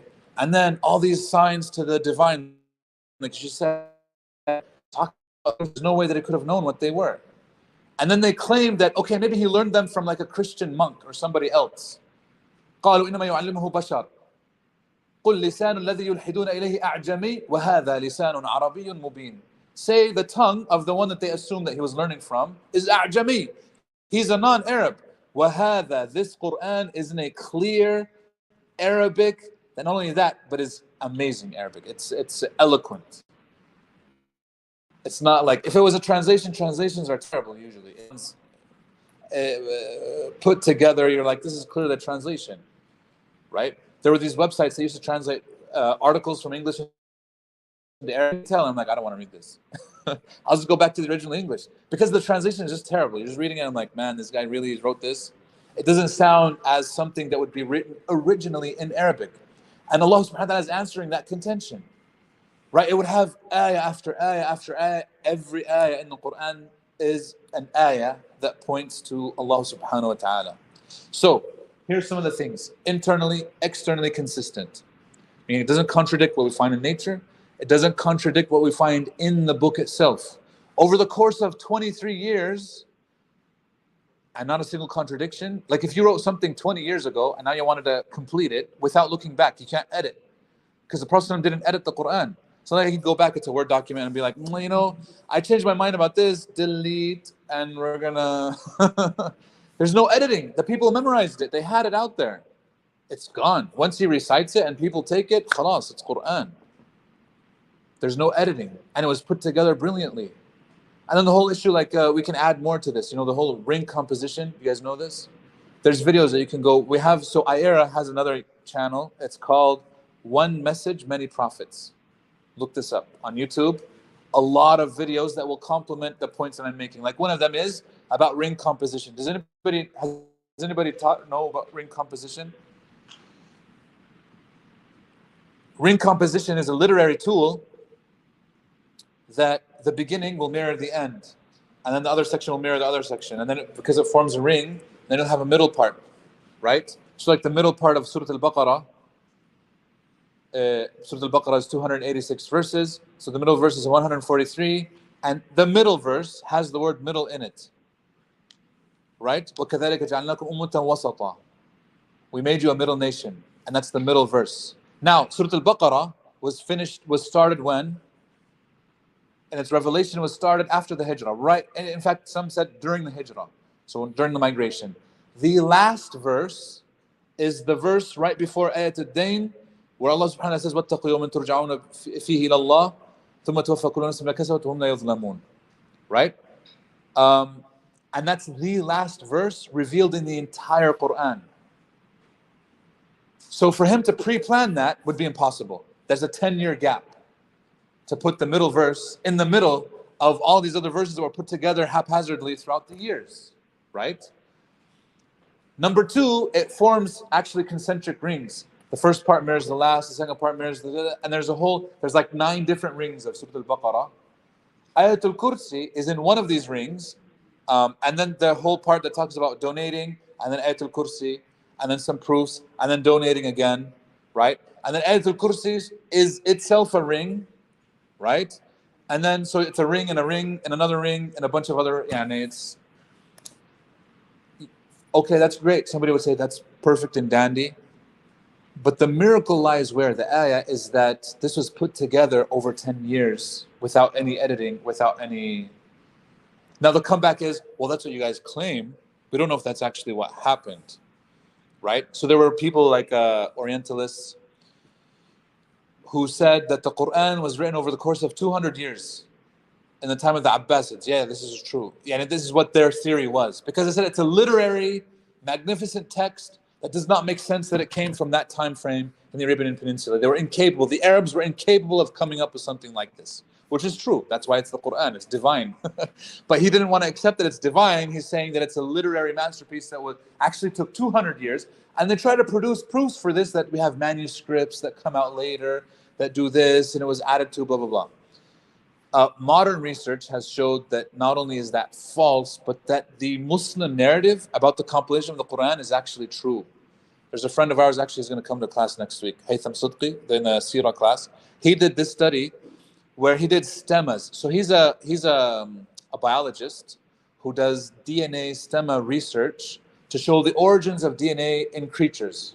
He applied the same principle. It uses AI, artificial intelligence, and he applied them to the 22 available first century manuscripts of the Quran. We have first century, but all of them are incomplete. We don't have a complete Mus'haf from the first century of the Hijrah. First century Hijrah. So this is within the first 100 years of the Hijrah. They do carbon dating. We can see these. By the way, this research is available online. I can send it probably to him. I looked at it. It was brilliant. So he takes...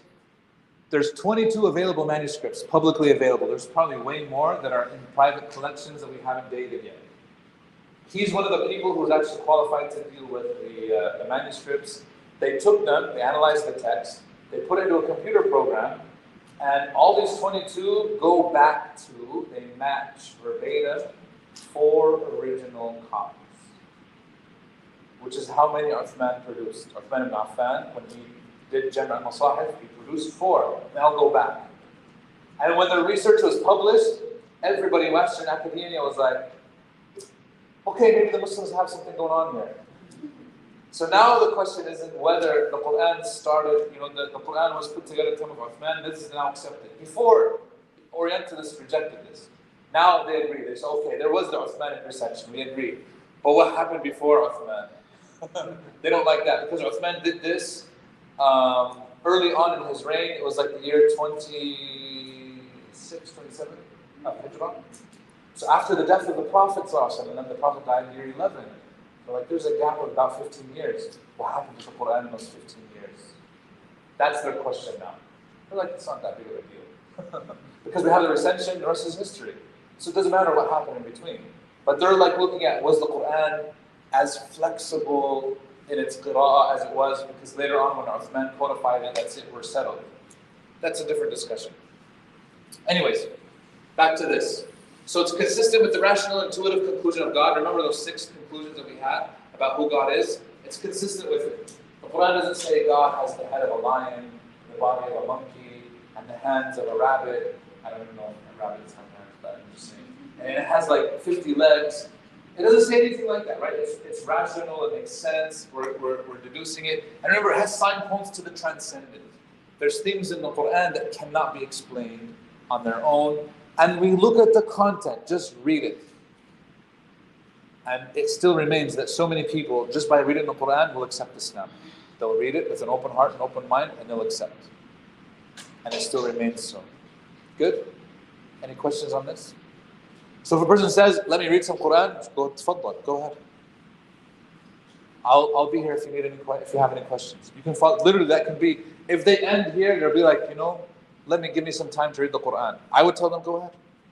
I'm not going to rush you. I don't want to rush you. Don't feel like you have to rush them into a shahada. You don't. If they want to read, I would encourage that. Read. There's an author who wrote a book, I think it was David McCohen. It's called Essentialism. It came out a few years ago. I read it, me and a friend of mine, we read it together. And he writes about how in our lives, to remain focused, you have to trim the fat, focus on what is necessary, get rid of distractions, all these other things. So he says, I encourage people to do a practice of reading every day in the morning for 30 minutes, a book that's eternal, or a timeless book. That's what it is. His word is timeless. It has a whole section on this, where you just take time. You're not reading like a blog post. You're not reading the news. You're not reading a modern book. You're reading a book that's timeless. Meaning it's a book that you can read 500 years ago or 500 years from now, and it would still apply. And here's a list of my preferred timeless books. Book number 3 on the list is the Quran. And he actually comments on that. He says, I recommend people reading the Quran. It's a timeless book. It's helped me in my life. It's an amazing book. And if a person spends 30 minutes reading the Quran in the morning, they'll live a better life. What? Wallah, I put the book down, and I'm like, man, this non-Muslim is giving a good argument for why we should be reading the Quran every day for at least 30 minutes, and we're struggling to get Muslims to read it. And he's telling non-Muslims to read this book. Right? And I'm just like, So anyways, his book is good. But, a lot of it is intuitive. You would already come up with that conclusion. What I'm saying is, the Quran, people recognize its value when they truly just read it and appreciate it. Of course, for him, we would need him to take it to the next level. It's like, dude, the Quran is not just for reading. أُنزِلَ الْقُرْآنُ لِيُعْمَلَ بِهِ فَجَعَلُوا تِلَاوَتَهُ عَمَلًا. It's a very unfortunate situation. The Quran was revealed in order to be applied. And unfortunately, they made its application merely its recitation. Meaning, I think that if I recite it, I've done my job. No, it's not meant to be, that's a part of it, but it's meant to be applied, lived by. Its recitation is not living by it. That's just reciting it. Good job. You can recite it, but that's literally the beginning. And you miss the whole, next part. Okay? Any questions on that? On the Quran? I know we're hurrying up a little bit. Next part is the letter P. Prophethood. How would you rationally prove to somebody that Prophet Muhammad is in fact a prophet? Yes. Well, there was multiple signs mentioned in the other books as well that were on like the... So he's prophesized. Does he match the prophecies? He does. What does that do though? What am I saying about those books that I'm using?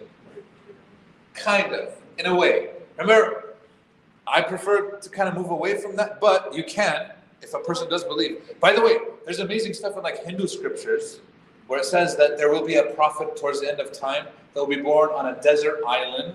Remember they call it Jazirat al-Arab? And his father will be known as the servant of Vishnu. Vishnu is their main god, right? And his name is Abdullah. His father's name is Abdullah. And they call him the servant of the main god. And his mother's name is tranquility or peace. Amina. Literally in the Hindu text, it's nuts.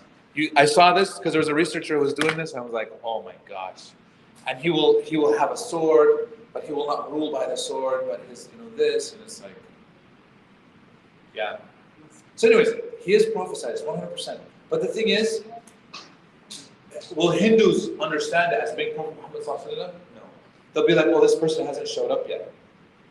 But it's like you mentioned that the book is true, how it was from like a Christian point of view. Sure. Deuteronomy chapter 24.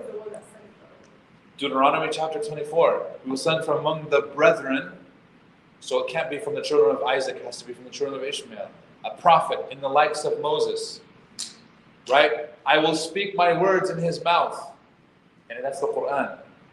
And so Christians will say, oh, this is Jesus. But the thing is, Prophet Muhammad ﷺ is more like Moses than Jesus is like Moses. The similarities between the two are great. They were both raised by their mothers. Their fathers passed away before they were born. They both were persecuted by their people. They both led a people. They had new laws. They had new books. They had this. They had this. The similarities are more. So you can use that, but I'm saying, okay. What else? What else can we use? If somebody's saying, well, I don't know if Prophet Muhammad is really a prophet. By the way, usually from experience, most people don't doubt this. Because in their mind, a prophet just means a great man. But they'll also say, yeah, and there's many prophets today. Martin Luther King was a prophet. I've heard this so many times, I hate it. They'll say this, Martin Luther King was a prophet. And Nelson Mandela was a prophet. Really? Go ahead. I mean, he was a great guy. I'm sure he was, go ahead.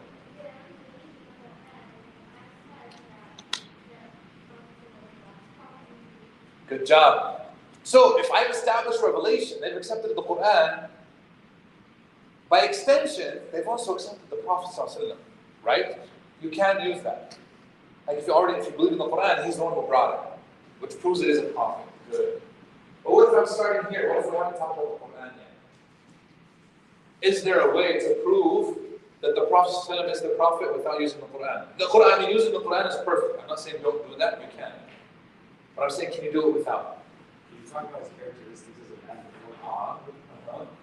Who he was, his personality. What did his enemies say about him? He was trustworthy. Yeah, and that's his enemies. Okay, good. And then also the books always reveal to prophets in the past as well. Yes, he's following the lineage of these other prophets, and he matches their characteristics as well. He's not وَمَا كُنْتُ بِدْعًا مِنَ الرُّسُلِ. So there's a verse that says, I wasn't like an aberration from the messengers. I'm actually literally following in the same footsteps of all these previous messengers. 100%. Okay, good. I'm going to give you guys this checklist. This is what you do. This is a checklist that you can follow. By the way, you can apply this to anybody who makes any claim. Let's say, for example, we have here Rashid, who comes to the new community, not Tampa, but let's say he goes to a new city, and he's like, guys, I'm a doctor.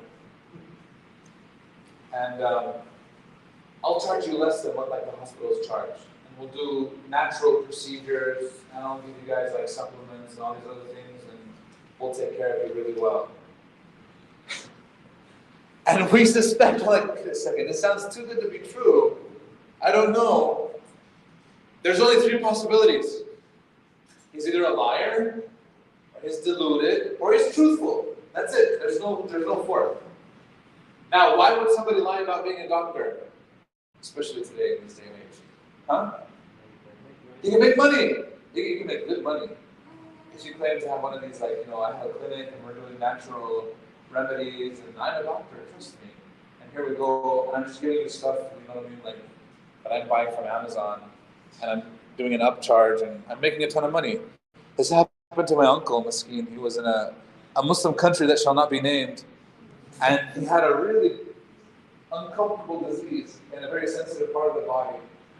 And he went to this guy was handing out flyers and everything, like natural remedy for hemorrhoids, you know, and here you go, and check this out. And she literally goes over there, and the guy does the checkup and everything, and gives him some cream, and tells him to do this, and take this, and that. He goes back for a follow-up a month later, and there's tape all over the store, and it's like, this guy was a fraud. If you have been defrauded, contact us. And I was like, oh no. This is terrible. The guy made a ton of money and ran. This happens. He was a liar. Why did he lie? Because there's an incentive.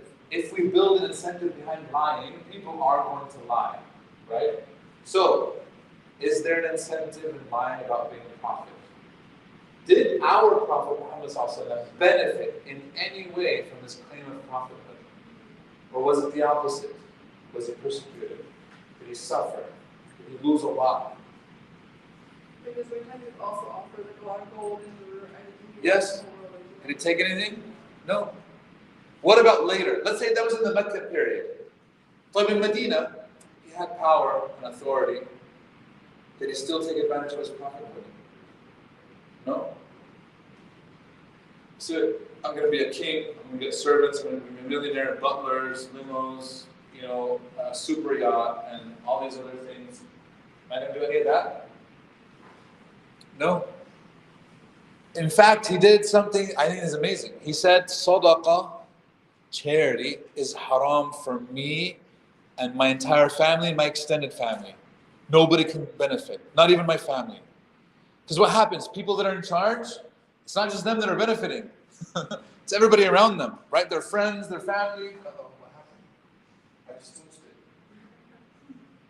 It's bad. Oh, okay. I was like, it's here. Right? So he said, not only me, but my entire family, haram, sadaqah, no more. Why did he have to do that? He doesn't want us to ever question his integrity. Which is why even modern Western academics will tell you it's very hard to prove that he was a liar. You can't.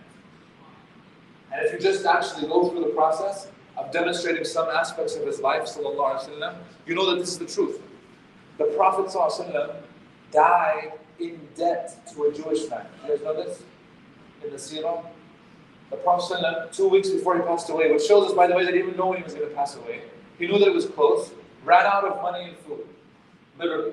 He took his dirr, his shield, took it to a Jewish man who was still in Medina, and he had a grocery store basically. And he said, I want this I'm giving you this as a rahan, which is a form of pawning, although it's not modern pawning. It's that I'm using this as collateral for a loan. I'll pay it back when I can. Here's my collateral, which is my personal shield, and I need food in exchange for it. How much is this worth? Is it 36 dirham? Here you go, food for 36 dirham, distributed to his wives. 2 weeks before he passed away. We know this story because after he passed away, sallallahu alaihi wasallam, the Jewish man shows up with the Prophet's shield. I'm like, how did you get that? He didn't tell anybody. The Prophet didn't tell a single soul that he did this. He said, how did you get this? He said, he came 2 weeks ago and he got food in exchange for this. Of course, the Muslims immediately paid it off to get it. It's the Prophet. Now, here's the thing. If the Prophet said that 2 weeks before he was about to pass away, when he needed the food, imagine he needed the food. If he went into the masjid and just said, I need some food, guys, do you think anybody would have hesitated in giving him something? Wallah, none of us here, wallah, I know, none of us here would hesitate to give everything that we have in our pantries. So for the Prophet to feed him? Of course we would. It's not even a doubt. And the Prophet knows this, but he doesn't want to take advantage of that. He doesn't want to question his integrity, that he used his prophethood for any personal gain. We know this. Okay? So, he literally goes to a Jewish man. Why does he have to be Jewish? If you went to a Muslim grocery store owner, what would the Muslim grocery store owner tell him? Are you serious? You want to give me this? No, take everything in the store. It's yours. I'm not even gonna. And the person doesn't want to do that. He doesn't want to take advantage of that either. So he goes to the Jewish man because he knows he's going to deal with him as a business transaction. He doesn't care that he's a prophet. He doesn't believe that he's a prophet. That's why he's still Jewish. So he says, here you go. Yeah, sure. Here you go. Sure. And the Prophet has no problem with that. In fact, he preferred that. Here you go. So he's not a liar. He did not benefit at all. Fine. The one that a lot of Western academics will push is this. He was delusion. What does delusion mean? Huh? Crazy? Sure. Is that an attack that's in the Quran that Allah refutes? Yes. Yes.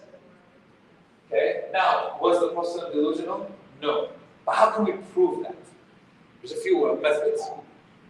Number one, let's say nobody here knows Rashid. I think not Rashid because he's my friend. Let's say nobody here knows Rashid, and I bring him in to the room. Right? I'm bringing him. Hi guys, this is my friend Rashid, and he's not crazy. What does everybody think? What's going on? Why is that the first thing that you're mentioning about him?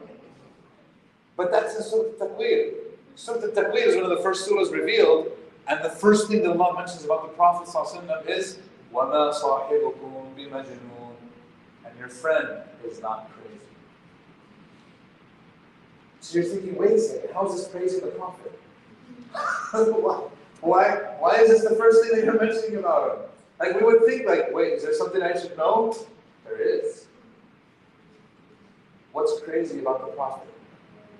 The next verse says, وَلَقَدْ رَآهُ بِالْأُفُقِ الْمُبِينِ. Who did he see? An angel. So if our friend Rashid, in our example, said, hey guys, last night I saw an angel, and he came and he squeezed me, was telling me to read, and I don't know how to read, and he just kept on squeezing me, we'd be like, okay Rashid, that's crazy. We wouldn't believe him. None of us would believe Rashid, right? And rightfully so. So it's as if Allah subhanahu wa ta'ala is acknowledging the fact that it is a crazy claim to say that I saw and was visited by an angel. That's not normal. And it doesn't happen to normal people. It happens to a crazy person because it's not real. Every single time, except for this time. You guys understand? Because in our day and age, if somebody came right now and said, hey, I met with an angel last night, what would we all say?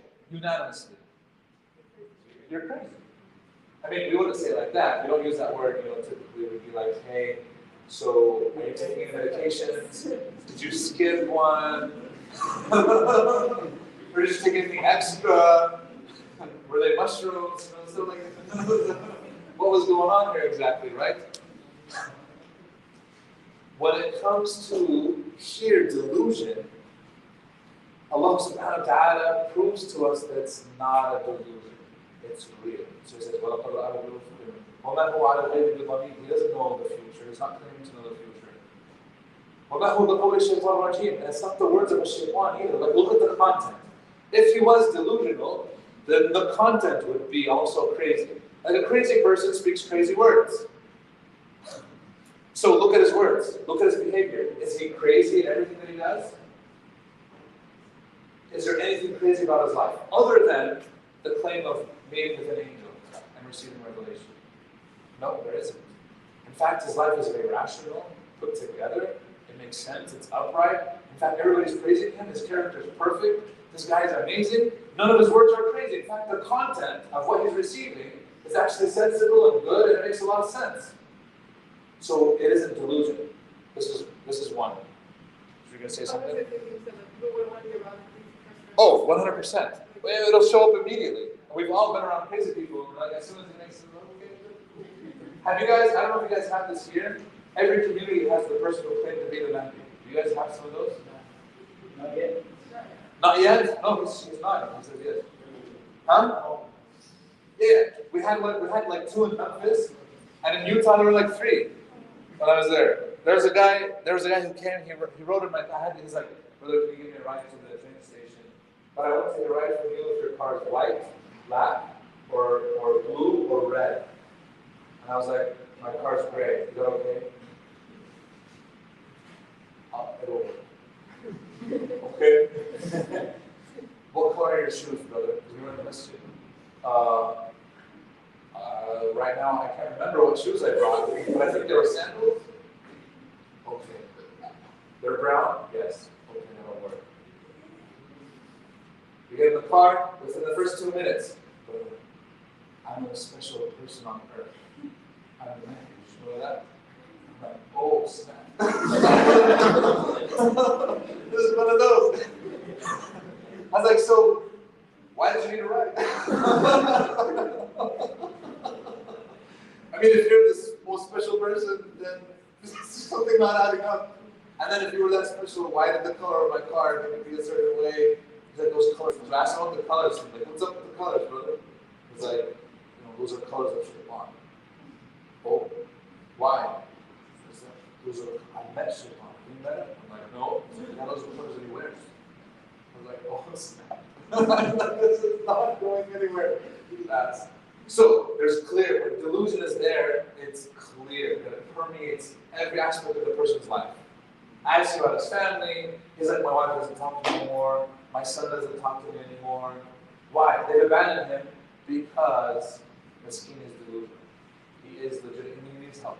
Right? We're laughing about it now from a theological perspective, but those types of people do need help. But our own messenger, when he was accused of being Majnun, Allah attacks that. That's why in many places in the Quran, Allah says, look, say, I only remind you one thing, واحدة. أن تقوم لله مثنى وفرادى ثم تتفكروا ما بصاحبكم من جنة. Say, I'm just asking you to do one thing. أعظكم بواحدة. Just one thing. That you stand up, مثنى, in groups of two, وفرادى, groups of one, being by yourself. وتتفكروا. You stand and think.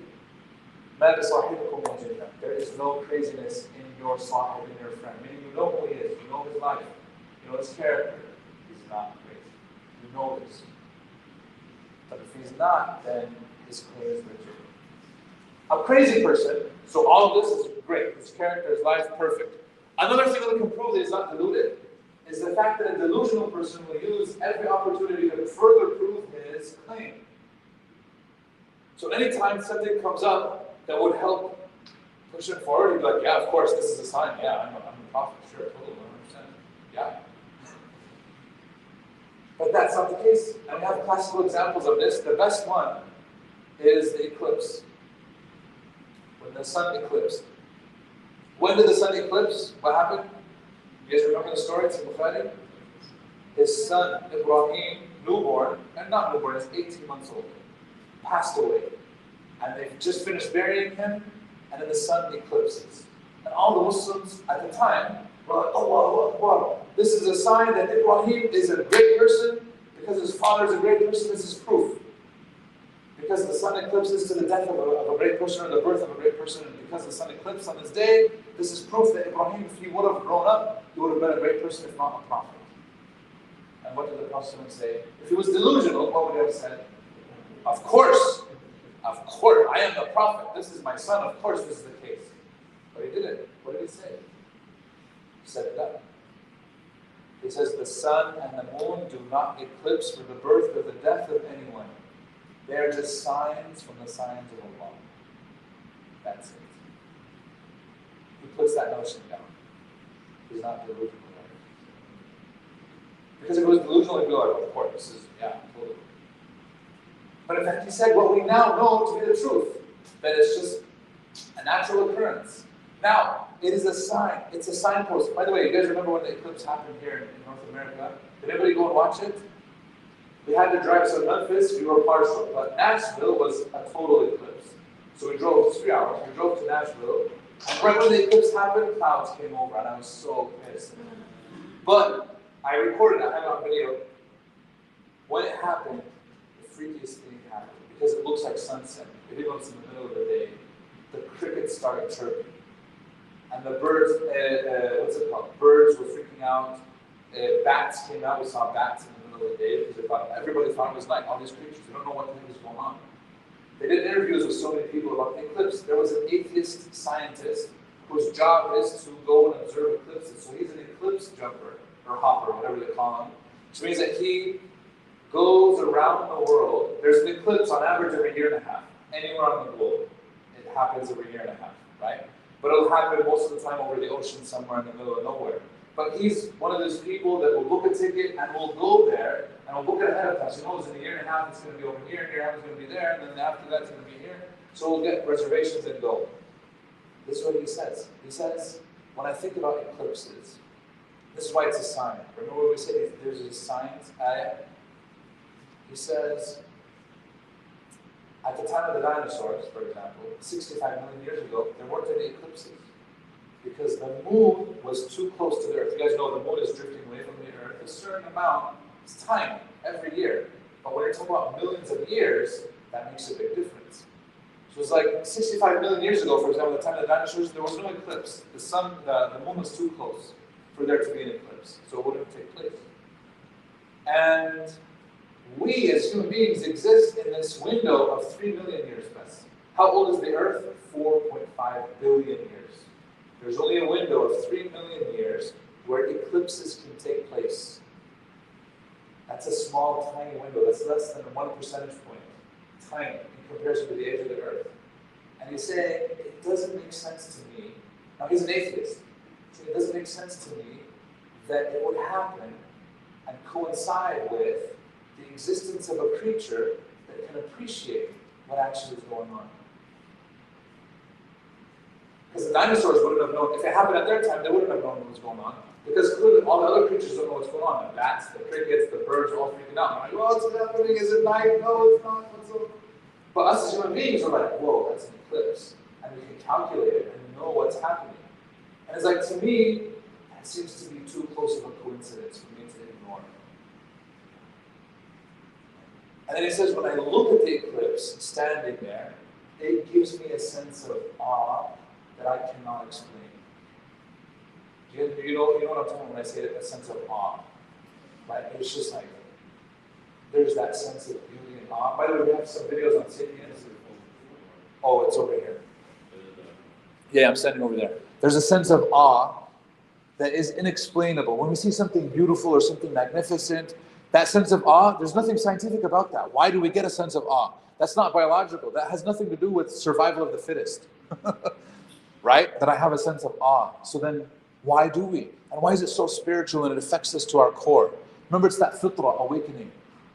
And for him, this is a moment, right? But he's like, I still don't want to call it God. And in the middle of the interview, and I'm like, oh, I want to squeeze that guy. It is, yeah, but, right? So, anyways, going back to here. If he's not deluded, the Prophet ﷺ, when he's not a liar, then he has to be truthful. By the way, like I said, most people will accept that he is a prophet. They'll have a harder time saying that, okay, I need to follow his example. And a lot of people will be like, yeah, of course, I'll follow his example and the example of many other people. Will be like, no, he's the main guy. he's the guy that we need to follow. His teachings, etc., etc. And you can demonstrate why. Okay? Any questions? We finished the first key.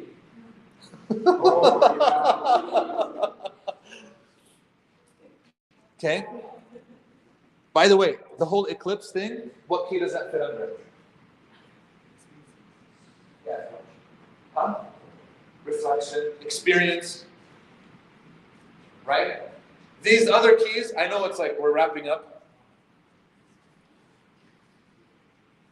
But these keys you guys already know.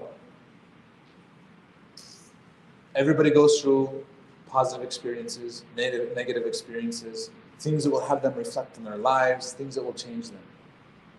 A lot of Muslims become practicing Muslims because of an experience, not because of a logical argument. Most Muslims who lose their way, they don't need somebody to logically tell them, hey, you need to follow the Prophet because he's not a liar, he's not deluded. He has to be truthful. It's that they went through some sort of experience that had them reevaluate everything that they were doing before, and they're like, wait a second, I need to get my life together. So we can't discount the idea of experiences, and asking people, talking to them about what is it that they experienced. Okay? So here's some negative experiences. These will awaken people's fitrah all the time. And they'll come to you. They'll ask you a question. They'll be like, hey, so I recently went through like this hardship. Can you help me? Be like, yeah, what's going on? And sometimes you just listen to them. And then ask them those questions. Remember, going through the Gorab, just asking them those questions, they'll get there. But in reality, the key of experience led to the key of rational arguments. Okay? This is the ayah that talks about the ship that we talked about. Now I said there's a modern example of this happening. This is not a hypothetical. This is the ayah that talks about it. In Surah Yunus. Right? They say, لَإِنْ أَنْجَيْتَنَا لَنَكُونَنَّ مِنَ الشَّاكِرِينَ. If you save us from this, we will be grateful. They call out. Then once Allah saves them, what happens? They turn away. Okay, positive experiences. I'm going to share all these with you guys. You don't have to write them down verbatim. I know all these will be shared. Good news, birth of a child, brotherhood, hearing the adhan, the face of the Prophet ﷺ, that's obviously when he was alive. But there were people, they literally just saw him smile and he's like, he's the one, he's the guy. This happened. Changed their life. Okay? Do we have to rationalize an experience? No. It's an experience, that's why. You don't have to rationalize anything. Good. What about reflection? Thinking about the universe. Thinking about these big questions. Right? Hassan, I gave that example at the school. You remember the example of the guy? Huh? At UIF?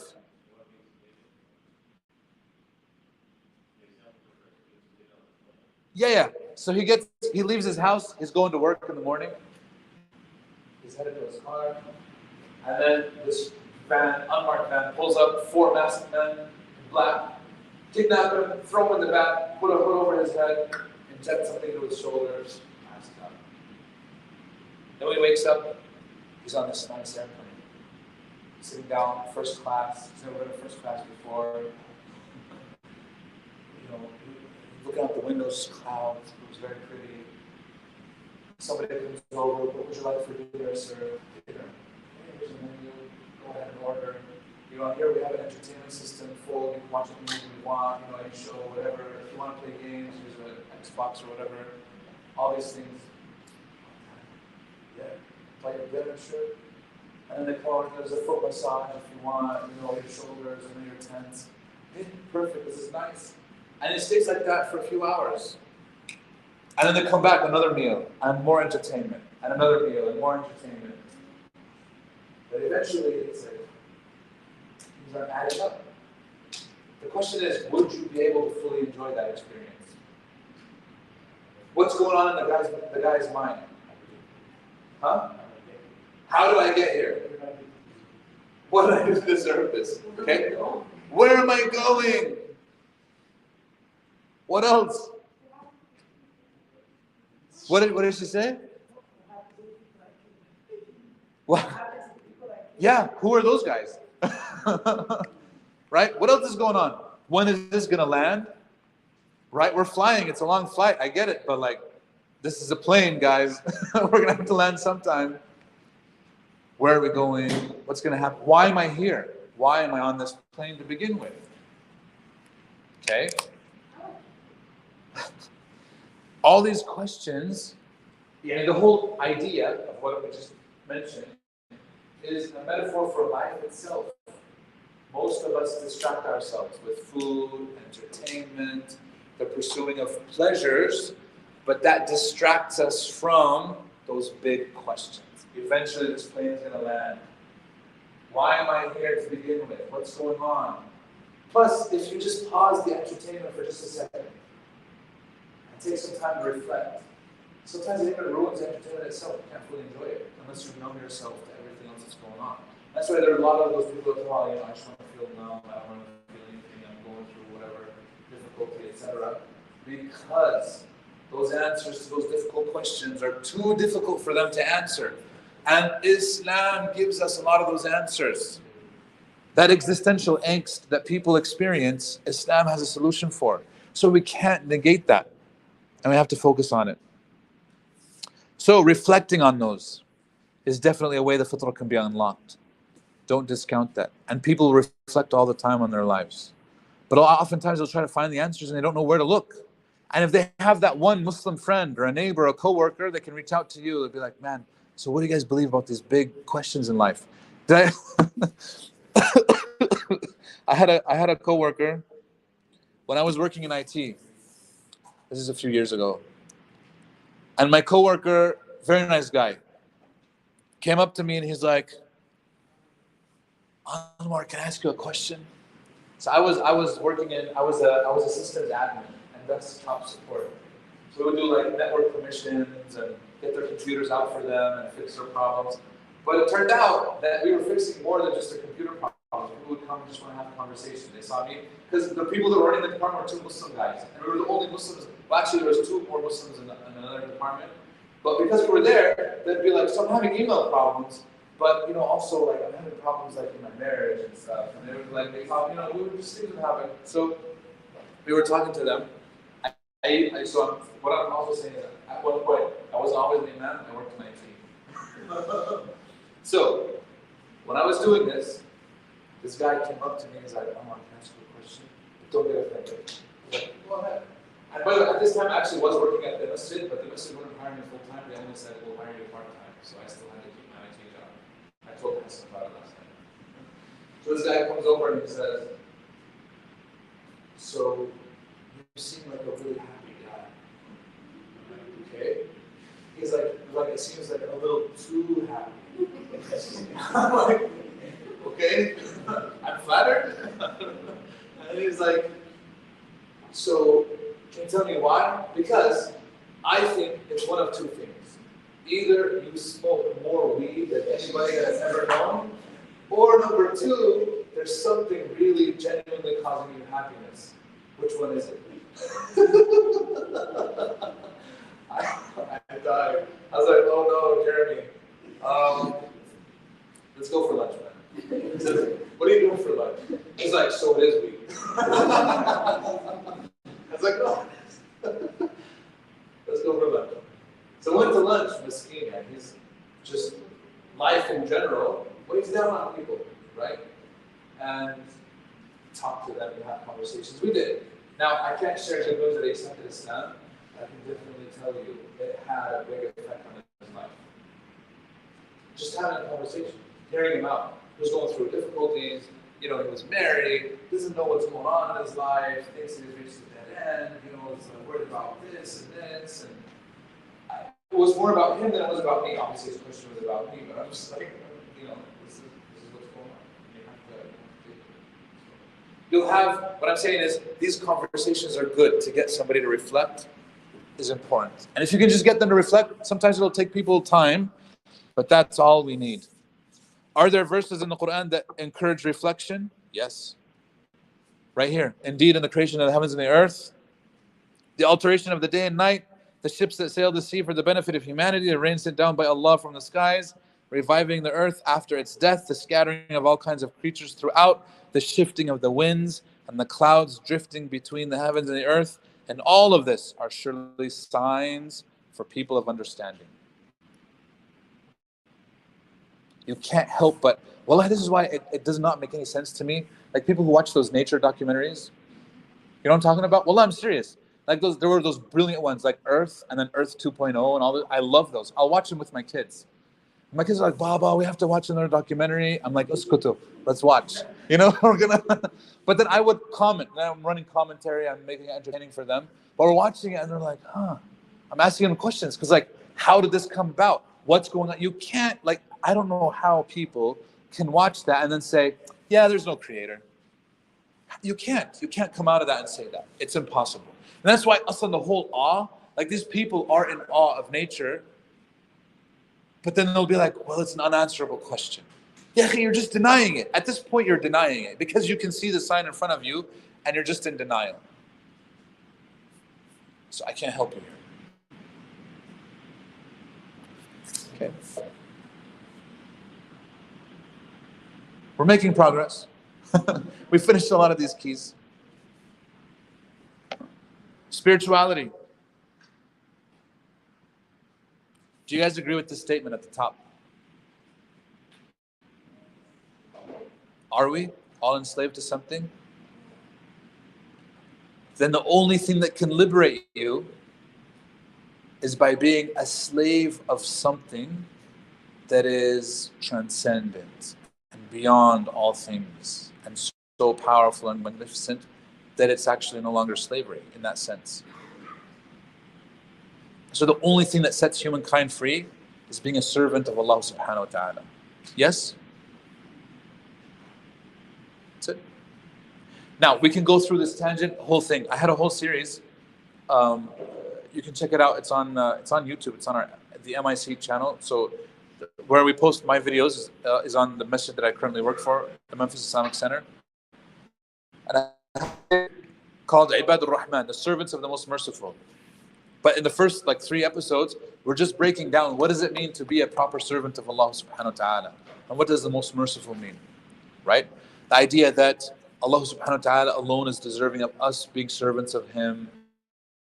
What does that entail? Ubudiyya is one of the highest forms that we can do, etc.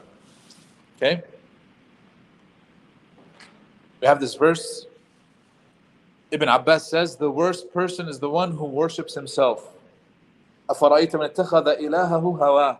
Have you seen the one who has taken his hawa, his own desires, his inner self, as his own ilah? That's his God now. Obviously, in this day and age, it can be money, status, culture, fashion, shaitan. So, we're going to stop at this question. After this, the other two keys you'll get from the notes. They're very straightforward, Aslan. But this, how can we answer this? Why does Allah deserve my worship? Why does Allah deserve worship in general? Not just my worship, but worship. لماذا يستحق العبودية? Yeah, it matches our purpose, 100%. Yes.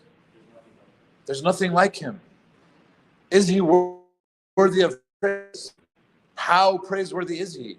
Someone who's eternal, all-powerful, all-knowing, all-seeing, all-hearing, but then encompasses everything with His mercy, is forgiving, accommodating, loving. He raised us up, created us from nothing, facilitated everything for us. What does He deserve from us? If I said everything, that wouldn't be enough.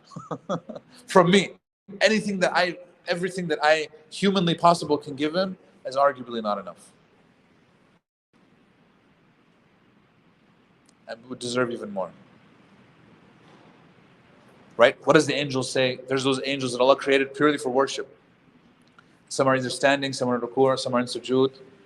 And on the Day of Judgment, when they hear the horn being blown and they have to raise their heads, what do they say? They've been worshipping since the moment Allah created them until the Day of Judgment, in sujood. And it said, Subhanaka ma abadnaka haqqa ibadatik. Glory be to you, we haven't worshipped you the way that you deserve. He's literally been worshipping non-stop. And he's saying you deserve even more than this. And then we can't find 5 minutes in our day to do that type of worship. Which is why we should be living our whole lives in that element, that mindset of worship, which is, there's a lot to be said about that. Okay.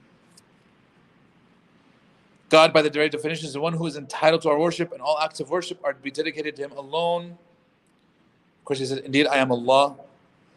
There is no deity except me, so worship me and establish prayer for my remembrance. That's in Surah Dawah.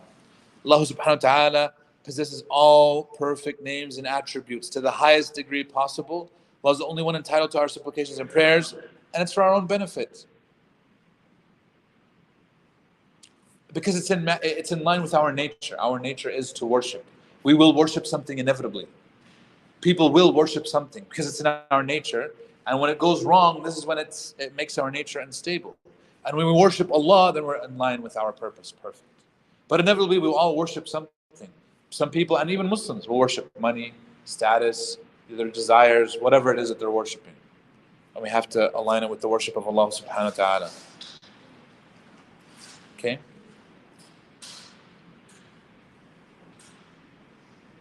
Do we show gratitude? إن الله لا يرضى عن العبد أن يأكل الأكلة فيحمده عليها وأن يشرب الشرب فيحمده عليها. Indeed, Allah is pleased with someone for merely eating or drinking and saying praise, thanks to Allah for what he ate and what he drank. Allah is pleased with you. What? But I didn't do anything. Like I literally just, I fulfilled my own desire. I ate, I enjoyed it, it was tasty. But because I said Alhamdulillah, I was appreciative, Allah is happy with me. That's it. And it's not complicated. Wallah, our religion is very simple at its core. If I'm grateful for what Allah has done for me, Allah is happy with me. It's perfect. And we should show that gratitude, that thanks in everything that we do. Okay, that's it. This is why if you count the favors of Allah, will you ever count them? No, you won't. Okay. It's 6 o'clock, it's actually 6:05. Any questions? I know we can keep on going, but we promised you guys 6 o'clock. Yes.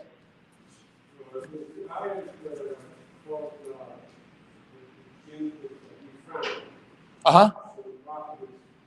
Abasa wa tawalla, yes.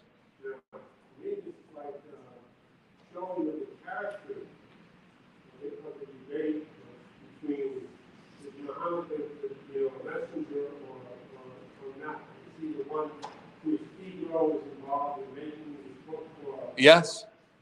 If it was his ego involved, what would have happened?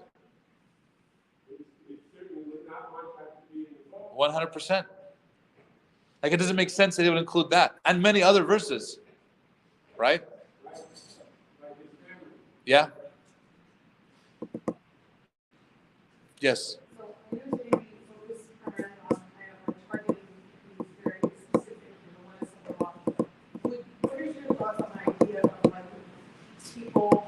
Do certain deeds and they say, we're doing this in the name of Dawah. So we are going to give turkeys on Thanksgiving, but this is Dawah. Or would they feel like by walking in and they're not necessarily doing this kind of more very direct Dawah, whereas they people do other things that are more action-based without necessarily preaching. Sure. And claim, not claim, but I would say that is there a spectrum? Yes. Yes, there's a spectrum. Like I said, it's situational. Sometimes just doing turkeys, or whatever, providing meals, is a form of da'wah. Remember we said that verse. When مَنْ دَعَى إِلَى اللَّهِ وَعَمِلَ صَالِحًا, did good, and he said, وَقَالَ إِنِّي مِنَ الْمُسْلِمِينَ, I'm from the Muslims. Which is why I'm so disappointed when Muslims will do charitable actions without a clearly Muslim name. You know what I mean? Like one time we had this group, and they were like, united for something, but had no Islam, Muslim, nothing. So people didn't know that it was an Islamic charity, and they were doing great. I'm like, guys, you need to put Muslim in the name. Why? We don't want it to be exclusionary. And I'm like, dude, it's not exclusionary. In fact, it'll help Muslims. It'll help us. If all of us are doing it, like that's how people know. Like, how do people know that you're good people contributing to the community? They think you're just leeches sometimes. Like if the masjid disappeared tomorrow, would anybody miss it? In many neighborhoods, they would be like, oh, thank God. That nuisance, those guys were always with their parking terrible and with their arguments terrible and with their whatever terrible. No, I'm serious. But if we were actually doing those charitable things in the name of Muslims and Islam, they'd be like, oh, those Muslims are so nice. The pantry, the food that they give, these guys are amazing. Huge difference. So that is a form of da'wah. Is that like but here's the thing. The danger is if I go and say, that's the only da'wah that I'm going to give. I'm not going to talk to anybody. Let talk. Why not? You don't have to actively proselytize. Go around every person and be like, hey, like a missionary will come and be like, Jesus loves you. So you're going around and like, Muhammad loves you, right? Or something along those lines. You don't have to actively, you don't have to say that. But let's say that, for example, they do spark up a conversation. They'll be like, oh, mashallah, thank you guys. Tell me, why do you wear the scarf? This is an opening. You can subtly take it. So learn how to take those openings and talk to people, have a conversation, not a problem. But you're not actively we don't have to hand out pamphlets at every, here's a sandwich and here's why you should believe in God. Sometimes it's like, really? You can't just give me the sandwich?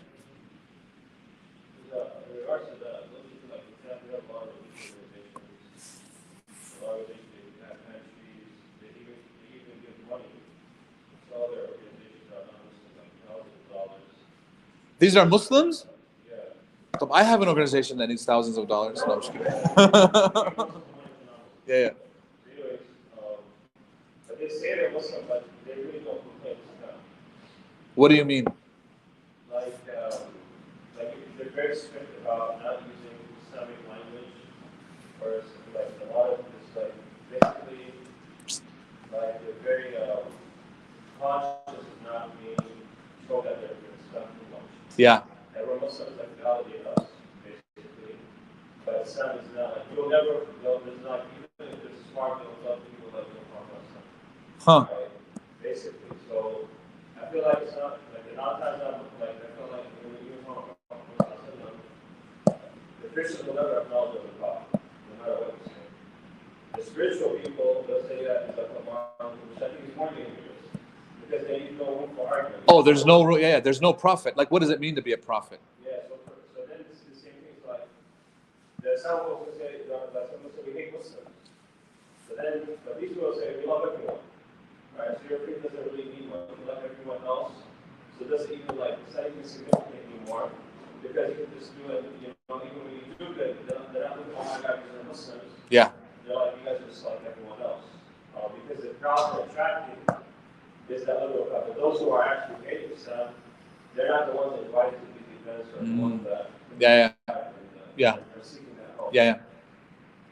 That's why I've seen. No, I think you're right. We have to. There's definitely a balance to be had. The idea of just saying that you're Muslim shouldn't be controversial. I mean, has anybody seen like Catholic charity services or any one of these church charity services? They're putting it out there. I mean, it's very clear. They'll proclaim their Bible verses. They'll tell you exactly why it is that they're doing. If you ask a Muslim, why are you donating? Why are you giving to the poor? Is there anything wrong in you saying, our book commands us to do this? As good Muslims, this is what our religion preaches. And by the way, there's more than our religion preaches as well. Would you like to know more about it? Sure. That's it. There's nothing wrong with that. Yeah. I'm just going to report that the verse in the Surah Al-Quran where Allah tells us not to hide the scripture. Yes. Because if you hide the scripture, you think you're getting a gain from that, but you find out it's not really a gain. Yeah. Ayah 173. Yeah. Hiding the scripture. You shouldn't. Yeah, you're right. So, by the way, everybody, so a da'wah conversation will look different depending on the context and the situation. You're not always, like we said, the go rap is just a map. You don't have to follow it verbatim. Okay? You don't always have to push it. Sometimes, like I said, they'll stop at the Quran and they'll be like, give me some time to read. Perfect. Or I want to read a little bit about the life of the Prophet. Do you have any books? Sure, here's this. Take this, read about him. That's fine. Or they'll ask you something, we'll be talking about God and then the conversation ends there. We didn't even get beyond the letter G. Sometimes it'll happen. Right? When somebody comes with a really upsetting, like, some kind of comments or something. At the end of the hour, that in my experience, sensitive to any topics. But just ignorance using this particular working on it. Something that seems really as a major complicated mind that we got the religion from Yeah. So, you guys remember I talked about, if you guys were at the masjid, I talked about that guy who had downloaded off the internet the top 10 questions, right? That the most difficult questions for a Muslim to answer. And I didn't answer any of his questions. Why? I know that he wasn't interested. Because I asked him, I'm like, okay, like question number 1, why does Islam allow you to have slaves and then you can sleep with your slaves? What the heck? Neither applies aslan in our modern context, number 1. Number 2, you don't even understand the historical context. I'm not saying this to him, but I know this, So I asked him, okay, very good question. I can understand why this would concern you. Validate, empathize. Okay, but let's tell me a little bit about yourself, man, before we get into slavery and tell me a little bit about yourself, where you're from, what's going on. And he talked, we went through that, and then he's like, we didn't even get to it. He's like, okay. So can I ask you the next question? Like I didn't tell him I'm not gonna answer. He just by himself. Next question. Why did the Prophet marry Aisha when she was 9? Okay, I can see why this is also difficult. But let's rewind here. Remember we were talking about God, right? So how do you feel like about believing in God first? Right? I'm asking him now. We go through family history, what's going on. Tell me a little bit about this. And we did. We ended up 30 minutes talking about God. And he's like, he does believe in him now. He was a scientist. He's like, I believe in science and math and all these things, but there's so many things that are unexplainable, and it can only happen if there's a God. There has to be a deity. Very good. Let's talk about what he wants from us, what's going on, etc., etc. Bas. Then we finished. We came back the following week. He's like, so I want to ask you the next question. We didn't even, I haven't actually answered anything. Next question. Why does Islam believe in beheading people for certain crimes? What the heck? I haven't beheaded anybody. So we went and we left. Same thing. We're just having a conversation. The third time he's like, I want you to come to my house because I want to take my shahada. That's what happened. And he was living right next to that coffee shop. I went to his house. He had cooked dinner. In the beginning, I was like, I'm not going to eat until he eats. This might be a ruse. And I brought one of my students. Like, fine.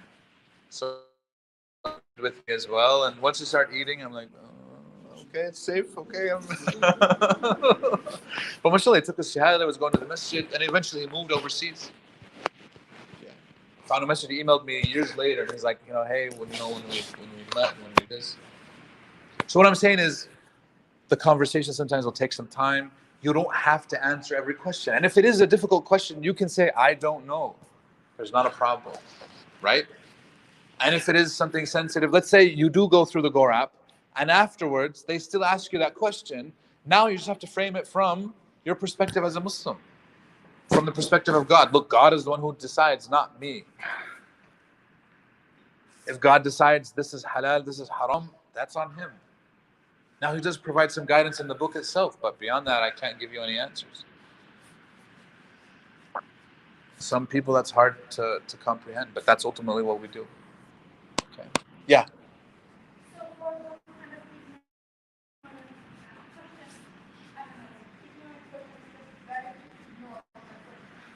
You're not ignoring the question. You're answering the real question. They don't care. Like the guy, does he care about Aisha? Does he even know anything about her? Does he care about 9-year-olds here in Tampa that are getting molested and abused sexually and otherwise? Is he caring about those? No.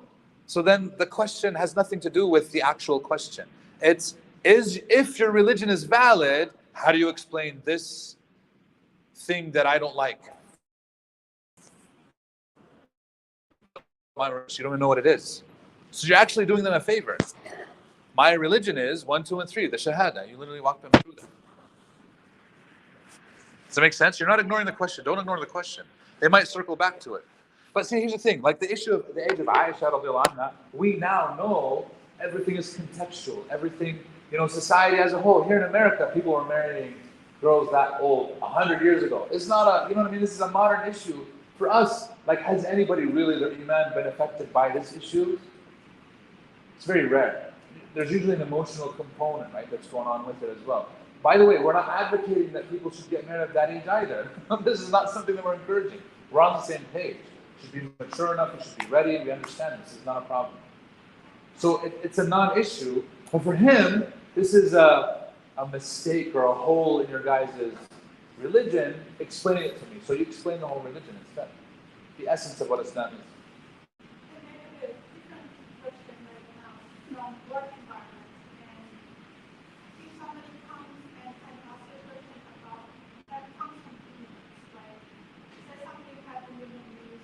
Yeah.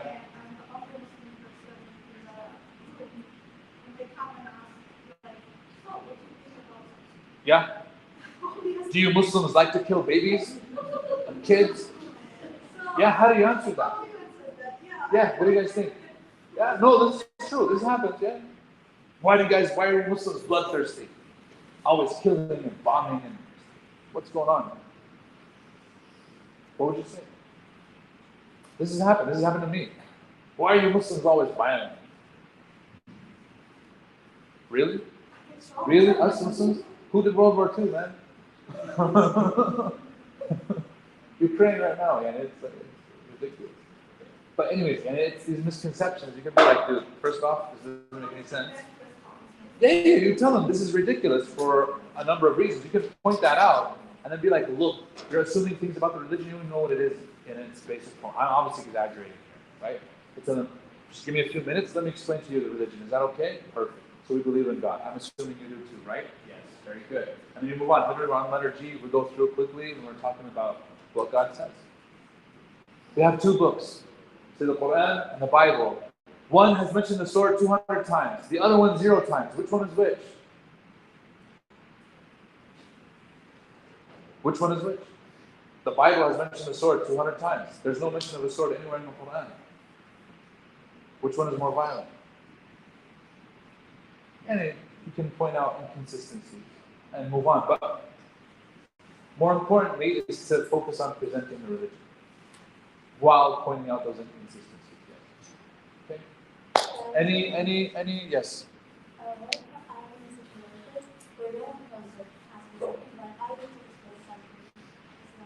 Good. Yeah, so I skipped, that's good that you bring it up now. I skipped the whole portion on initiation. Initiation, there's two forms of initiation. There's one where they come and ask you a question. We call that passive dawah. And then there's active dawah, where you initiate. Which one is harder? Yeah. Passive happens all the time, and happens more to the sisters and the brothers. But active is where you go out of your way to present Islam. But you don't have to be pushy about it. Right? The art in da'wah is knowing when to present the argument. So like with my friend Jeremy, he came and asked me about why he thought I smoked weed all the time. But I took him, and we're going to have lunch, and it's going to be a da'wah lunch.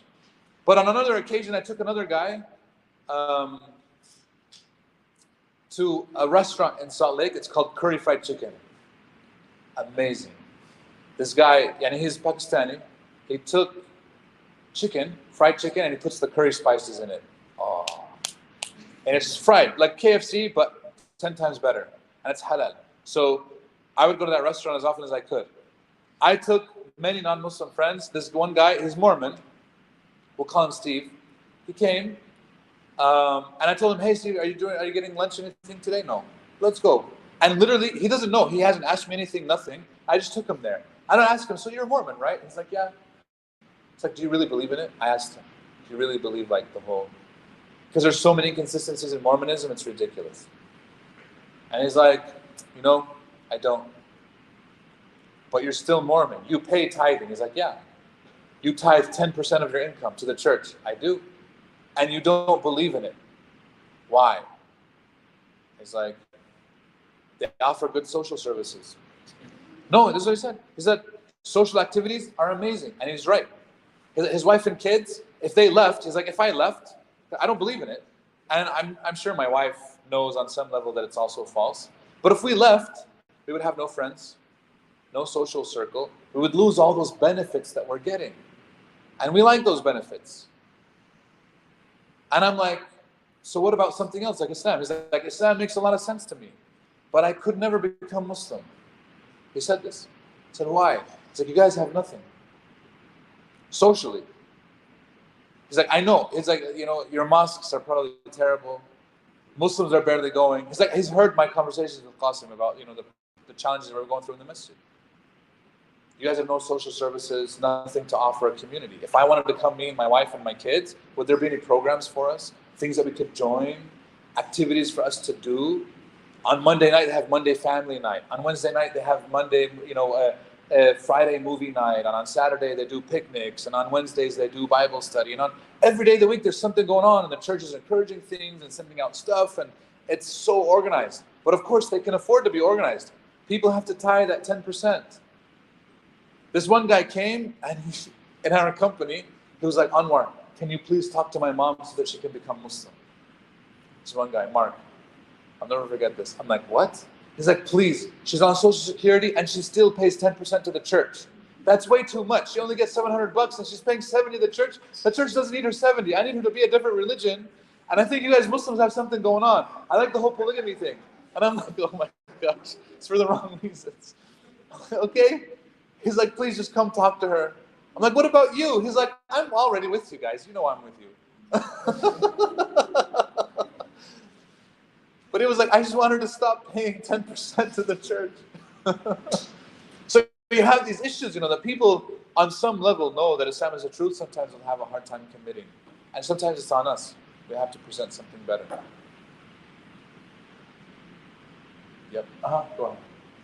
How do you deal with people who come to you and try to get you still listen to them? Sure. Yeah, but then you have to give them da'wah. But here's the thing. If you're not giving da'wah, da'wah is being given to you. If you know what I mean. In everything. Right now on social media, on the internet, in the news, everything, everybody's trying to influence you. Your coworkers, colleagues, even attending a class sometimes. There's things that are being permeated to try to convince you of something. And unless you're giving da'wah, someone is giving da'wah to you. So sometimes it's overt like that, it's very clear, and you have to steer away from it or at least counter it.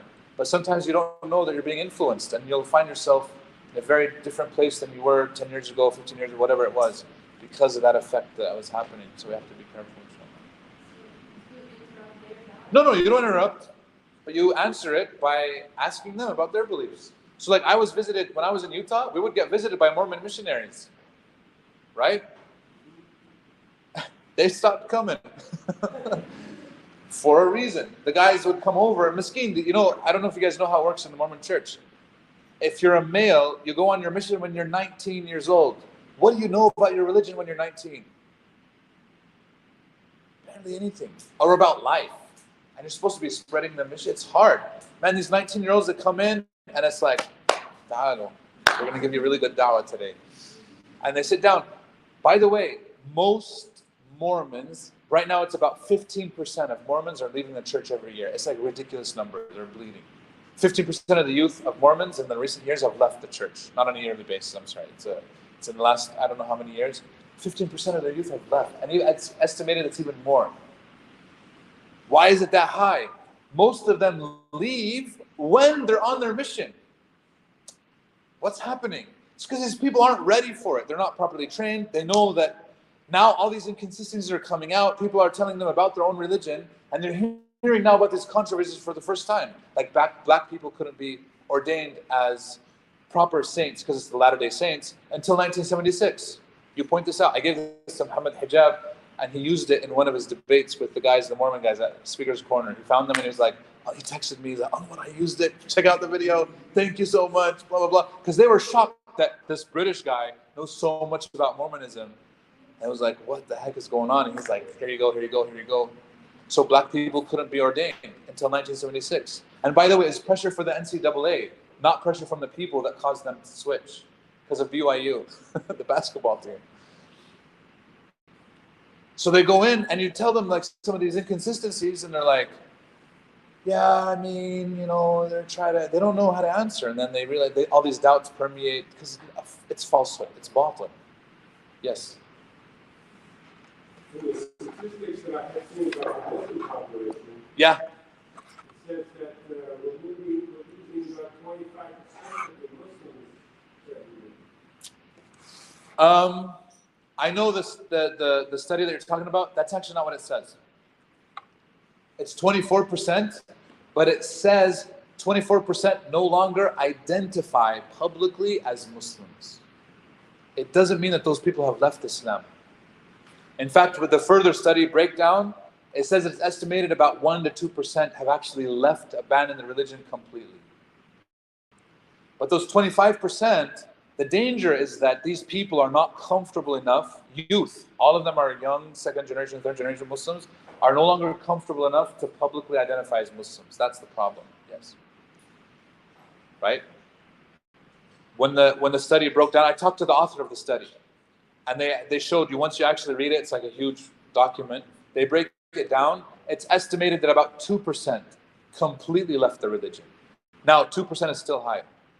To me, 2% is unacceptable.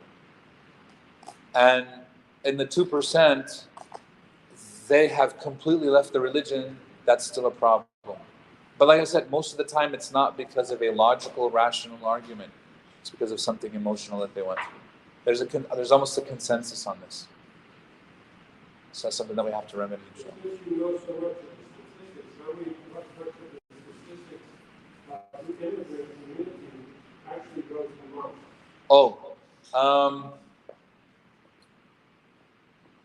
From my conversations with some of the people that have done these studies, it's not definitive because there's no way to actually measure it accurately, but the estimate is that only 50% have attended the mosque in the past year. Only 50% have attended the mosque in the past year. You know what that means? The other 50% hasn't even attended the masjid in the past year. Yeah, they haven't even gone. And then that comes up, by the way, I'm not surprised by that stat, because think about why a lot of immigrants have come to this country. Did they come to worship, or did they come to work and make money? I've met people, of course. So I've met people, like I'll get called to talk to people in their homes and stuff like this, and I'll go, and I'll meet people I've never seen in my life. Now, that doesn't really mean much, but they've never seen me either.